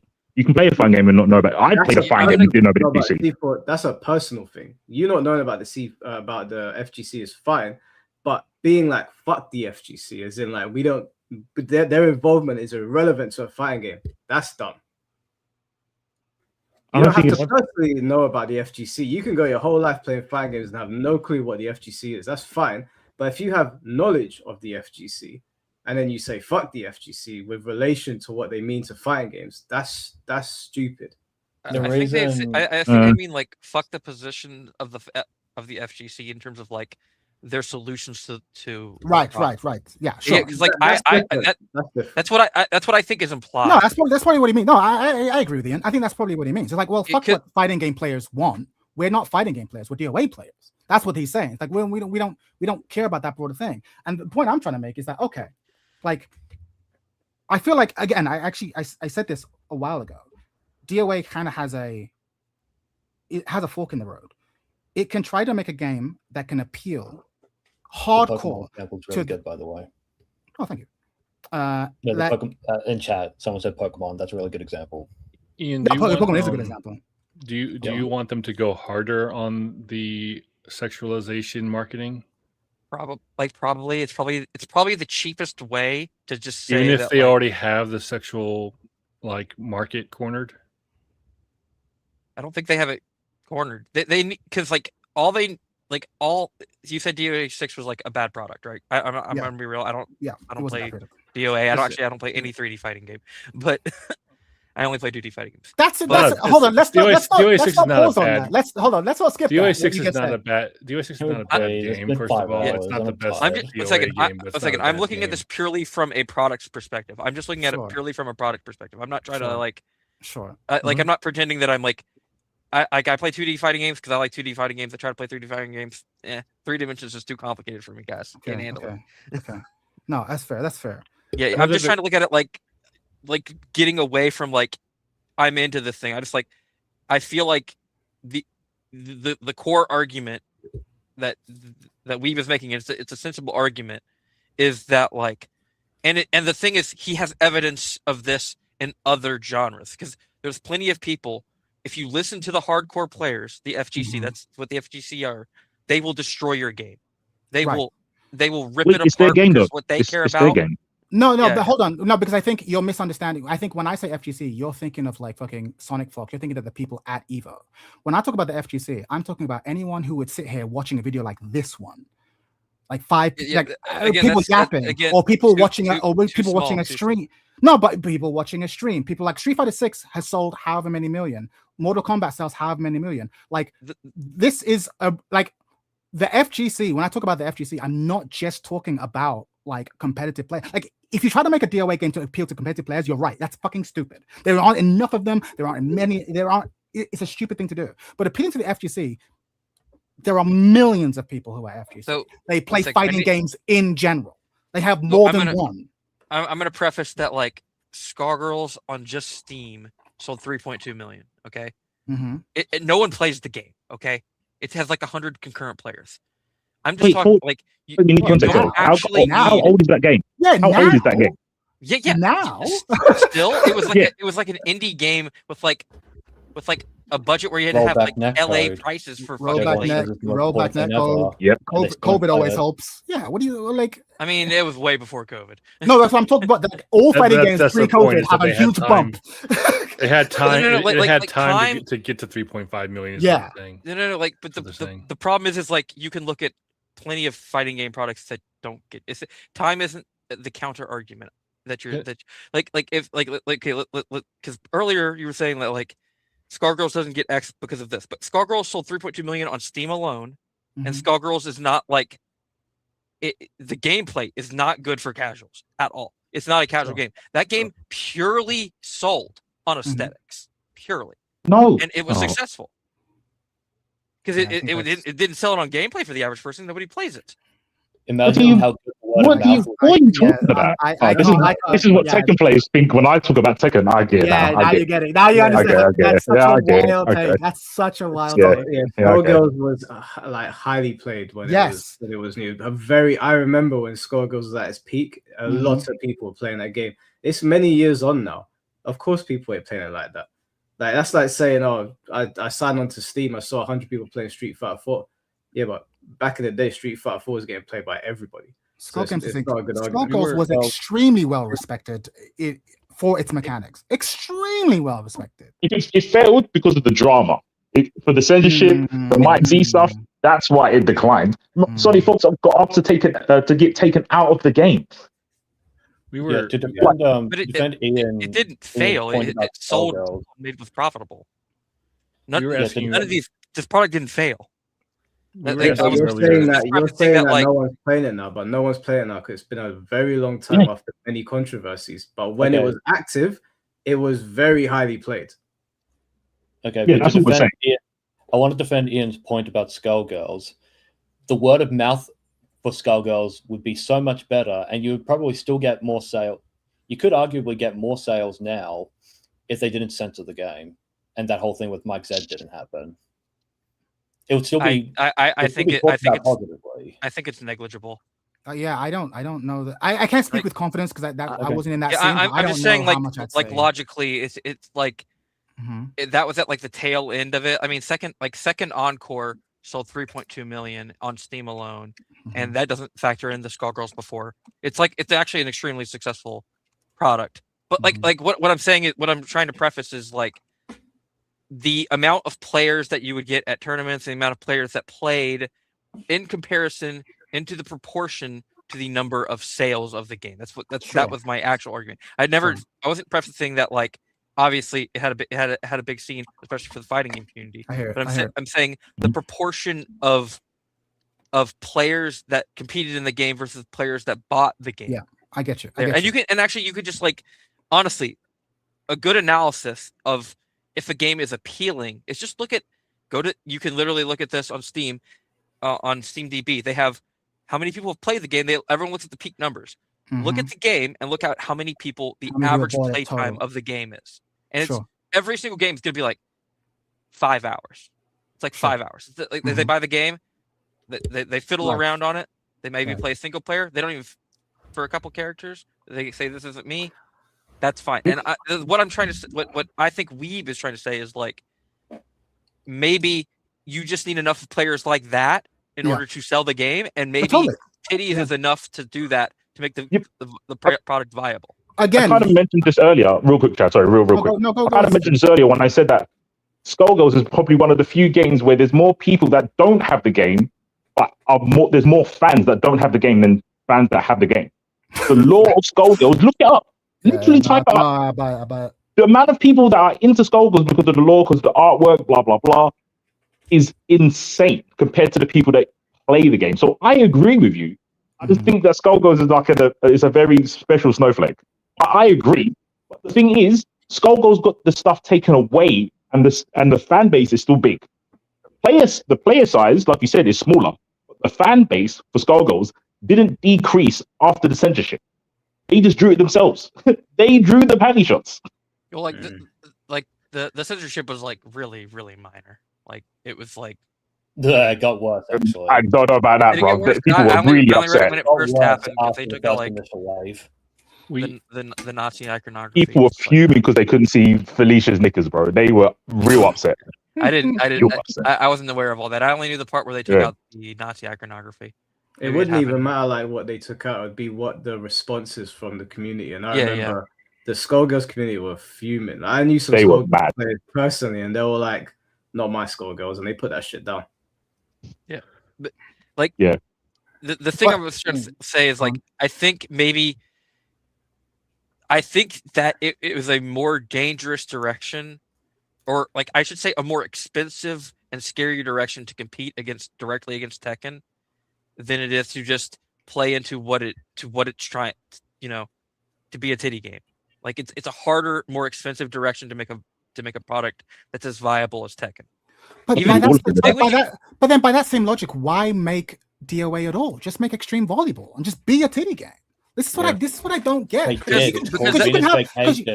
Then for 7 years. Right. Then you can have both. This is my point. Like if what everything you're saying totally makes sense. I'm like, look, this motherfuckers here don't really care about the mechanics of the game. They just want titties. I'm like, then make that game. Did the volleyball game sell better?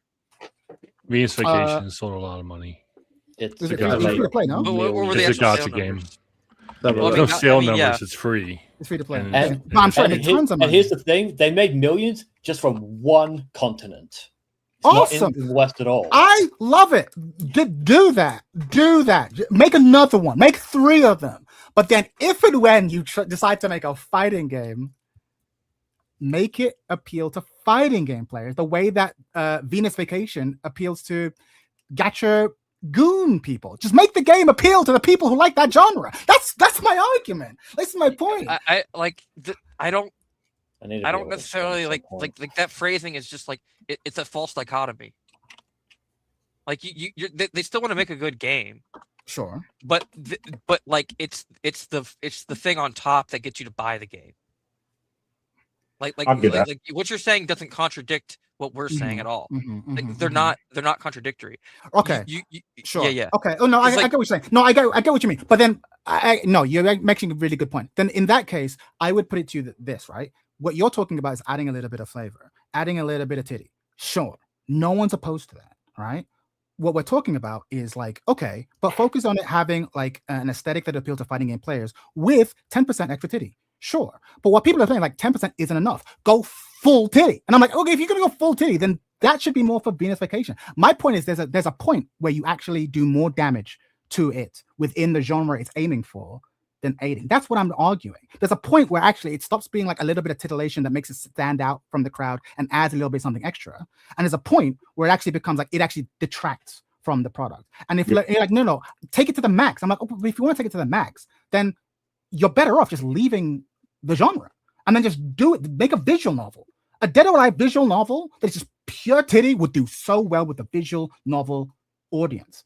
Or whatever that thing is. Can I add on to chat real quick? I think the issue again with DOA is because if 60 to 70% of the cast is female, that's more of it. With other games, the females are like less of the roster. So Jury is like over-sexualized. I can't really think of anyone else. They can do what the fuck they want with Jury. She's literally a foot fetish character. That is what she is now. She never used to be like that. But because there's only one character, it's not always in your face. Yeah. So it's the size of the cast that are doing the whole sexualized thing, which also like exacerbates what Chad is saying. Okay. I Can get please? like can I please I'm just saying interject? that like Fuck's sake. the position should be okay. Everyone else is already doing what you guys are saying, so why make DOA? That doesn't make sense. Like if you want to make a fighting game, Yeah. let's say I just from first principles. It's not about like from first principles. I'm already making this fighting game. Okay, Sure. this game's already in development. It's Mhm. easy to change this. It's easy to change the texture. I can make that. That's a day's worth of work, maybe 2 days worth of work for an artist. Sure. If you're gonna make a product, Mm-hmm. your distinguishing feature could be we're the hypersexualized fighting game, but we're also a damn good fighting game. Right. And my argument is, let's take two universes. One where we're a damn good fighting game and we're the hypersexualized. That's one argument. Another one is like we're like a super good fighting game and we're also the one that has like tons of cinematic transitions and like an interesting narrative. Like the point is, hypersexualization doesn't have to be the selling point. And the point I'm trying to sell to you is that actually, if you want to appeal to the hardcore fighting game audience, if that's what you want, again, if you don't want that, go make Venus Vacation, go make volleyball. But if you want to make a fighting game to appeal to fighting game players, toning it down would actually lead you closer to the promised land than by leaning so far into it. Because you're right to say that you need something to differentiate. I agree with you. I agree. Don't just make another Tekken. I agree with you. But there are so many other ways you could differentiate. So many other ways they could differentiate that would do well with the fighting game audience. That's what I'm trying to get you to see. But it's the one you've already been provided because that's already your brand. You can hyper focus it. I think you can just hyper focus it into a few characters. Like most fighting games have one character that's super sexual, like Ivy from Soul Calibur. Just have like 4 or 5 Ivies instead of half the roster and a bump. You're just saying make it a different game at this point. No. Keep the whole system. Keep everything. Don't change the DOA. Keep DOA's the actual mechanical DOA. Gorgeous. Love it. Hold on. We spoke about this earlier though. Like the DOA 1 to 4 was not on the same level of sexualization as DOA 5. So if you do it on the same level as DOA 2, it's mostly panty shots and a bit of jiggle. Who's complaining? I mean, it's still DOA and it's regarded as one of the best DOA games by a lot of people, right? So if you did that, would you be okay with that? I mean, probably not, because you've already done that, and I did well. You're already in a more competitive market. Like what I'm thinking of is I'm purely thinking of this as a product. Yeah, we know. You guys are going like, hey, you could just do less. I'm like, what percentage of the roster is female in this game? Sometimes less is more. Depends on which game you're looking at, but 60%. Yeah, it's at least 60%. Okay, 60% now. Most games it's inverted unless it's an anime game where it's like that until 5. So there's tons of small anime games that have all female rosters and they sell well enough to like recoup their costs. Not AAA. What games are those? Yeah, name what? Like Nitro Blast. I'm not saying AAA. I'm saying enough to recoup your costs. I don't know how much this game costs. So it's okay. So if your argument is keep the titties, but then like make it break even, an indie level DOA game, okay, that's valid. I'm not saying their argument is that they crossed the line. I don't know how much this game costs. If they crossed over a line. I'm just saying the sense of a term. Like I'm not saying that it's wrong, but they crossed the line where they pushed it to another level in 5. In 5, yeah. And so going back across the line to level like 2 or 3 or 4 to them feels like, oh, that's censorship because you're now taking away what I once have. Right, but 5 is the aberration. That's 5 is the push. Yeah, 5 is the aberration, but you're treating it as if like, no. 5 is also not Itagaki's vision. That's not his game. His games are 1 to 4. So if everyone's argument is Itagaki's vision, why don't you follow the ones where he made it? It doesn't matter how it's done. What he complained about with DOA 5 was the DLC monetization. It's not the fact that they were sexy. Irrespective of that, the games that he made were 1 to 4.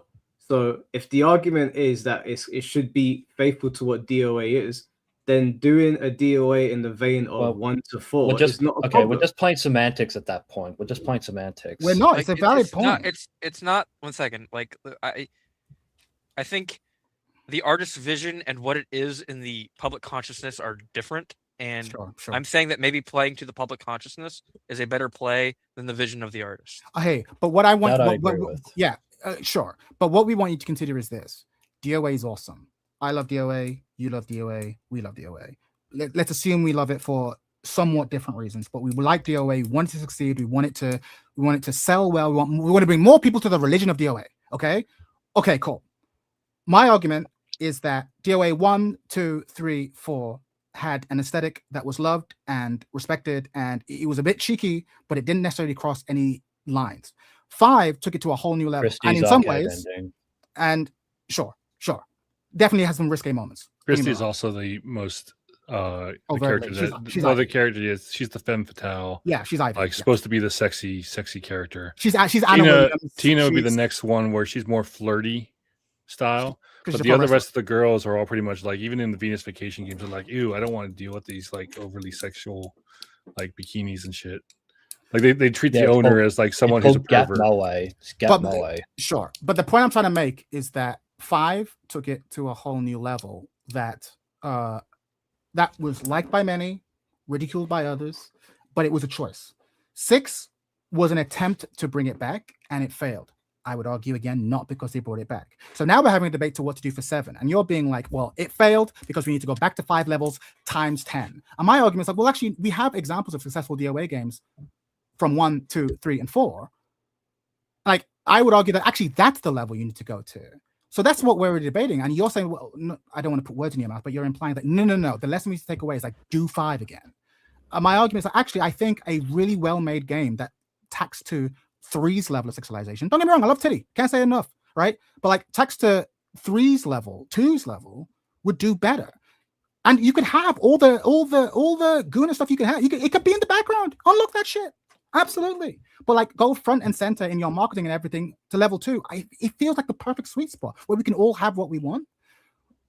Can I finally respond now? Can I play? Because I've also Dead Alive 2, 3, and 4 all sold worse than Dead Alive 6. Sorry, say that again. Dead Alive 2, 4, and 5 all sold worse than Dead Alive 6. That's not true. I can't verify that. Is that true? Am I looking? Maybe my information's wrong. I don't know. I can't verify that. For comparison, DOA 5 Core Fighters had over 10 million downloads. The last official number that I was able to find, and I really did try looking, but DOA 6 Core Fighters was 2 million. Sure. Okay. So 6, so 6 did worse than 5. We agree. We all agree. And in the same time frame, in the same time frame as well, with DOA 5 versus DOA 6, DOA 6 sold 40% less units than DOA 5 in the same time frame, which is like the first month. I buy that. 100% buy that. Yeah, 6 is the worst product than 5. We agree. We 100% agree. DOA 3 is the highest selling one. Yeah. So is it crazy to be like, okay, let's go to DOA 3's level? Do you know what I mean? So to get to my response to what you've been saying, Chad, my biggest contention that I've been holding on to this entire time was that you said my argument was revisionist. Okay. The reason it's not revisionist is because not only was I there day 1 for the DOA 6 news, I was there for the day 1 DOA X3 news. Okay. All the way back in 2015. Okay. Now, I'm not gonna dox my name in this Facebook post. Sure. But that Facebook post when Team Ninja said we're not bringing DOA X3 to the West, I am in the comment section talking to Team Ninja saying, please don't do this. Please reconsider your decision. Please bring it back to us. Don't listen to people who don't want to buy the game. That was 2015. So we had up before the announcement of DOA 6, we had 3 years of resentment from the DOA community who are upset with people who are complaining about the Guna shit that whole time. So this culture war was raging before DOA 6 for 3 whole years because they canceled the Western release. Yes. And then DOA 6 is announced by IGN, and Shibori's one of his first things that he said in that announcement article is, we're toning down the sexualization. Yep. And yet somehow people are still surprised that DOA fans fucking exploded when they saw that. We had 3 years of frustration surrounding that game. And obviously you could go and import it, but importing is not the same as buying it on the shelf for sure locally, right? It's a whole different like style of buying video games. So you had all of that, and then you had these constant statements from Shimbori saying stuff like, oh, the soft engine was outdated. Oh, girls with big boobs don't look human. Stuff like that. Like all these just awful PR statements that he put out. And then people were saying, yeah, you know what? Based on what he keeps on saying about this game, I don't want to buy it. Pause. That's the part I have an issue with. The idea that everything you said about how they marketed it, correct. I remember. I remember watching it at the time, or at least following the game news, more from a fighting game perspective. But the idea that the reason that people didn't buy it is because there were no titties, that's the part that's revisionist. I'm a living example of my own point. I boycotted DOA 6 because of those marketing statements. Because I have a stream from 7 years ago where I talk about these exact same topics. I was talking about all the problems with surrounding DOA 6. It's like, this is what Shimbori is saying. This is all bullshit. I'm not buying the game. This is all stuff I said 7 years ago.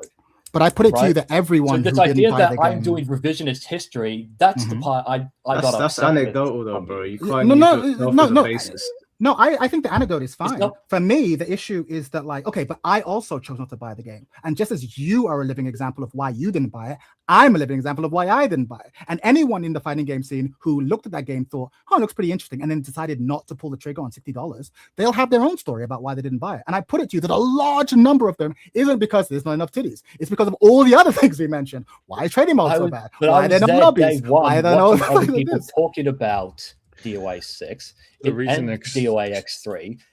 It was all people were talking about, from what I've seen at least. In your circle, I have no doubt that was true. The reason Extreme 3 didn't come to the West was simply because the retailers told them, Koei Tecmo America and Koei Tecmo Europe, that they did not want to sell the game. And why did they say they didn't want to sell it? Because they didn't want. I think you understand why they didn't. Yeah, they didn't want. During those times, there was there a are culture war employees going in on, and they Yeah, didn't but want there to are deal with employees this. in Koei Tecmo Europe and America who said, we don't like the sexy stuff. There are employees in those offices who are saying The retailers told the people in those offices that they didn't want to buy that game. They wouldn't buy the game if they were to offer it, even offer it. And So why those people why did they told say they didn't want to do it? The reason is because of left-wing politics and feminism. At the time, yes, at the time, That's you're why. right. At that time, because of the culture wars. Yeah, the climate. Because of the culture war and everything that was going on, retailers were telling the supplier, Koei Tecmo Europe and Koei Tecmo America, we don't plan to buy this game even if you decide to try selling it to us. And then they referred that over to Koei Tecmo Japan. So Koei Tecmo Japan decided, well, we're not going to release it there if no one's going to buy it. If no one can physically go and buy it. If no retailers are going to buy our game to sell to customers, then we're not going to bother. It's logical. Yep. It's a logical choice. And that's the exact reason why it didn't come over. I'm not blaming Koei Tecmo. And then that's related. That was related. The people I blame are the left.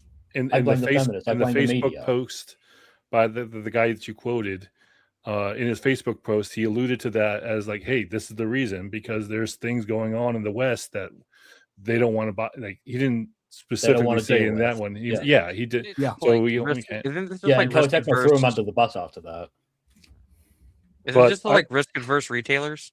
Like how Apple doesn't do X and how, basically. Yeah, they just don't want bad press. They don't want bad news. That's they the don't only want reason. bad And coverage. like, meanwhile, I know you brought up, you keep bringing up Shimbori during Six's thing. I will comment that there, I'm sure if you have all the list of all that other stuff that he said, you probably have it, that he also mentioned a few times that he would be misquoted or misrepresented in some of those interviews. Yes, I know exactly what you're talking about. He was talking about clothing damage from a Taiwanese interview. There's something about it being mistranslated. Either way, like, and I have the article where it has his statements to clarify and to correct the record on that. So that's already there. I don't even know if I'm going to bring up the clothing damage part specifically in my video. I don't even think that's going to be relevant to my overall points in it. But yes, anyways, he did say that. I know this is. And he also said it was misunderstood with the sexualization thing. I've read it all. The other thing I'm trying to say is that in Japan, none of this was ever being said. It was never being marketed in Japan like this at all. Like, it's purely was being marketed this way in Western, in the West, to the West. But the Japanese did notice that there was something different about DOA 6. Shimbori was saying that Japanese players were kind of like shocked at how violent it was, and they didn't like that. Yeah, they didn't want to see Mari Rose get punched in the fucking face. That's why they did the censorship of the censored break blow moves, camera angles, where they added the white lights of death in front of them, which honestly, personally speaking, like the camera angles were better angles than the actual zoomed in camera. But like, it's the whole concept of the fact that you're making a fighting game and you're having these characters and players. You're like, well, I don't want to see my characters get hit. And Weird. but that was the limit. That was all the limit it was in Japan. Like, you weren't getting stuff like, oh, we're nerfing the characters' costumes. Oh, we're downgrading the fan service. The tits aren't going to be bouncing anymore. You're no longer going to be getting panty shots. None of this was being said in Japan, and half of what I just said also was not being said in the West. But it was being treated as if it was. Which is why the Evo Japan core values incident played out the way it did, because they were appealing to the Japanese audience that was watching them. Yeah, if you listen to the and then the West pretends that was a reputational fucking stab in the heart, like that you can never recover from it. But it's like they were playing. The funny thing about that incident incident was that it actually increased sales for DOA 6 in the West, because a lot of the people who were like, "You're censoring the game," changed their mind, because they saw there was Shimbori on stage with two girls, two of their idols, showing off their chest, talking about how great the bouncing was in the system, and how, as much as he wanted to pause it, like if you listen to the actual transcript and like he's I don't want to say actual transcript, but like I don't have a transcript, but if you listen to the actual like video, he's like telling the girls, "Hey, look, we have guy characters too. Like it's more than just tits." Like, because he was like asking, "What girls do you want to see?" And it's like, we're showing off the pro wrestling style gear is what he's doing on the camera, right? And then he's just like, "We have other characters like as well," because they're like, "Oh, let me see Tina. Can you zoom into the tits, please, Mr. Shimbori-san?" And he's like, "Yeah, okay, yeah." Like, "Oh, look, they're bouncing really nicely, sir." And then if you continue watching like it, he's just like, "Well, we have other things. Like, it's not just girl." So like he picks Bass, and then he wants to show Neo Tengu, who's the DLC character. And I don't know why he fucking wanted to pause it and leave it on that spot. He just didn't think that it was sexual, I guess, because like he's been dealing with this game nonstop for fucking at that time 15 years. So like I don't know why, but he paused it and like held the camera in a very congealing. I want to interject, but like most people were like, "Oh wow, look, he's going." So it ended up actually increasing the sales, in my experience, from what I saw at the community. Like, it just seemed a lot more people as who you were can see, sex sells. A lot of people who were like, "Oh, they're censoring everything." Now they were like, "Wait, hold up, I might have this backwards now." Okay, well, to counter your claim on whether or not DOA 6 is censored, I have two articles right in front of me that are talking about it, of different examples on it. And when I was playing DOA 6, I also noticed that there was a slight costume difference with Mary Rose with the Cybernova suit, but no one else has that. So that's one example. The other example is Rachel's outfit, the demon outfit that was uncensored in Ninja Gaiden 2 Black, but it is censored in DOA 6. And Phase 4 has a collaboration. Censored? Hang on, let me finish. Yeah, it is. So I brought it up earlier on the stream. So the second piece of censorship for this game that I have here is there's a collaboration with a game called Azure of Nights, which is another Koei Tecmo property. There's a character called Arnes who has a demon transformation. Phase 4 cannot use that demon transformation, and that's the sexual one. Yeah. So any claims, and like I said earlier on the stream, that's wrong. There is, like I said earlier on the stream, the DLC outfits were censored later because per Sony's request. Okay, well that and Rachel's costume, while being censored, is actually the second alternative outfit for it in the Ninja Gaiden Sigma 2 series, where it comes from. It has two forms. Yes. One is the uncensored one that was in 5. One is the more covered up one that was shown in 6. It wasn't like newly covered up in 6. It was a different costume. Okay, but they didn't. It was technically a different costume, is what I'm saying. And what I'm also saying is that because as I said, Sony pressured them to release the alternate outfit version of it. Okay, well, Sony's in the wrong for doing that. Okay. I have a whole video talking how they're in the wrong for that. All right. 40 minutes. Damn. Rachel is so... For me Rachel personally... is so gooner bait, though. I can't believe that's a... Wow. Sorry, I don't want to interrupt. For me personally, I draw the line of like censorship when it's like if a director of the medium or artist or however you want to word it, producer, director, or whoever in charge of a franchise gets to decide whether they feel like it's too much. And if they decide to pull back on something, then I don't consider that censorship. because it's their decidecision.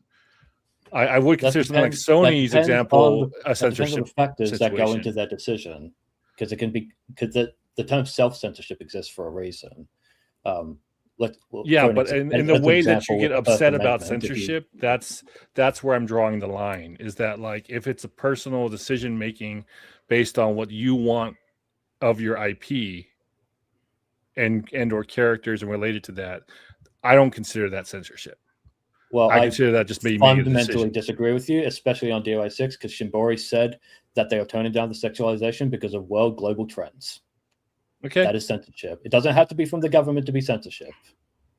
That's So, that's almost gone, Ian. It's like what he's talking about is like if the principle of the artist wasn't going to the sensibilities of the market. You're just trying to make the thing that you want to make. Yeah, If if you're you talking can, about in terms if of you can make a art, decision independent of external pressures, then sure, I won't call it self-censorship. But I have the evidence that says they were. Oh no. external Like pressures. I'm agreeing with you. I'm agreeing with you. Yeah. So like I think that you're saying that like the soul of the man wants to make it like this, but he has external forces upon him that are pressuring him to do Y, so he's going to do Y. Which But means this is that it's unpure. Isn't this just business? Thank you. Not just business, art. Like if I Yeah, make a like- piece, if Oh, I make a piece of no. If- I agree. I can agree with both positions. if I want to make a you piece can- of art you can- and you I can want to agree move with both positions. Right. That's what I'm saying. At But the this is my point. Like the censorship thing doesn't make sense because if I want to make a piece of art that moves people, and I know that actually people will be, I want to do this because it moves me, but I know that actually if I do this, it won't be taken seriously, and I want this scene to be taken seriously. Okay, fine, then I'll do this. Like artist choices are often determined by the way they think it'll be interpreted by their target audience. That's only like narcissists completely ignure the preferences of their audience. That's crazy. My principle is the minimization. I agree with you. That's how art works. Yeah. So wait, art, like the whole you don't point even of have art to use- is to wait, impress wait, other wait. people. right. You don't to have to move use other art. people, yeah. Like say they had a magic 8 ball and they got told, well, if we take the jiggle physics down and we kind of tone it down, we'll sell double as much. We'll sell twice as much. Would you say that's censorship, even though it's a business move to make more money? It depends on your perspective. Like it's both. It can be both at the same time. Okay, then censorship doesn't mean anything. Yeah. If you do something yeah. to make more money and you call it No, no. censorship, then censorship has no meaning. or to please the audience. Like No. Yeah. There. Okay, so there's a difference between like you're doing it for passion and you're doing it for a better product. For profit. Like, yeah. Yeah, but everything you Not do for necessarily a better profit is product, under Not pressure. necessarily for profit, just for a better product. Like at the end, like so to sell more. But like those are like, okay, I'll use like Gorillaz for example. Gorillaz Mhm. makes extremely commercially successful music. They know how to do it. sure. But then they make stuff that they know will be less commercially successful Mhm. because it's what they want to make. Okay, And that makes sense. they're in the position that they can do that. It's different in video games because they're made by large groups of people. It's not made by Mhm. it's not made by 5 people. It's not made by 2 guys and whatever Mhm. artists that they collaborate with. So what they can both be true. I'm not disagreeing with you. They can just both be true. Mhm. Like I understand they can both be Kind of true, like but then go one into of them that has more no of an meaning then. example. I mean, no. They truth both have meaning because you can argue that like the purity of the product is important to you. People do it all the time. Yeah, there's a They- line. Yeah, and There's then a balancing those act. companies don't normally succeed because they There's have to go towards the customers, right? Yeah, The consumer. I agree with you that usually you have to make that choice. Yeah, no, it's a But balancing act. in this case, I don't think it mattered. Like in this case, I don't think more or less sexy mattered for like actual. But you have right there in front of you an example where Shimbori was like, "Hey, look, we went a little too far in 5, and we're just trying to dial it back down to like 4." But DOA Yeah, 4 the but level. apology he could just tour. be It was the apology misinformed. tour. And then you're just like saying, "No, that's censorship. You can't do that." Right. He that's what could it also is. just be It wrong. was an apology tour to the media who attacked and harassed him for years over Dead or Alive Extreme 3. Fucking Dead or Alive Paradise was the first punching bag from the media. And then DOX 3 came out, and then the VR mode came out, and they called it sexual assault the game. So him saying we went too far with that's him basically apologizing to the bullies. would you rather him not listen and keep selling the product that doesn't sell? I would They rather could- he they could tell just the be- media and any left-wing fucking whiners who complain about titties to go fuck themselves. Yes. Aren't you so scared that what you seem to be doing, kind of what Tom was saying? Well, actually, no, not what Tom was saying. What I'm saying is, it sounds like you're just weaponizing DOA for a cause, and you actually don't care about DOA. You care so much more about the censorship than the game that you've literally gone from, oh, well, even if the game was super sick, if it didn't have titties, I wouldn't buy it. But if it had titties and the game was shit, I would still buy and support it. Now you're saying, I would rather the company look at sales and go, you know what? I want titties. I want to keep pushing this product that's not selling just to stick it to the man. I mean, does that not sound like you're weaponizing titties? You just the boobies are bazookas. I think I know his defense. He admitted that at the beginning when he said that, like, oh yeah, that one tweet from the guy with the cherry picked frame. Yeah, he used a bad example, but I'm here to make sure that censorship, doesn't happen. Is what you said at the beginning. That's scary. That's my entire fucking YouTube channel, Matt. Congratulations. I'm aware. There's a reason I don't watch it. Censorship. Wow. I don't know why you got mad when I said that I don't want you in my game then, because you would destroy my game. I don't care if it sells. You're part of my community, and all you care about is the fucking cause. I don't want you in my game. Please don't like Tekken. No, like Tekken. Don't like Pokemon. Shut up, C4. We rebuke it. Rebuke it, C4. Fucking hours of the same talking point I've made. I don't know how I'm being unreasonable or unclear about what I've been saying. I don't understand where anything I say is somehow fucking problematic. No, it's not problematic. You was arguing with Tom, and Tom was saying you don't really like DOA, but you was trying to defend it, but you don't. You care more about the cause. DOA, as I explained for fucking hours, I was trying to get him to see that we share the same conclusion. He just went all guns blazing on me. I mean, that's like, okay, well, fucking not what I've signed up for with 1 hour of sleep early in the morning, but okay. No, Tom was just being animated. He wasn't like going at you. He just has a different way of looking at it. He doesn't. He goes hard all the time. I've watched enough of his stuff. But it's also to go back to what you were saying, because I actually think Ethical Weeb was actually giving me something really interesting to think about, and I want to ask a more specific question, right? So we're discussing, it's getting philosophical now, but when art, right, you do make certain compromises. For self-benefit. Okay, whatever, dude. Wait, what? Sorry, someone in the chat said it's for my self-benefit. Oh, I was about to say, I was like, I didn't say that. No, never mind. Dad. No, someone said for self-benefit.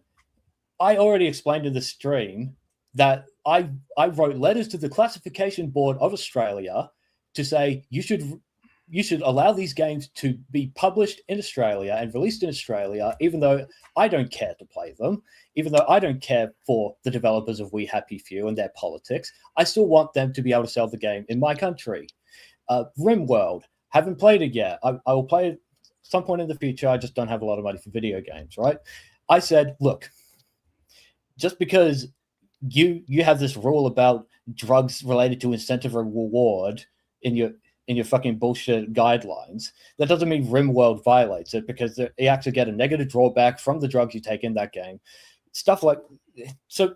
Fuck this idea that it's all for my benefit. I want uncensored video games for everyone, because that's what it means to have fucking principles. It's so fucking simple. Yeah, it's so simple. Yeah, I mean, I think again, censorship's one of those weird things, because like every society has mores, like every single one, and so it's like it makes sense that once again, I do not buy the game. I don't have to buy RimWorld to say it's allowed to exist in the country. Fuck's sake, people. So people are allowed to just be like, we like this, we don't like this, we want this, we don't want this. And then as a marketer or as a producer of art, you have to decide like, okay, of my pure vision, which of these am I willing to compromise on, which am I not? And it seems to me that the developers of DOA were like, what do I care about? I care about the mechanics of this game. I care about the whole system. I care about this franchise as a whole, and I'm willing to compromise on the sexy. I think that's a perfectly valid choice.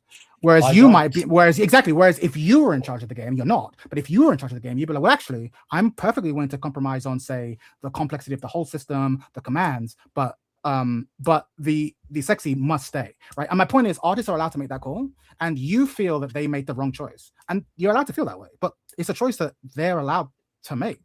I think he's trying to say that like it I think he's trying to say that it wasn't just that they made that choice; it was also in his mind the wrong choice. Yeah, totally. Like totally. you could, because like I think his position is like they made this choice to make it less sexy, and it didn't matter.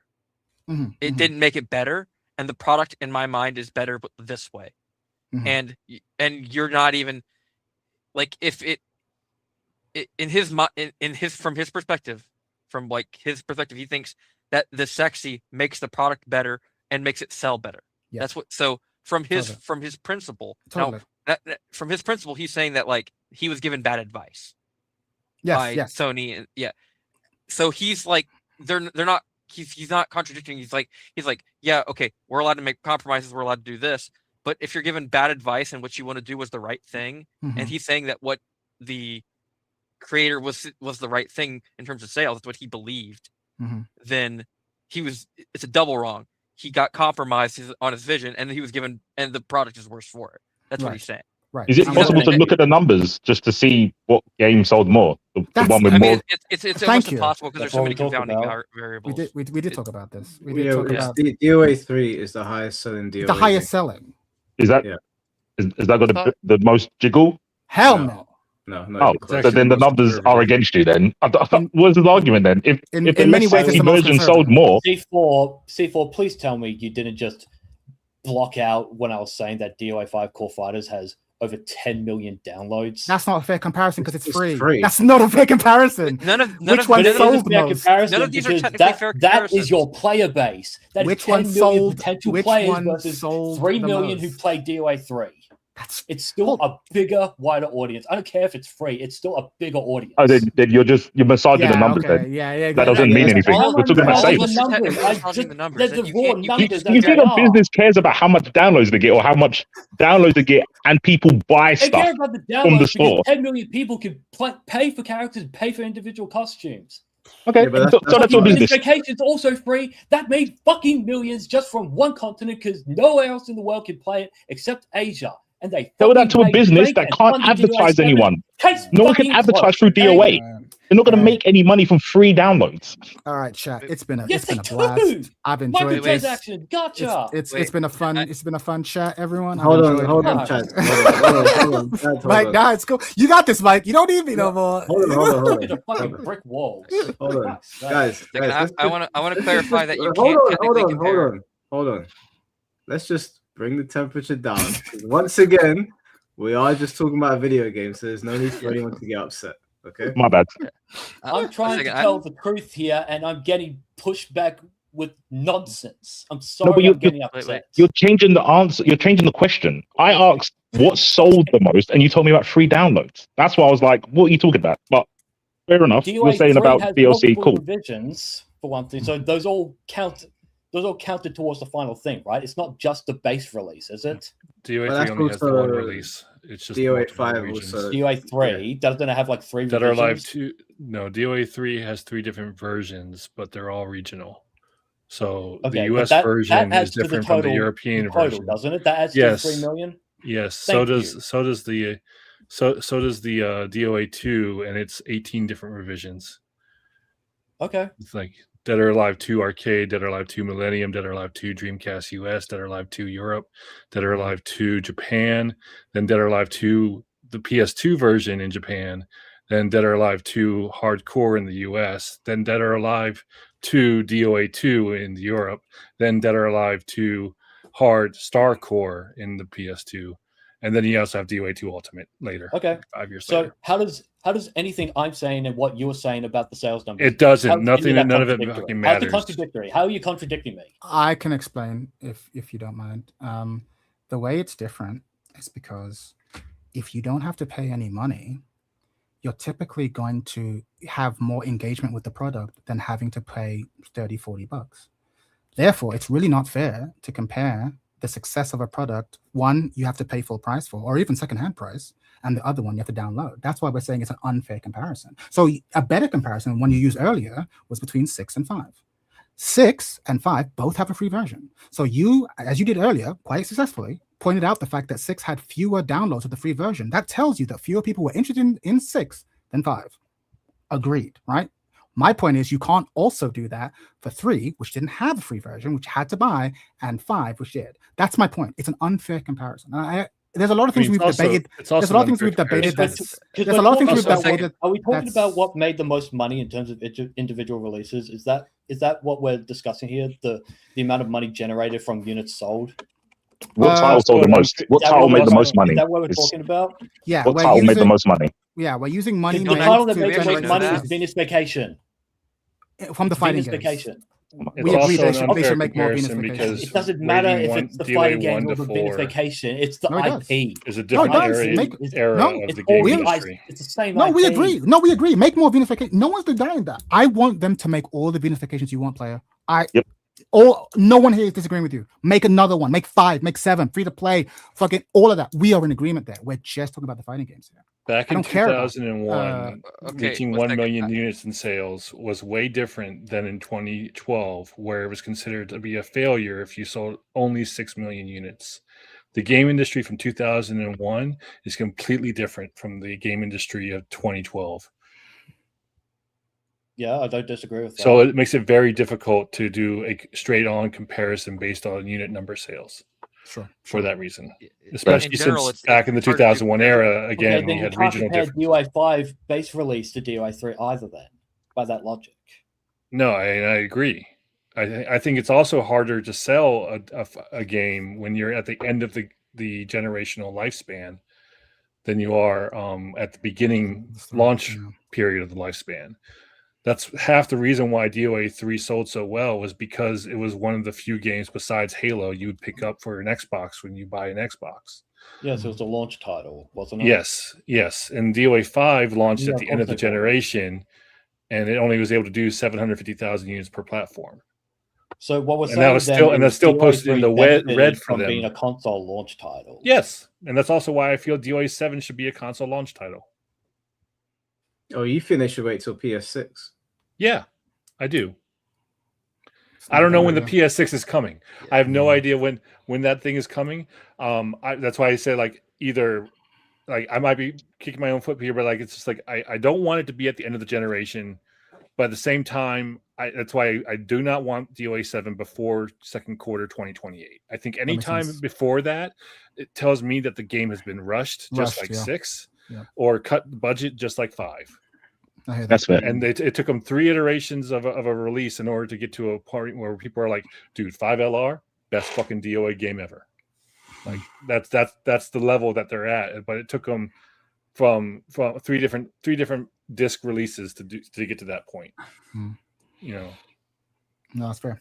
Anyway, like I said, I'm ejecting from the conversation. It's been a pleasure. Thank you so much. Peace out, everyone. Peace out. Peace.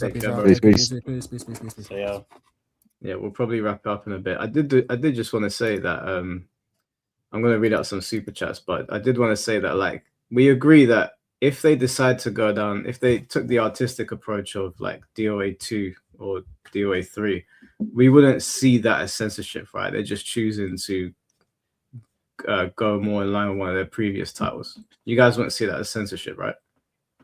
They have to market it correctly if they want to convince me. Okay, let's say they market have it to correctly. really be careful with their marketing. They can't do the DOA 6 thing where they say right out of the gate we're turning down the sexualization. They can't do that. That's fine. That's fine. They say they market it properly, but they decide to go down the DOA 2 route. We wouldn't see that as censorship, right? If it was truly their I don't think he would see if it was truly their intention. If it was the heart of the creator and it was not from a business, necessarily a purely business perspective, they're just I want to make these characters this way. Yes, it has to minimize external pressures. Yeah. If you minimize external pressures when you're talking about that, if you don't go on a media tour saying we want to take this game to be taken seriously and to match global trends and all that, if you just shut up and don't say any of that shit, then you're not going to get complaints about censorship. Or if you do, it's going to be significantly smaller than with DOA 6 by country mile. Before you get to the super chat, Mike, I do want to apologize for getting extremely testy and agitated and shouting, and obviously I don't like getting into arguments. I really hate it, but it's it's just so frustrating to say one thing and then get hit with a brick wall like I'm not being heard properly. So No, but that's anyway, fine. I apologize for the shouting and for That's okay. That's all good. getting people riled up. It's not my intention. No, it's all good, man. Look, we all have different opinions and different desires for Dead or Alive. I know some people in the chat were being a bit animated earlier as well. Some people were using slurs. They were getting upset.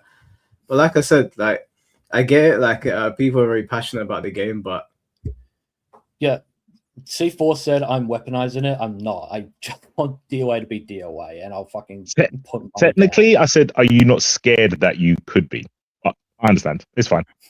It's basically an accusation. That's if it comes across as weaponization, what it actually is, and I'm self-aware to admit this, it's radicalization. I've been inundated with censorship stuff for 10 years, and obviously it's made me very jaded and cynical. Okay, that is fair enough. Does that make sense? Thank you. That's totally fair enough. It's kind of like operating from first principles. I mean, the one thing that kind of sucks about operating from first principles is that like you can end up seeming unreasonable when within your logical frame you're entirely reasonable. Yeah, yes. That's exactly. I know. Again, it sounded like I was attacking you, but that's what's like. Are you scared that you could look like that? And then I explained why it looks like that from me. But if you're saying it's I would say it's like a pendulum swing. When everything's been swinging against you, you have to swing harder back. I totally get that. Totally understand. Yeah, and for perspective again, in case anyone didn't see me in the Gooners versus Gamers stream, I used to be on the complete opposite end of the culture war stuff. I used to be a feminist. I used to support censorship. You were a feminist, and I changed. Yeah, dude. I remember him saying that. Yeah, I used to be a feminist. Hilarious.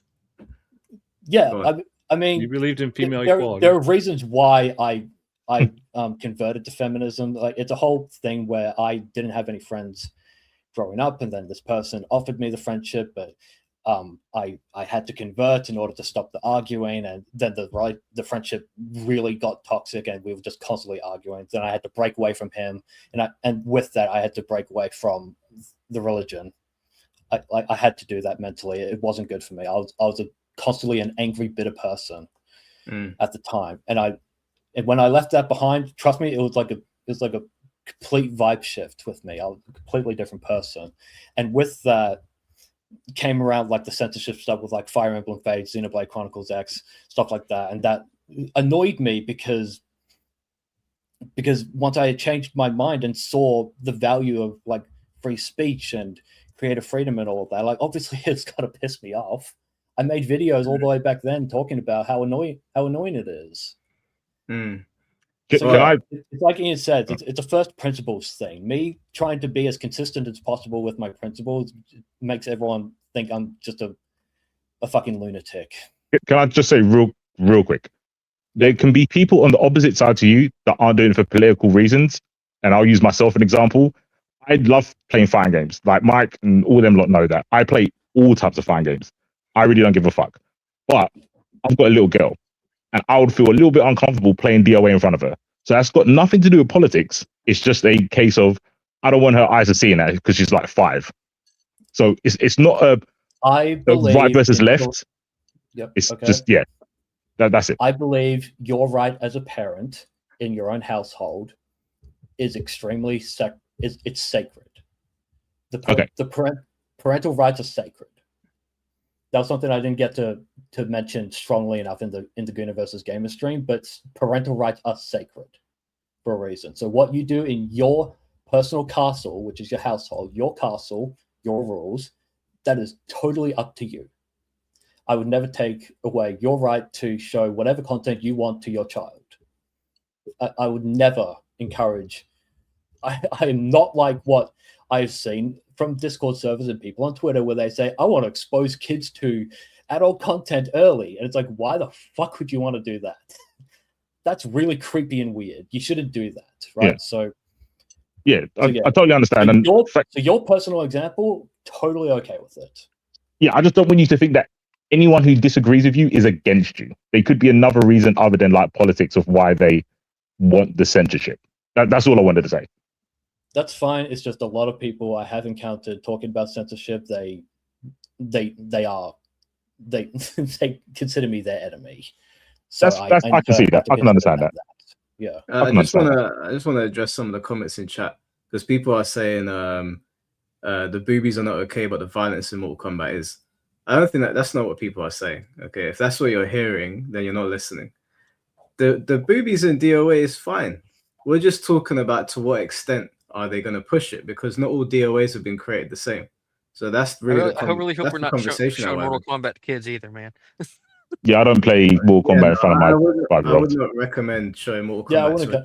Yeah, people keep on saying like Mortal Kombat's okay, but no one's saying show Mortal Kombat to a kid. Okay, there's in no universe am I going over to my niece's, my uncle's place with my nieces and turning on Mortal Kombat. That's stupid, and no one here said that. Okay, what people are doing is you're hearing us say one thing about tits and ass, and you're going, "Oh, but you play Mortal Kombat." Yeah, I don't play Mortal Kombat in front of kids. Okay, let's not be stupid. I play Tekken in front of a kid. I might play Street Fighter in front of a kid, but I'm not playing Mortal Kombat in front of a child, and you shouldn't either. In terms of like the DOA thing, we're just talking about where's the line with DOA. Where does it hurt the product? Where does it benefit? That's what we're talking about here. I personally think DOA would benefit from going more down the DOA 2 or 3 route. I don't think it would benefit from going to the extremes of DOA 5. I don't mind games doing that. I just don't think DOA will benefit from it. I think they need to find a healthy middle ground should be found. Those games have still got jiggle physics. Like, there's still plenty of boobs. There's panty shots in those games. Like if you think what I'm saying is silly, someone else could come along and be like, just have the characters naked. Why not have them naked? And then maybe Ethnic Weeb and Ian are like, nah, that's a bit silly. Okay, well the line has been moved. Like, at what point do you say okay? And then you start arguing censorship. Like, all we're doing is trying to find out where the line is for DOA. That's it. I don't see what the problem is with that. I don't know why people are getting their knickers in a twist. I'm just going to continue trying to push DOA to anyone who wants to play it. And if they want to learn more about the game, then I'll be there to help them out. And if you also want to talk lore, just let me know. And I advocate for gatekeeping. Respect it. I respect it. I respect. I'm kicking those gates in though, bro. I'm sorry, man. Does Evo censor the violence in Mortal Kombat when they have it at their tournaments? They normally cut it out. They normally cut it away from the fatalities, or they tell them to not do the fatalities. Yeah, they can't. Like, they're okay with fatalities, but not fatalities. Like, they typically just pause out, right? They just go back to character select screen.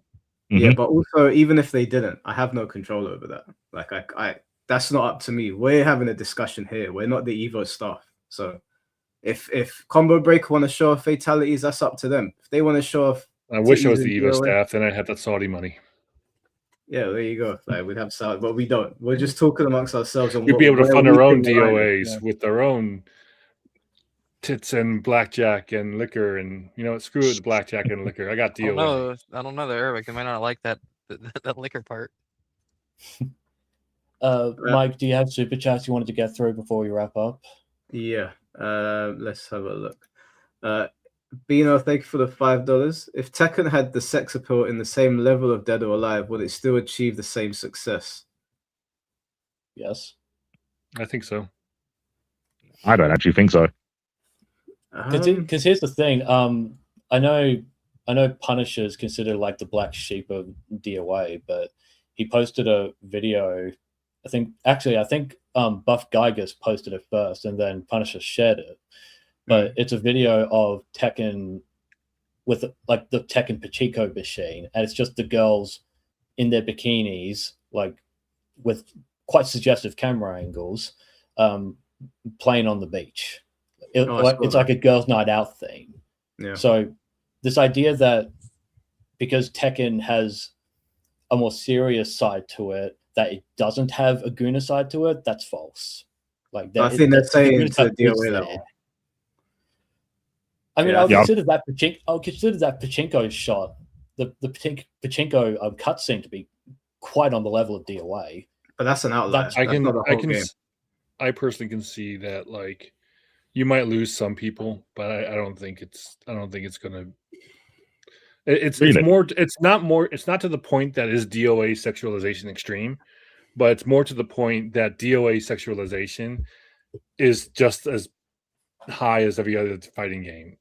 to me, in my opinion. And so so when you say something, if Tekken had the sex appeal level of DOA, then I'm like, yeah, it would achieve the same it would achieve the same success, I believe. I disagree massively. Okay. Because I think Tekken, in the same sort of vein as Smash, is a pie game, and you can't have a pie game with that kind of sexualization. And I see Mike's face, but Tekken, you can have someone who doesn't know about the FGC, knows about frame data, and they'll have Tekken, and they'll play with their friends, and they'll have it in their house. I can see that argument. Yeah, I agree. Yeah, that's why I think if I thought about early Tekken being the quote unquote pie game, as in not pie game, it's more like Monopoly. It's like the concept of Monopoly in a console where people just play it. You don't have to be good. Anyone can just say, "Oh, I'm an Eddie main," and press buttons and do well. If it had boobies on the screen, it wouldn't be in everyone's house. Is Tekken 8 M rated? Or is Tekken 8 still T for teen, right? Yeah, I think so. Because that's a benefit. Like for some, like DOA ever since 4 and after, it's been M rated. Even though like DOA 3 had Christie's butt like on full display in the shower, like it was rated T for teen.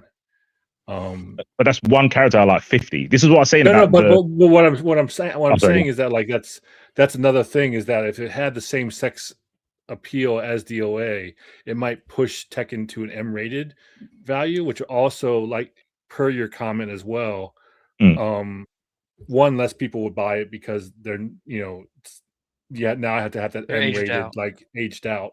You're locked out, then two, like it's an M rating is that like, oh, is this something you want to have on when you're having like a party get together or something like that? Yeah. Okay, cool. That's where I was going with it, was just like I'm agreeing with you basically about it. Yeah. And I'll just make a side comment that I still think that DOA getting M rated is annoying to me, because like half the time it's because they're like, oh well, in photo mode you can technically zoom into the girl's titties and panties should you want to. It's and like what ESRB always says that's the reason why. Yeah, like Soul Calibur is perfectly fine that you can customize characters to be in bikinis or their underwear, and because DOA 6 characters, by the gives way. and because DOA 6 gives you DOA 5, 6, and 4 give you the ability to browse around in a free cam mode to take photos. All of a sudden, that's M rated. Yeah, that's kind of fucked up. I've played Soul Calibur all my life, and I don't think it's anywhere close to the sexualization of DOA. I think there's some things in Soul Calibur where you see my video. I've played Soul Calibur all my life, and Soul Calibur doesn't even come close to the sexualization that DOA has. Not anywhere near.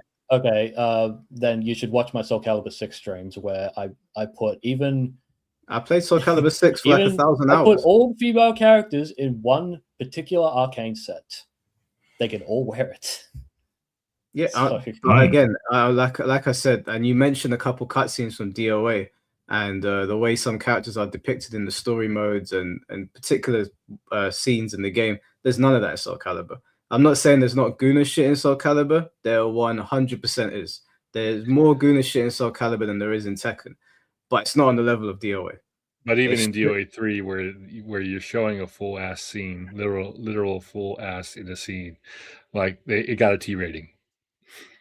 It's rated T for teen. But the ESRB is a private company, and so they do what they wish. Yeah, I'm sorry. Everyone that's saying, "Oh, have you played?" So, yeah, I've played Soul Calibur, probably more so than a lot of people. It's not on the same level, not even close. The customization can get pretty racy in Soul Calibur. I'm not saying that, and there's like Ivy exists in the game, and you can see Taki's nipples. But we're talking about the franchise versus franchise on what they've offered.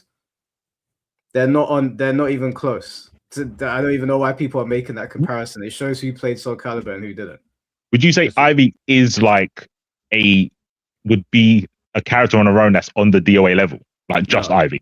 No, if you look at Ivy on the surface, I can understand why people say that. But Ivy, as her character and the way she's portrayed and the way they depict her in the cutscenes, there's none of that. Some people were making the assertion that she's like doing some BDSM shit in a back room. That's not Ivy's character at all. You ain't gonna find any of that in there. She's actually got one of the more She interesting has a characters heel there. stomp move. But, yeah, she has has a heel stomp BDSM moves. with her Yeah, high heels. but you know, listen to what I'm saying. I'm saying that the character, the way that the character is depicted in the story, is not the way the characters are depicted in the DOA story and the way they're depicted in the cutscenes. Ivy's very much depicted just a badass. She has some on-the-nose moves in the gameplay, but it's nothing like what you see in DOA. And there's no cutscenes of Ivy doing the crazy shit you see the girls doing in some of the cutscenes in DOA. There's just What about if you took away the law? Reference BDSM. It's a Yeah, if you took away the law and you just saw Ivy, would you not say that she's kind of sexualized, overly sexual, like DOA characters, without the law behind it? I'm not saying that Ivy's not sexualized. I'm not saying that. She's more sexualized than most other fighting game characters, bar DOA. DOA is on another level. So I'm not saying, sexualization don't exist in Soul Calibur. If there was a tier list, Soul Calibur might be in like B tier. DOA is in S tier. Like I don't know why we're pretending that DOA is up in S tier on its own.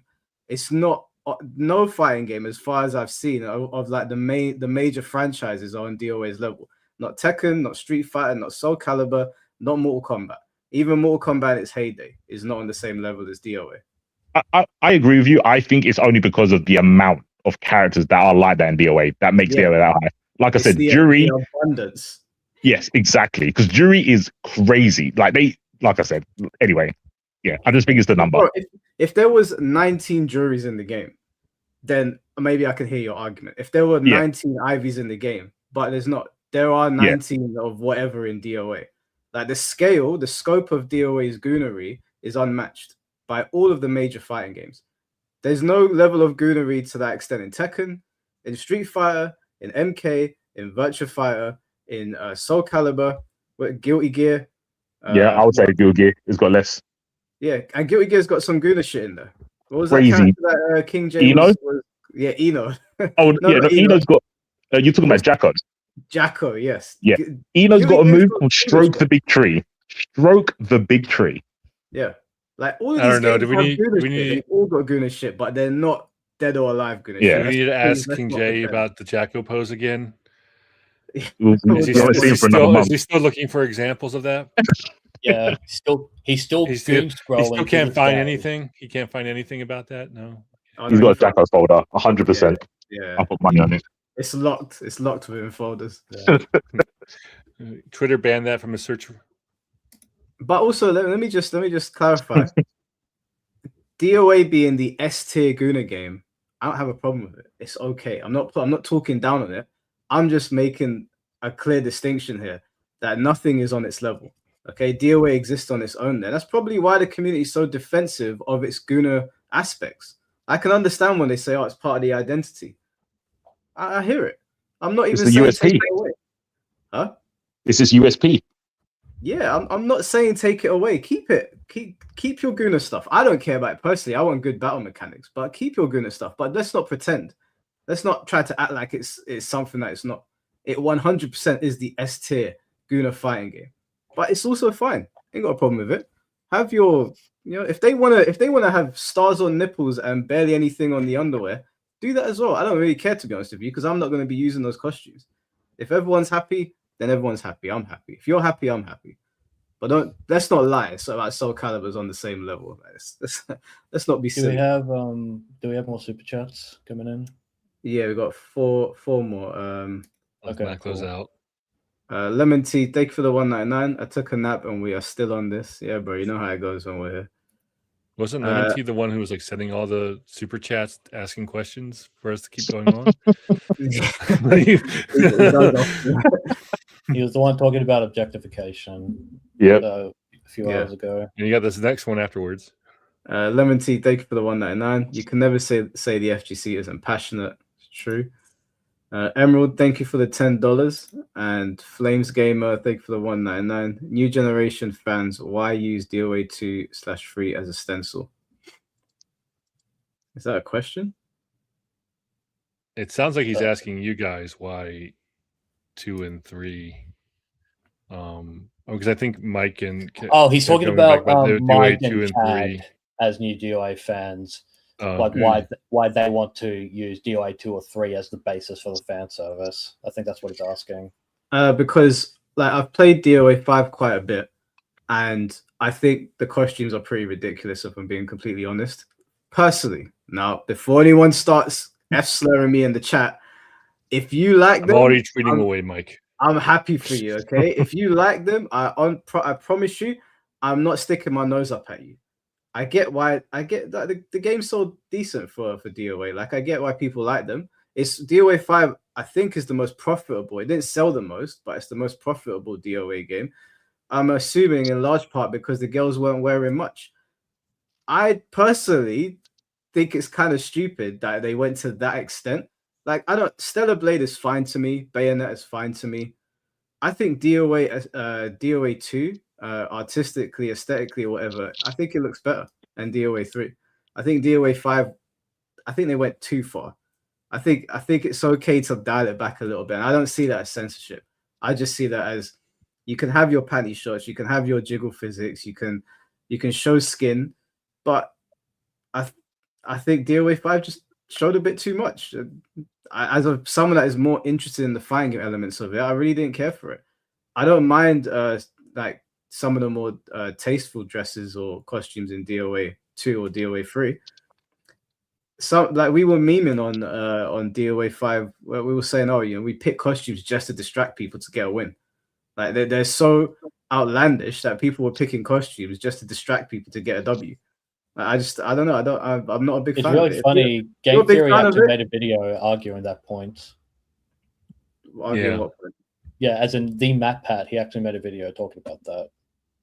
What about the he was like, well, because it came out at the same time that one of the Free Step Dodge admins, like, so apparently like at like NEC and a few events prior, like some of the players who were in the tournament were like, hey, if we go on stream, can we just not use certain costumes?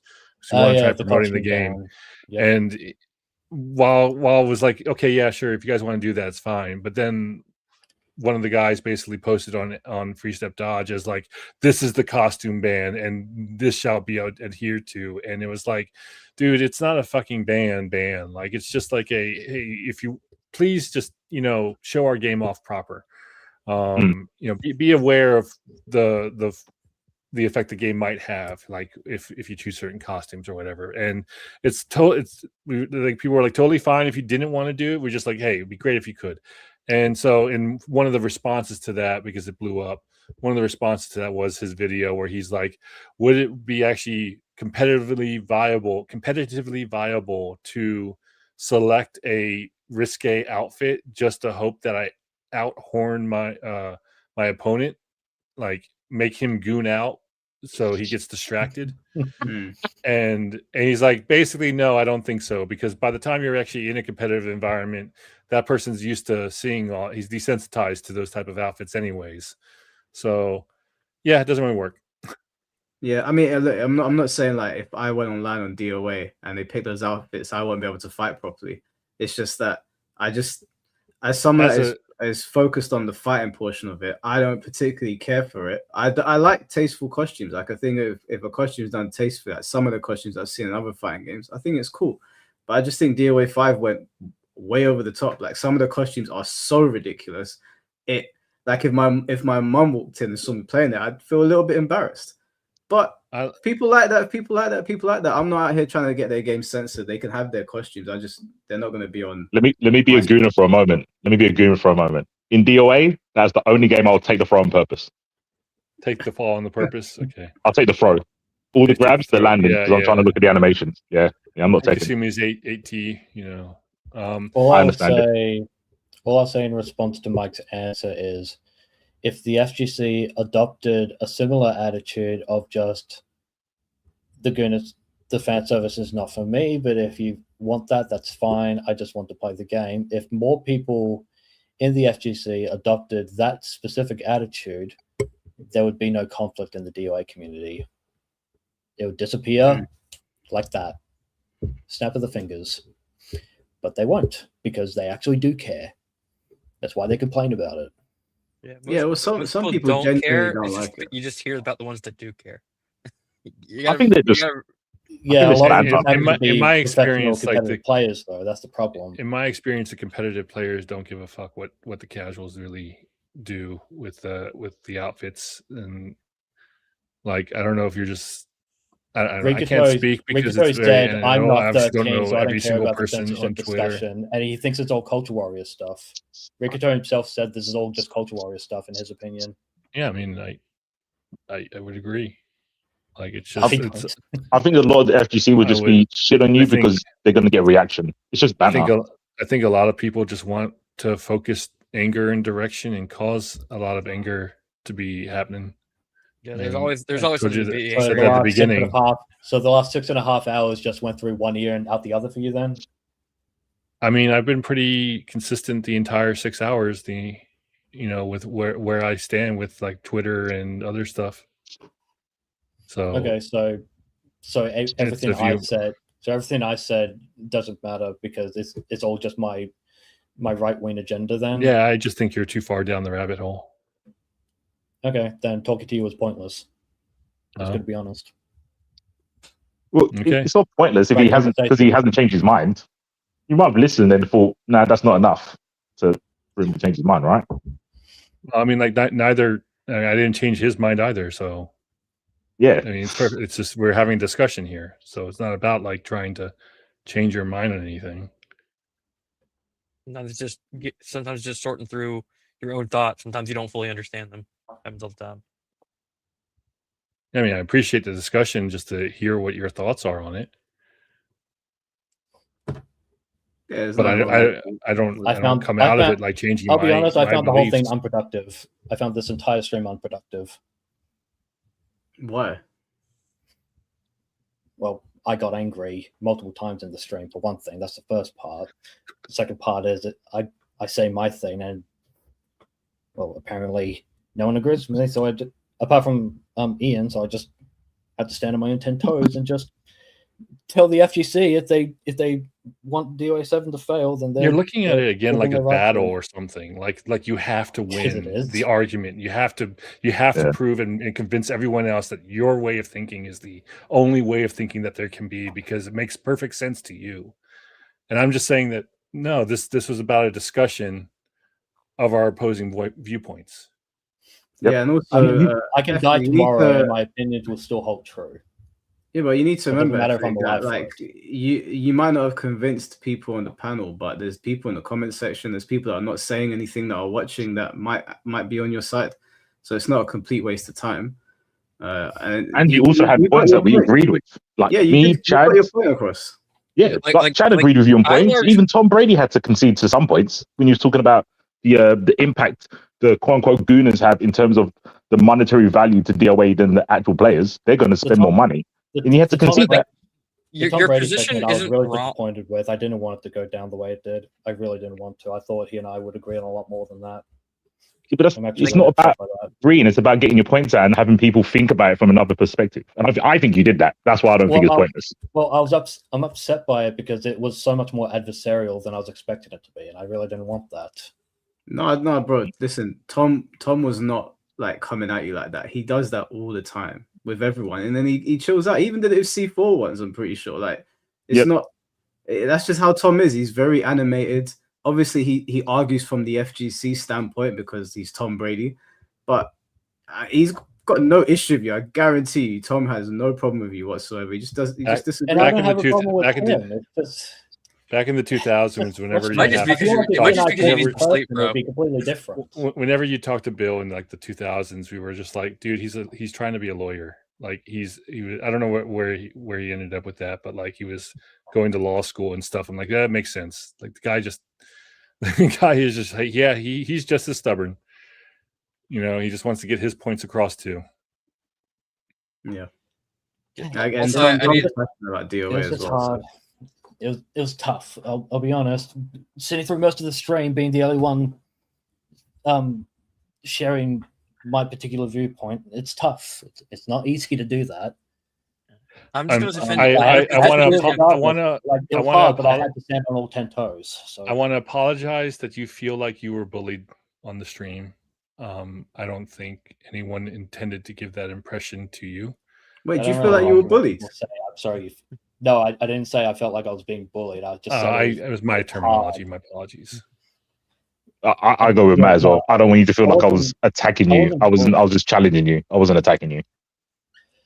Yeah, no, that's fine. I was just saying it is hard, especially from my perspective, like my physical reality right now, because I tried going to bed early. I only got an hour's sleep at best. I've been arguing with chat and with Tom and with Matt and with Chad for almost 7 hours. And I have, well, I don't want to go into too much detail, but I have like a medical condition as well that's been kind of aggravated throughout the course of the stream as well. And I've been trying to suppress that while we're talking because I want to be here for the conversation as much as possible. It's just, yeah. You don't have to Let give. me You do don't. one You don't last have to give any defensive excuses or view. anything, man. Yeah, I'm gonna do one last defensive view. You're not like wrong because like at this point it's just a disagreement of opinion, and like the facts will bear out if the game sells or not, depending on what's going on. It's like, and that's a difference of been my opinion. entire And, like, point. I want DOA7 to be good. Yeah. That was my opinion day one when I saw it. Yeah, like that came through to me, and that's why I was kind of like you. This is just a disagreement of opinion of the direction of that the game should go, and your position is entirely valid because we don't actually know. Because anytime anyone said like the one reason I was getting angry before is because people were comparing games to games. Like you're comparing games with like 15-year deltas with different competitions in the fighting game space with different. You can't compare a game sold in 2001 to a game sold in 2015 on sales. It just doesn't logically make sense. You just like, are you going to compare Street Fighter 2 sales to Street Fighter 6 sales? Like they're not even close. They're not even similar. Is Street Fighter 6 a worse game? No. Is Street Fighter 6 a worse product? No. The circumstances of the time dictate that.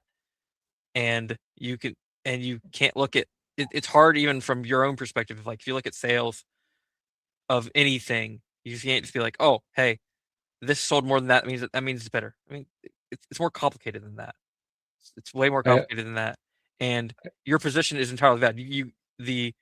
I want a more sexualized thing could be a totally viable market strategy, and that's what you think it is. It's a viable strategy, and you think it's viable strategy based on your evidence. And neither of us, and none of us can actually know for certain. That's the actual truth. Yeah. And also, I just have wanted to to remember that I put out the message to a lot of the people that were in that discussion. I tried as well. Yeah, I tried. But the problem is a lot of those people, they're like anonymous accounts, unfortunately. Like I don't learn whatever his name is, Mangalore. It could be a bot for all I know. I have no idea. These people, we've never seen them. We don't know what they look like. We've never heard their voices. They're just Twitter accounts with large followers. So you don't know any motives that they may have. I'll name drop her. I'll name drop her for the sake of it. I got in contact with a YouTuber named Vara Dark. She's like an anti-censorship female like gaming YouTuber. So I tried asking her, but she didn't respond to anything I said. So it's like, okay, well. Yeah, I've been on Hypnotic's page when she's been there, I think, because I've been on Hypnotic's podcast a few times, but I just figured she was probably busy or something. But I mean, we'll probably revisit the censorship stuff at some point. I ain't got a problem with Vara either. I think her content's quite interesting. I don't always agree with what she says, but I think she'd be good to have one to see where she stands on this. So I'll probably speak to Hypnotic and see if he can hook something up. She'll probably agree with a lot of what I was saying. Just based on what I've seen of her. I will say I appreciate your open-mindedness to the discussion, such as like when the beginning of the video, when I pointed up the evidence that the other guy was sort of like cherry picking stuff. I do appreciate your response to it. Like it's like, well, he made a mistake, but I still am beholden to my beliefs, and I feel like we should just make sure that that Team Ninja doesn't censor anything going forward, which is fine. I have no issues with that. It's just it's some people out there would have deflected and avoided the evidence of it, and that's where I give you props, is that you manned up about it, and we're like, well, that's a mistake, but I'm everything else. Here's what I believe, and I appreciate that. Okay, well that's a much better response to me than the previous one about me going in here with like some like nefarious hidden agenda. That's a much better. Well, I apologize if you took that as my okay. took that from my what side. I did not mean to intend yeah. in that method. Okay, So. well, if in that case, then that's your answer that you gave me now, talking about like the DOA7 example, that does so much for just that does so much for how I feel about this whole thing. It really does it. Okay. Because I really do try to go into everything I do and everything I say with truth and sincerity. Like those are my core values, so to say.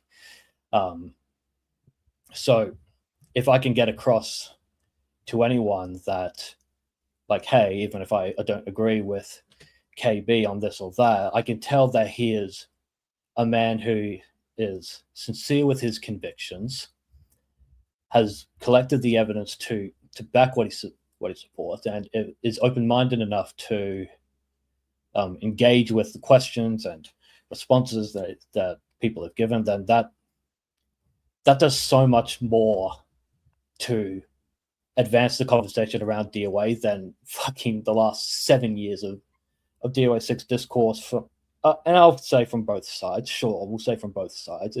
But just saying, it's like, okay, I hear you, and I can tell you're sincere about this. Fucking that's so much better than all the Twitter arguments that have occurred basically since Gamergate and a bit before Gamergate. Completely. God, make me feel old now at the Gamergate shit. Jesus Christ. Yeah. Gamergate was what Gamergate helped 10 years ago. Are you serious? Like, no, it's more than 10 years ago. 12. It was 12. Shit, I feel old. Thanks, guys. Yeah, it's like that's what I said. Bringing up Gamergate. Jesus Christ, that was a time. I think we've covered pretty much everything that we need to today. Is there anything that you guys want to end on? Good discussion. Fun. Yeah, if you want to learn more about Dead or Alive, feel free to get some sleep, Weeb, dude. Get some sleep. That's like 90% of the problem. I'm going to deal with bathroom stuff when I leave, and then I'll go to sleep. Lovely. Hey, if you want to learn any more about Dead or Alive, to anyone out there, or stay up to date with the latest news, feel free to visit my website at freestepdodge.com. I'll type it in YouTube chat as well later.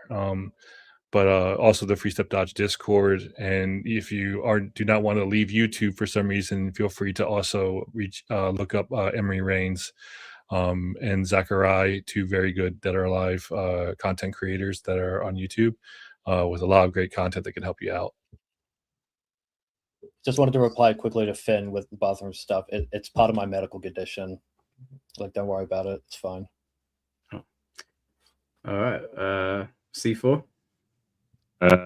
Yeah, good talk. I think I said this last time. I said shouts to Weeb, because it was kind of especially going up against Tom, it feels like a 1v10. I understand that. But yeah, I think I fucking went 12 rounds with fucking the Mike Tyson of fighting games. I went 12 rounds. It's rough. Knowing Tom, it's more like a Muhammad Ali than a Mike Tyson. It's totally different. Oh yeah. You can't hit him. You can never hit him. You can never hit Tom. He's giving you the rope a dope the whole time. It's it was fun to see. I think you did better than you think you did, and you was kind of talking about being angry. When I'm here, don't worry about it. You can't get as angry as I've been on here. So you was pretty chill the whole time. Guy came on and that was the angriest I've been in quite a long time, though. I will say. Don't worry, you came off way less angry than Tom. You're doing okay. Yeah, you did cool. Okay. I also want to say thanks, Mike, for inviting me on my first planned guest appearance on your show. So it's been a lot of fun. Man. Hopefully, we can talk more about DOA some other time too. Well, there's going to be another DOA stream tomorrow with Tom because he wants to go over the history of DOA 2. Again? A lot of DOA this week. Yeah, DOA A lot of 2. DOA this I week. could be there for moral support too, you know? Yeah. Well, yeah, I'll keep everyone posted. Okay. All right, take care, All right, guys. Take care, everyone. I haven't finished my concluding statement. Oh, sorry. I think I was waiting. Sorry, I was waiting for everyone else to finish first before I said anything. you just want to be last, huh? I'm getting out of here. I gotta go to bed, I guess. Yeah, same. I'll listen to you in chat. Right. It's not that I wanted to be last for the sake of being last. I just wanted to let everyone have their piece because that's something I was practicing the whole stream, is letting other people speak first before I respond. I wanted to minimize interjections and interruptions as much as possible going into this. Basically, I'd like to extend an apology to Tom Brady if there was any animosity from any disagreements we had, because I feel like we agree on a lot more than we disagree. I've never hated Tom Brady as a person. I've never hated his streams. Like, he yaps a bit, but that's just a nitpick at the end of the day. So I have no ill will towards him, and I hope he sees the tail end of the stream. And bro, even if he doesn't, and Tom didn't have a problem with you, I promise you. Well, I know. I feel like it's something I just have to say because it really did get heated, at least from my perspective. And I guess thank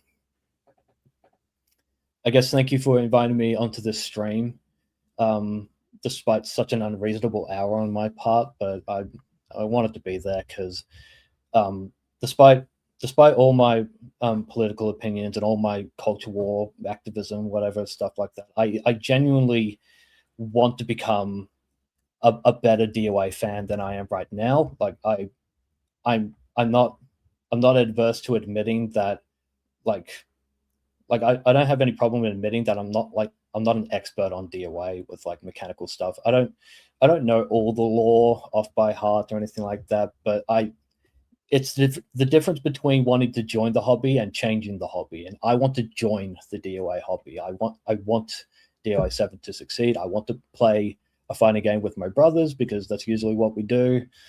And I just want more. I just want more of that, the good DOA content that we're getting, like whether it's a volleyball game, whether it's a fighting game. I don't want the community to be at each other's throats the entire time. I just want people to live and let live as much as possible. And I guess I'll wrap up by saying, if anyone in this chat or watching the VOD would like to check out my channel at Ethnic Weeb, I've been trying ever since we did the Gooner versus Gamer stream. I've had like this massive motivation to do streaming a lot, so I've been streaming quite a bit, at least once a week. Yeah, so and please look forward to my Dead or Alive video. The script is like 99 to 100% finished. It's 39 pages. It's got to be quite a long one. And Mike, if you would like to react to that on stream, or if you'd like to have me on there to ask any questions about that video, by all means. Sounds good. Sounds good. Look forward to it. Okay. That's all I want to say. I'm done now. I'm going off. Okay. All right, guys. Well, take care. I'll see you both soon. You too. See ya. Mike, real quick. Yep. I wanted to send you these two images. Oh. Also, I wanted to get the last say. Oh, okay. This right here is a screenshot from DOA 3. And this right here is the Golden Sunset Road in Australia. You tell me if they are any bit the same. Sent it to you through Twitter. Oh, okay. Twitter. Can I send them through the stream chat? Probably not. Let me have a look. Yeah.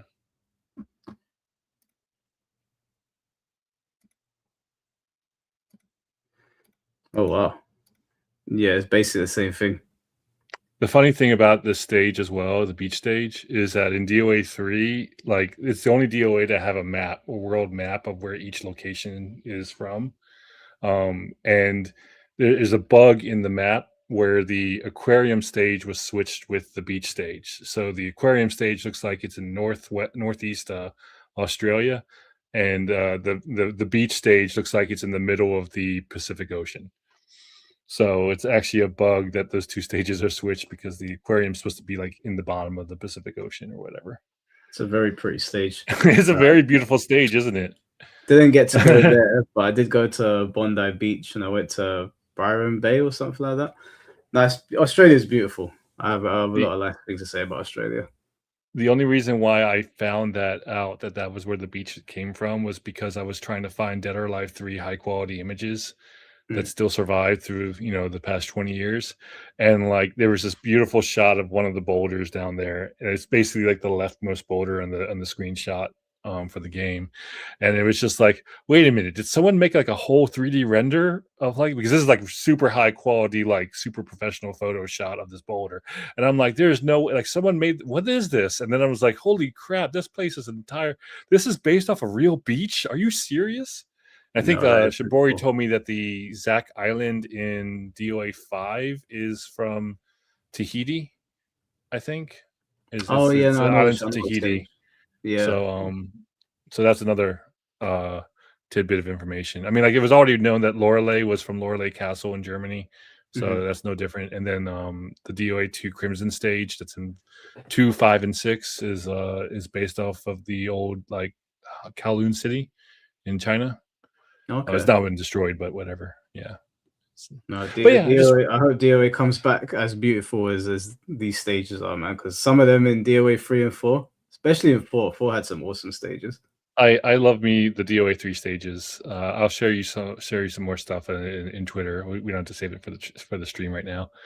Sounds good. But you guys have a wonderful night. Okay. Get some sleep for those who late. Take care. See you in a bit. All right, guys. Well, that was the stream. Now to answer the questions that were coming in earlier about Australia, yes, it was an amazing time. Australia is an amazing place. I only saw one huntsman spider, luckily. No snakes, no kangaroos, no koalas, no drop bears, whatever the hell those are. Yeah, it was great, man. Good foods. The only thing about Australia is that it's very expensive. It's very expensive, and that's coming from a Londoner, so it's pretty crazy out there. I did eat a kangaroo, if you must know. I did eat a crocodile, if you must know. So Roger is no more. Yeah, it was good, man. It was a blessing to see one of my best friends, someone that is like my brother. I've known him since I was 4 years old. Get married. That was a blessing. I was very, very privileged to be in Australia with all 15 of my friends. All 15 boys showed up. It was great. So I'm back now. I won't be taking a long trip until next year when I'll be going to Japan again. And I know some of you are asking where all my figurines are and everything. There's a lot of mess in the back here, a lot of containers because I'm leaving here, so location will look different very soon. But crocodile tastes like chicken. Crocodile's got like a dull taste. It does taste like chicken. It's got a very dull taste though. Like it was nice though. I liked it. It was really nice. I went to Sydney. I went to Melbourne. I went to the Gold Coast. When I got to Sydney, I was looking around. I was like, why is all those shops got like Mandarin everywhere? Everything's written in Mandarin, bro. Sydney is China. I was like, what? I had no shortage of excellent restaurants, luckily. But we were walking around. I was like, where's all the Australians? Bare Chinese people. It's crazy. I was like, right, settled in Sydney. I hear it. But with that comes like really good restaurants and like places super clean. Everyone's really friendly. I have like no complaints about Australia whatsoever. Even went to the middle of the woods after the wedding and stayed in some mansion. My friend got the short end of the stick, and there was a centipede in his room, a huntsman spider, a big one, some sort of like jumping insect. I didn't see anything. I slept like a baby. Every place that I went to, I hit the pillow really hard just to see if anything would come out. I did my due diligence and we were good. So yeah, Australia was good, man. I had a great time. Definitely one of my favorite places that I visited. Japan's still my favorite, but Australia is up there. Definitely recommend it. If you've never been, don't let the Instagram videos and all that stuff scare you. Yeah, there's some crazy shit out there, but it's worth it. The people are lovely. Just make sure you got a lot of money when you go out there. Make sure you got a lot of money when you go out there. I was not ready for how expensive it was. It was honestly, I was like, wow. And for those of you that were, I know you were flaming me. Your boy got fire red. I'm a Pokemon trainer again. Am I sorry? No, I'm not. Me and my girl are having a great time. She's got leaf green, so I'm able to get all the Pokemon that I wouldn't usually be able to catch. Then I'm going to get Brilliant Diamond or Shining Pearl, whatever it's called. I'm going full sunscreen too. Oh, bro. I don't know if you guys, I don't think I can pull the shirt down, but around here, right, all my skin burnt to a crisp. But one of my friends didn't put sunscreen on, and his skin turned green and it bubbled up. It was one of the worst things that I've seen. It was disgusting. I felt so bad for him. I thought that like we had to take him somewhere to get him something to fix it. The sun in Australia is no joke. There's no protection out there. UV rays are on maximum. We went to a theme park and it felt like the sun was pushing us down. It wasn't the hottest, but it just felt intense. Yeah, there's no ozone layer, none. You can feel every ray hitting you. It didn't feel as hot as Gran Canaria. It didn't feel as hot as when Japan got to its peak when I was there in cherry blossom season, but it felt like it was attacking you. And when we woke up in the morning, I took off my top and I saw all this side of me was like peeling. It was really bad. But my other friend, he got it much worse, much worse. But yeah, as for Pokemon, like I was saying, I'm fully back into it. I'm doing my EV and IV training. I'm on my way to the Elite Four right now. I'm gonna get all the other Pokemon games that I can get on Switch because me and my girl we actually wanna like get into it properly. I might even go and compete. I'm enjoying myself a lot. It's been what 12-15 years since I played Pokemon properly, so. Yeah, I'm having a great time with it. And I understand people are like, oh, Nintendo are taking the piss, blah, blah, blah. I get it. But same thing that I said of DOA. Same thing that I said of DOA, where like if you want something, then go for it. Same thing I said of Tekken. If you like the costumes, buy them. I think the Tekken shop is a load of shit. I will never indulge with it. If you like them, buy them. But people were trying to flame me for buying Fire Red. I was like, get out of here, man. Like I'm sitting there enjoying it with my girlfriend. You ain't gonna make me feel guilty. And it was what, £14. I went on Amazon. The physical copy is £120. I don't want to emulate and sit on my PC and play, and I don't want to play on my mobile phone. I want to be able to battle with my girl and trade and get other Pokemon games and trade my Pokemon over. So I make no apologies for my purchase of Pokemon. Get Mario Kart 8 Deluxe for the Switch. Bro, we did a Mario Kart 8 stream the other day. You must have missed it. I battered King J and Yaya. They were talking shit to me. I had to let them know what time it is. Even my boy that got married in Australia, he thought he was the dog's bollocks on Mario Kart. I had to go over there and let him know what time it was. Beat him in every single race. And now when we get to Japan, he wants to challenge me. I said to him, you can challenge me, but we're gonna wager this time. There's no free getaways with Mario Kart in me. When am I playing Seat of the Wolves? When Kenshiro comes out. Yeah, when Kenshiro comes out, I'll play Seat of the Wolves. My bad, new to the channel. That's cool, bro. Yeah, there's a Mario Kart stream on here already. I had to let them know what time it was. But yeah, Seat of the Wolves, when Kenshiro comes out, I'll be on. 100%. Not a moment before. What's my t-shirt? It's my girlfriend got it for me. It's a Roman Reigns collaboration with Bathing Ape. I don't know what that is, but it's very comfortable. Very, very comfortable. So yes, I think WWE did a collaboration with Bathing Ape. By the way, man, did anyone watch Elimination Chamber yesterday? Oh my god. I don't think I could do it anymore. I think they've actually finally lost me. I think they've actually finally lost me. Oh my days. WWE is just, it's just falling off the deep end.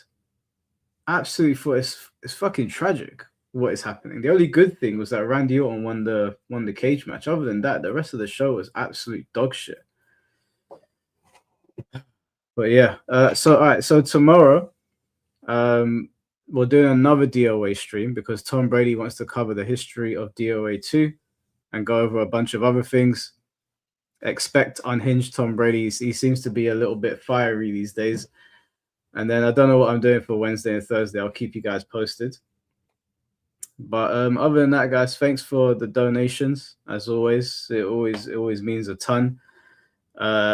Also, let me apologize to you guys before I go. I know that squabble between me and the main man, I saw in my comment section, you guys were arguing with some people from his community. I don't want there to be what's been said has been said now. I think we're gonna leave it there. But I appreciate you guys going to bat for me, but don't go and argue with his community. It's not worth it. It's done now. He said what he said. I said what I said. We'll leave it there. And yeah, that's it really. So I'm gonna go and play some Pokemon, get some sleep, and I'll see you guys tomorrow. Take care of yourselves. Have a good day, and peace.